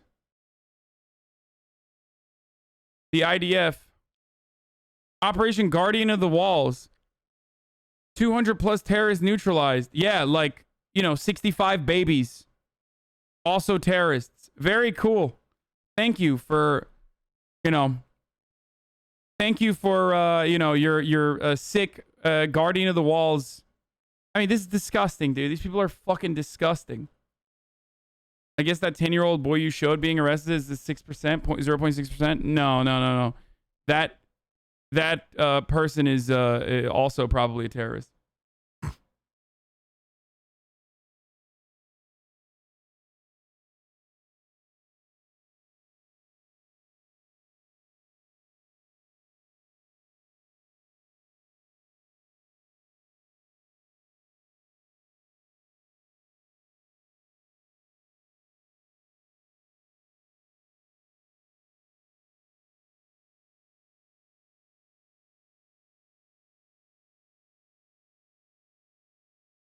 Great.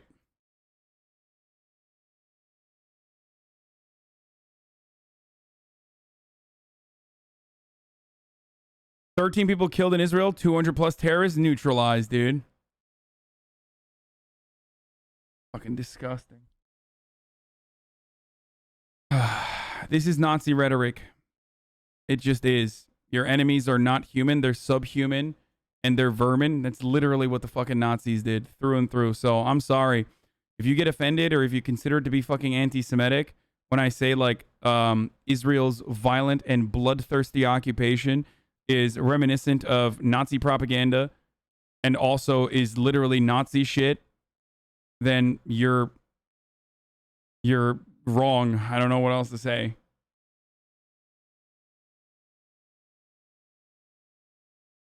You try to do something like untangle the Israel-Palestine conflict. I mean, one of the things you just to start with is okay, how far back are you going to go? Well, I would say it depends on what argument you want to make.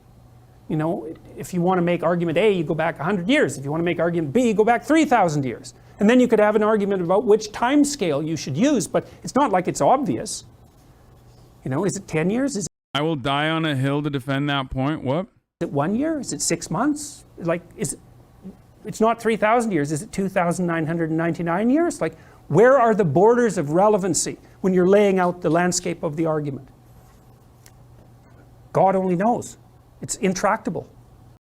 Oh, wow. That's a very good take by Jordan. Jordan Peterson. So that's what I feel about, that's how I feel about or saying that the language that we're using when we say apartheid, when we say fucking Nazi is too much. His name is Hasan. Thanks everybody who watches the Ask Project. It's really, really appreciated. I've noticed lately that the amount of views are low, contributions have gone down. It's the only way I'm able to do this project is from your contributions and sharing the videos. Please contribute. Go into the description below to see how. Guys, I appreciate so much that you guys watch these videos, like these videos, share these videos, and contribute. It's amazing. Thank you. You didn't even finish the video, but okay, LMAO. Are you fucking dumb, dude? No. Apartheid. No. Many people think of Israel associate and untangle the Israel-Palestine conflict. I mean, one of the things you just to start with is okay, how far back are you going to go? I was right here, right? God only knows. It's intractable.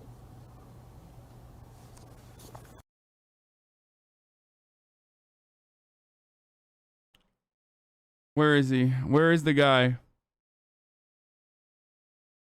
Where is he? Where is he? Where is he? Where is he? Where is he? Where is he? Where is he? What was his name?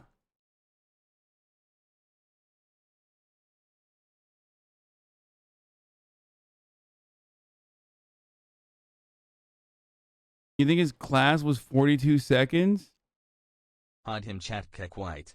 I mean, this is a literal deflection from like actually talking about it. Do you want to give me a full-blown Jordan Peterson fucking video on Israel Palestine?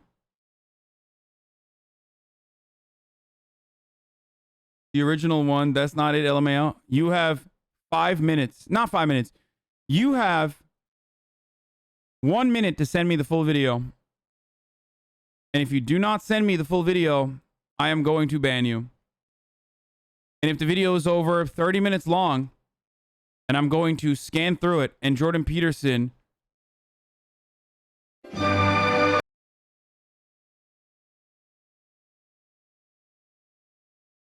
you fucking stupid? Dude, Jordan Peterson fans are so fucking delusional. They're so dumb, dude. Dude, 2017 Maps of Meaning Story and Meta Story Part 2. You better fucking send me... You better send me the fucking video right now. Vital and supposedly interesting idea. Oh, dude, you gotta watch like fucking... Oh, that's just this part 2, dude. You gotta watch this 2.5 hour... You gotta watch this 2.5 hour fucking lecture of him just fucking rambling on about maps of meaning or whatever the fuck.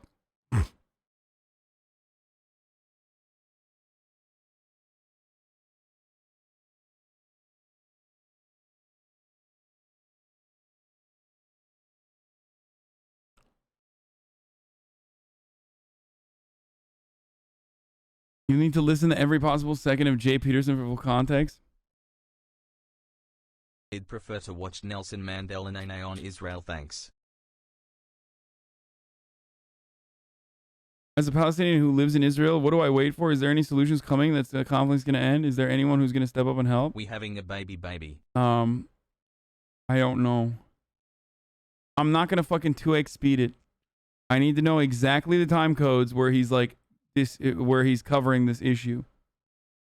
Okay? And if you don't have that, doesn't JBP have some pretty questionable shit he wrote in previous books? Yeah, but that doesn't matter.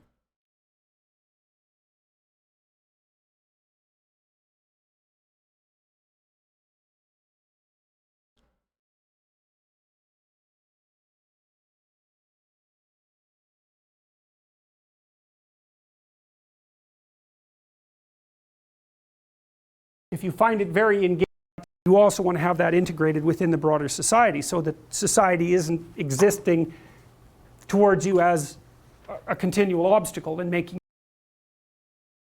This is so dumb.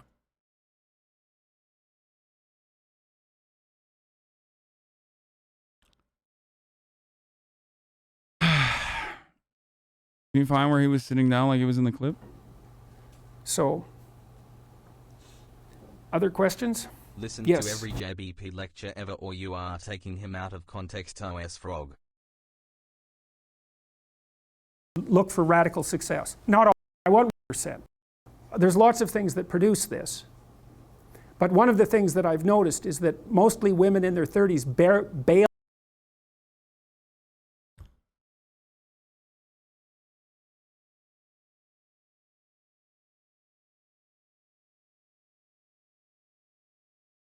At HasanAbi, please don't say that Nazis had a ministry of Jewish extermination. They had death camps, they gassed and burned Jews, killed them in the streets. Israel is horrible, but they are not Nazis. Fucking stop saying that shit, man. No, instead of ministry of Jewish extermination, they had death camps, they gassed and burned Jews, killed them in the streets.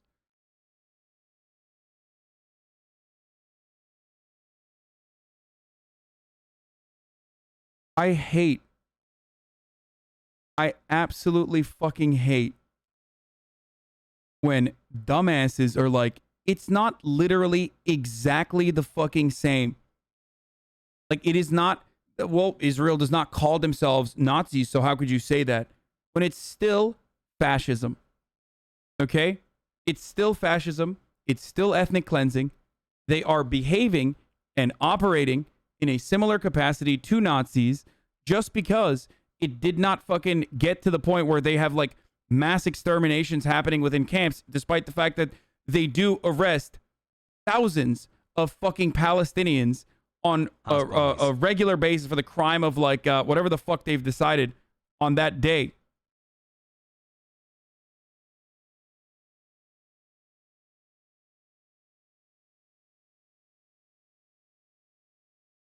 And the ideological spin that they put on it are reminiscent of literal Nazi propaganda. If that's not enough for you, I don't know what to tell you.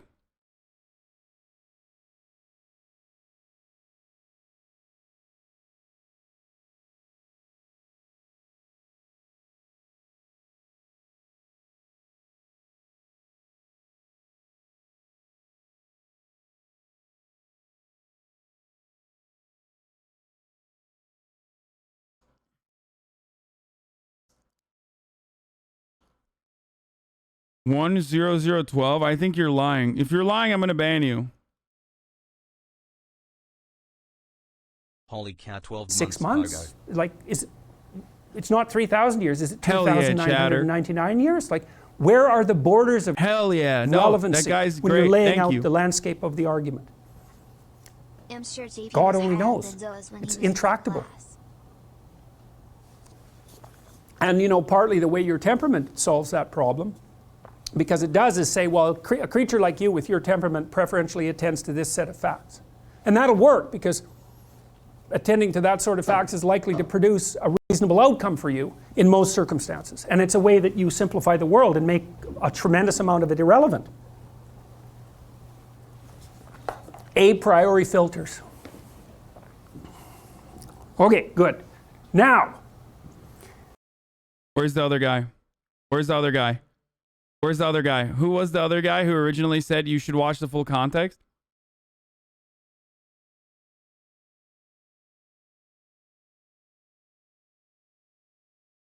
Was this guy, right? Say you're sorry, or don't I know you are, so it's okay. I was simply pointing out how 42 seconds of him saying nothing is probably the intention of the clip itself.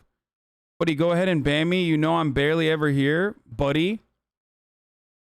I need you to admit, I mean, I'm going to ban you regardless, most likely, because you're such a fucking idiot. But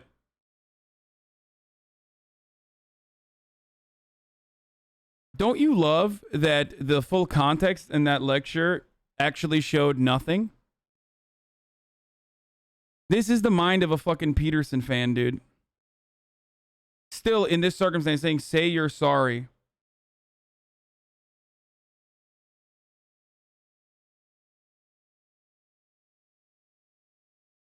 Motherfucker said, say you're sorry. Say don't peek a video. What a fucking idiot, dude. Belki ilgini sika gozat. What a fucking moron, dude. Say you're sorry, or don't. I know you are, so it's okay. I am not sorry. The only thing I'm sorry is that I just didn't ban you and move on, and actually spent like 10 to 12 minutes trying to fucking find additional context, only to be proven right once again. I really wish he had something. Read my other logs, dumbass. And that's my only problem. It's not about Jordan. I don't care about him. You, of all people, should know what cutting clips does. I didn't like how you cut it and everyone jumped in. Yeah, we were right. Because Jordan Peterson notoriously never actually has a fucking take on any particular matter, and lightly will side on the reactionary conservative point of view. That's the whole point. And moronic Jordan Peterson fans will always be like, we need more context. We need more context. Engage in these. Oh, wait, fuck. I forgot to ban him. Just ban him. Pathetic. I'm not even going to fucking ban him myself. Thanks everybody who watches the Ask Project. It's really, really appreciated. I've noticed lately that contribute. All right, we're going to do the Ask an Israeli-Palestinian Project videos again. But before we go into it,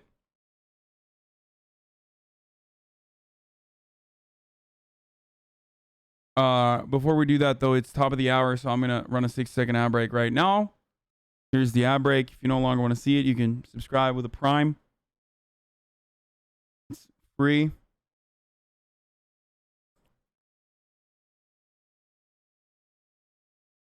Okay. Here is the ad break now. amazing. Thank you. I'm a Jew living in Israel, and what the government's doing is literally Nazi shit. Yeah, I mean, dude, you're being real anti-Semitic.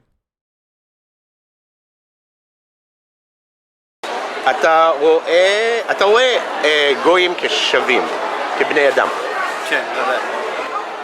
אוקיי, כל הזכויות שיש לך, כאילו, מגיע להם. אני רואה את עצמי כמיוחד יותר, אבל ודאי שווה זכויות. אוקיי, מה זה אומר? He's like, we're all equal, we're just more equal. You know, separate but equal. Bruh, this video is just for Nazis to fume at. It's literally a fucking Jewish dude who I think is otherwise a Zionist who asks settlers questions that his audience gives him. מיוחד יותר? באיזה מובן? מישהו שלא מבין. במובן הדתי.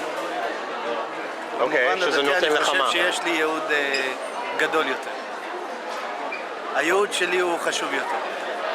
Okay. Do you see Jews and non-Jews as the same? Are you Jewish? Yeah. Are they Jewish? No. So what's the purpose of the question?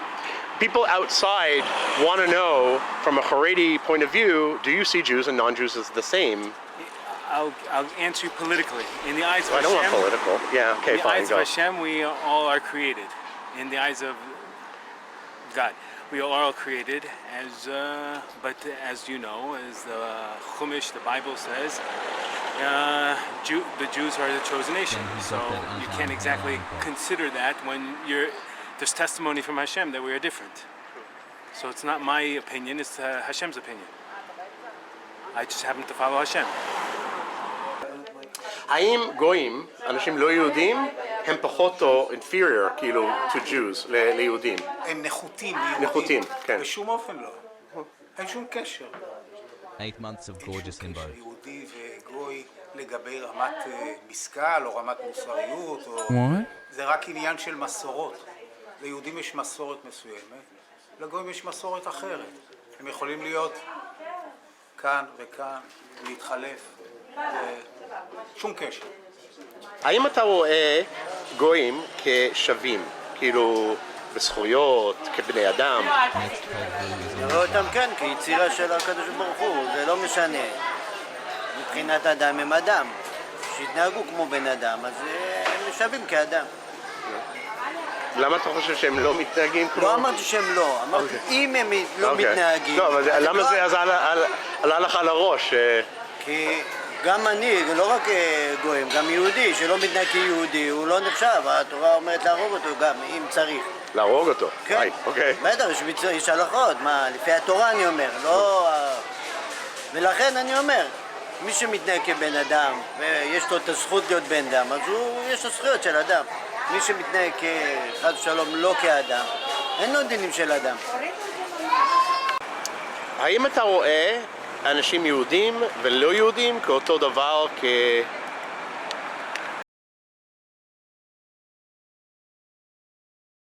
I don't want to... Is this a religious thing or what's going on there? Chatters.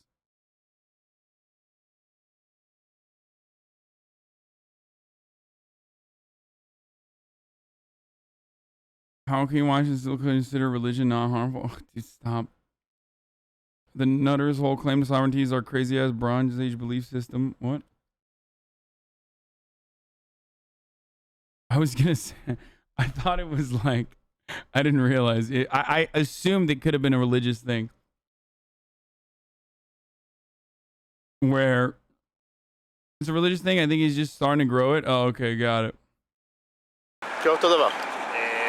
אני יודע שיש כל מיני תפיסות, שיש איזשהו הבדל בין יהודים ללא יהודים. אני, מבחינת ההשקפה שלי, אני לא מבין בזה כלום.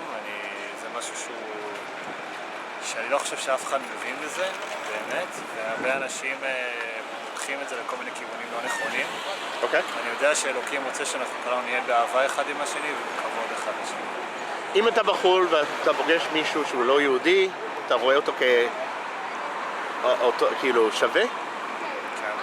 גם אני עובד עם אנשים שהם לא יהודים, בעבודה שלי. אני אני איך שאני חווה את זה, אני משתדל כלפי כל בן אדם להיות באהבה ובכבוד כלפיו. אוקיי. תתי, אני אשאל אותך. האם אתה רואה יהודים וגויים כשווים, כאילו? כשווים? כן. בזכויות, כאילו מגיע להם, דברים כאלה. מגיע? כן. פשוט ליהודים יש דרך חיים שבורא עולם נתן לנו. הגויים אין את זה, הם פספסו. לא, אבל נגיד זכות הצבעה, או לגור איפה שרוצים, כאילו... מישהו שהוא... לא, זה מדינה יהודית. אני לא חושב שלערבים... מדינה יהודית, למה הם מצביעים? מדינה שלנו. אבל הם מצביעים. יש להם זכות להצביע, כי הם מצרכים. אני חושב שזה מדינה שלנו, זה שיש עכשיו 13 מנדטים לערבים, למשל. אתה רוצה שיהיה שר ביטחון ערבי, או יכולים למסור שטחים לערבים? זה לא מתאים. Oy, oy, oy, dude. Holy shit.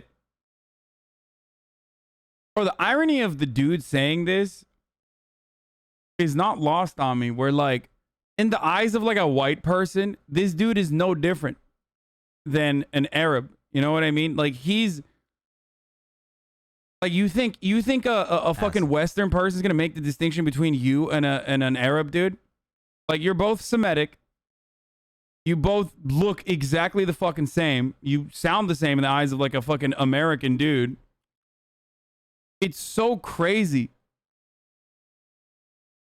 It's so fucking crazy that this dude is like... He's more of a POC than you are. 100%.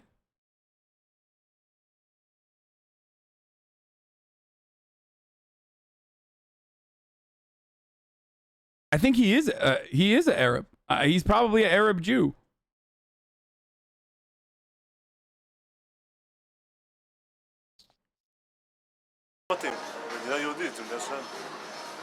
האם אתה מבדיל בין יהודים ולא יהודים? כאילו בקטע, אתה חושב שהם שווים? האם אני חושב שהם שווים או מה דעתי? דעתך, האם הם שווים? דעתי שעדיין הם לא שווים. שמה? שעדיין אין שוויון. לא, זה בסדר. האם אתה רואה, נגיד שיש לך שכן שהוא יהודי, ושכן בצד השני שהוא לא יהודי. אתה רוץ אתה אוהב אחד ולא אוהב, זה לא משנה. אתה רואה אותם כאותו דבר? כן. שווים, כאילו... כן. האם אתם רואים יהודים ולא יהודים, גויים, כשווים?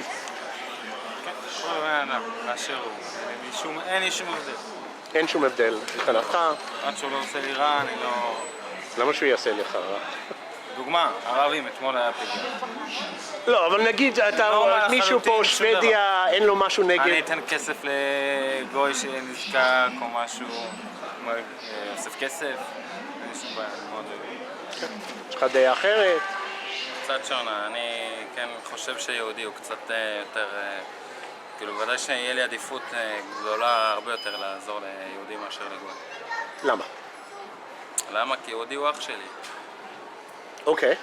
נגיד מצב שיש שני אנשים ברחוב שצריכים כסף, אתה נותן לשניהם או רק ליהודי? ניתן לשניהם. אבל ליהודי בחיבה יותר. I think not as bad. אתה סתם אומר את זה?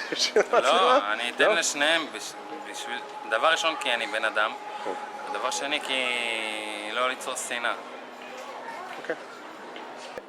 Do you see Jews and non-Jews as the same? כאילו שווה ערך. No. Okay. Dude, American settlers, dude. Here we fucking go. Dude, oh. As the same. Is this guy an American settler? Actually, wait, did he just say that? No, no. Do you see Jews and non-Jews as the same? כאילו שווה ערך. No. Did I just read that? Explain. I see Jews as the chosen nation. Okay. They were chosen by Hashem. Does that make Jews better? Makes Jews different. Okay. Like so, not all of our body parts are the same. They're all the same parts of the body, but there's the mind, there's the heart, there's the foot. They're not all the same. They're all part of the same body. Do they deserve the same rights? Let's put it that way. What Jews, non-Jews, rights? anyone who lives here, let's say. Does everyone deserve the same? Treated the same? Let's put it that way.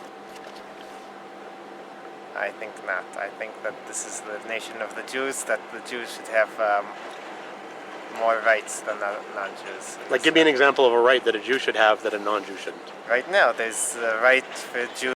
This is YouTube Hasbara. Actual surveys say 93% want to wipe out Gaza. No, it's not 93%, but it's around like 70%. I think it was 72% in the last polling, according to the Times of Israel, that said that the bombing campaign on Gaza should have continued, and there should not have been a ceasefire. It's terrible. It's fucking horrible. Come to Israel and to get your citizenship, which isn't for all non-Jews. This is the land for the Jews. All the Jews can come and live here. I think that Jews should have more rights than non-Jews. Can you give another example? Maybe even a law that doesn't exist, or a right that should exist. I think that the Jews should get land here, like the Bible says that each Jew. Shadows of the foreskin is one body part that is different? No, because Muslims also get circumcised. When Yeshua came with the Jews to Israel, each one got his own plot of land. So I think that each Jew should get his own plot of land, and non-Jews shouldn't. What about the ones who are already here? There's a halachic issue of having non-Jews in Israel. There's what's called the Gir Toshav, someone who if he keeps the 7 laws of Bnei Noach, The Noahide laws. then he could live in Israel. The most helpful thing you can.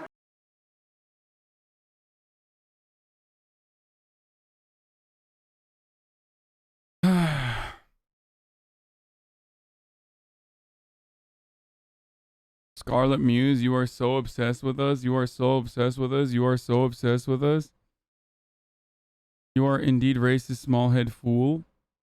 Damn, Scarlet Muse is back from her fucking, yeah, back from her fucking long time, we just gave her a little leave of absence, you know, and she's still back. She's back for more, dude. I'm the obsessed one. Can you show us videos of interviews with Palestinians? Does he have one? If he has one, we can look at that too. But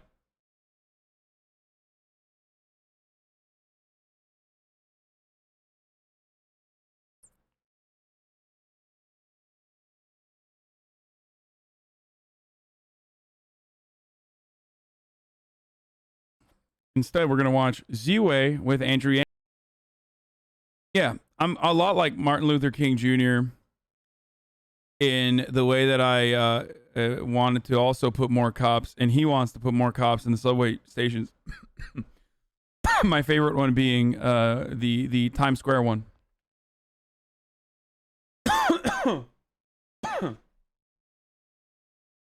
Fantastic. Thank you, Ziwe. Really appreciate it. Andrew, could you do a lean-in for me, please? If you want me to. How does this work? Why are cops in subways a bad thing?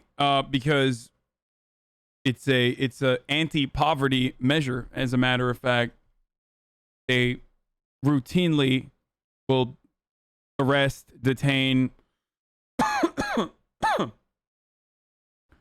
and oppress black people, brown people, rather than stop and frisk, apply stop and frisk to poor people in subway stations.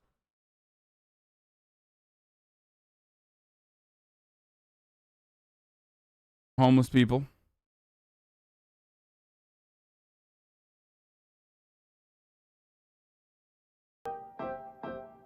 Okay, here, I unpaused.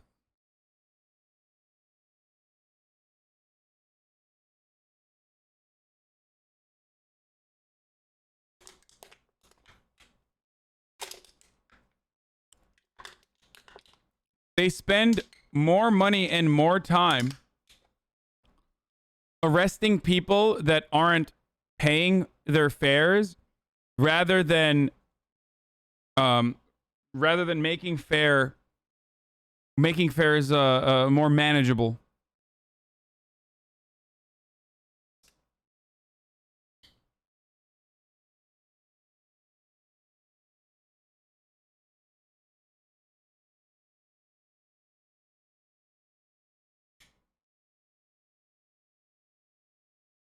That's pretty good. Okay, we're done. We're done with this. We're done here. New John Oliver today. Wait, what is this sponsored content? Oh my God, new John Oliver with SpawnCon? Oh shit. Johnny Ollie is talking about SpawnCon.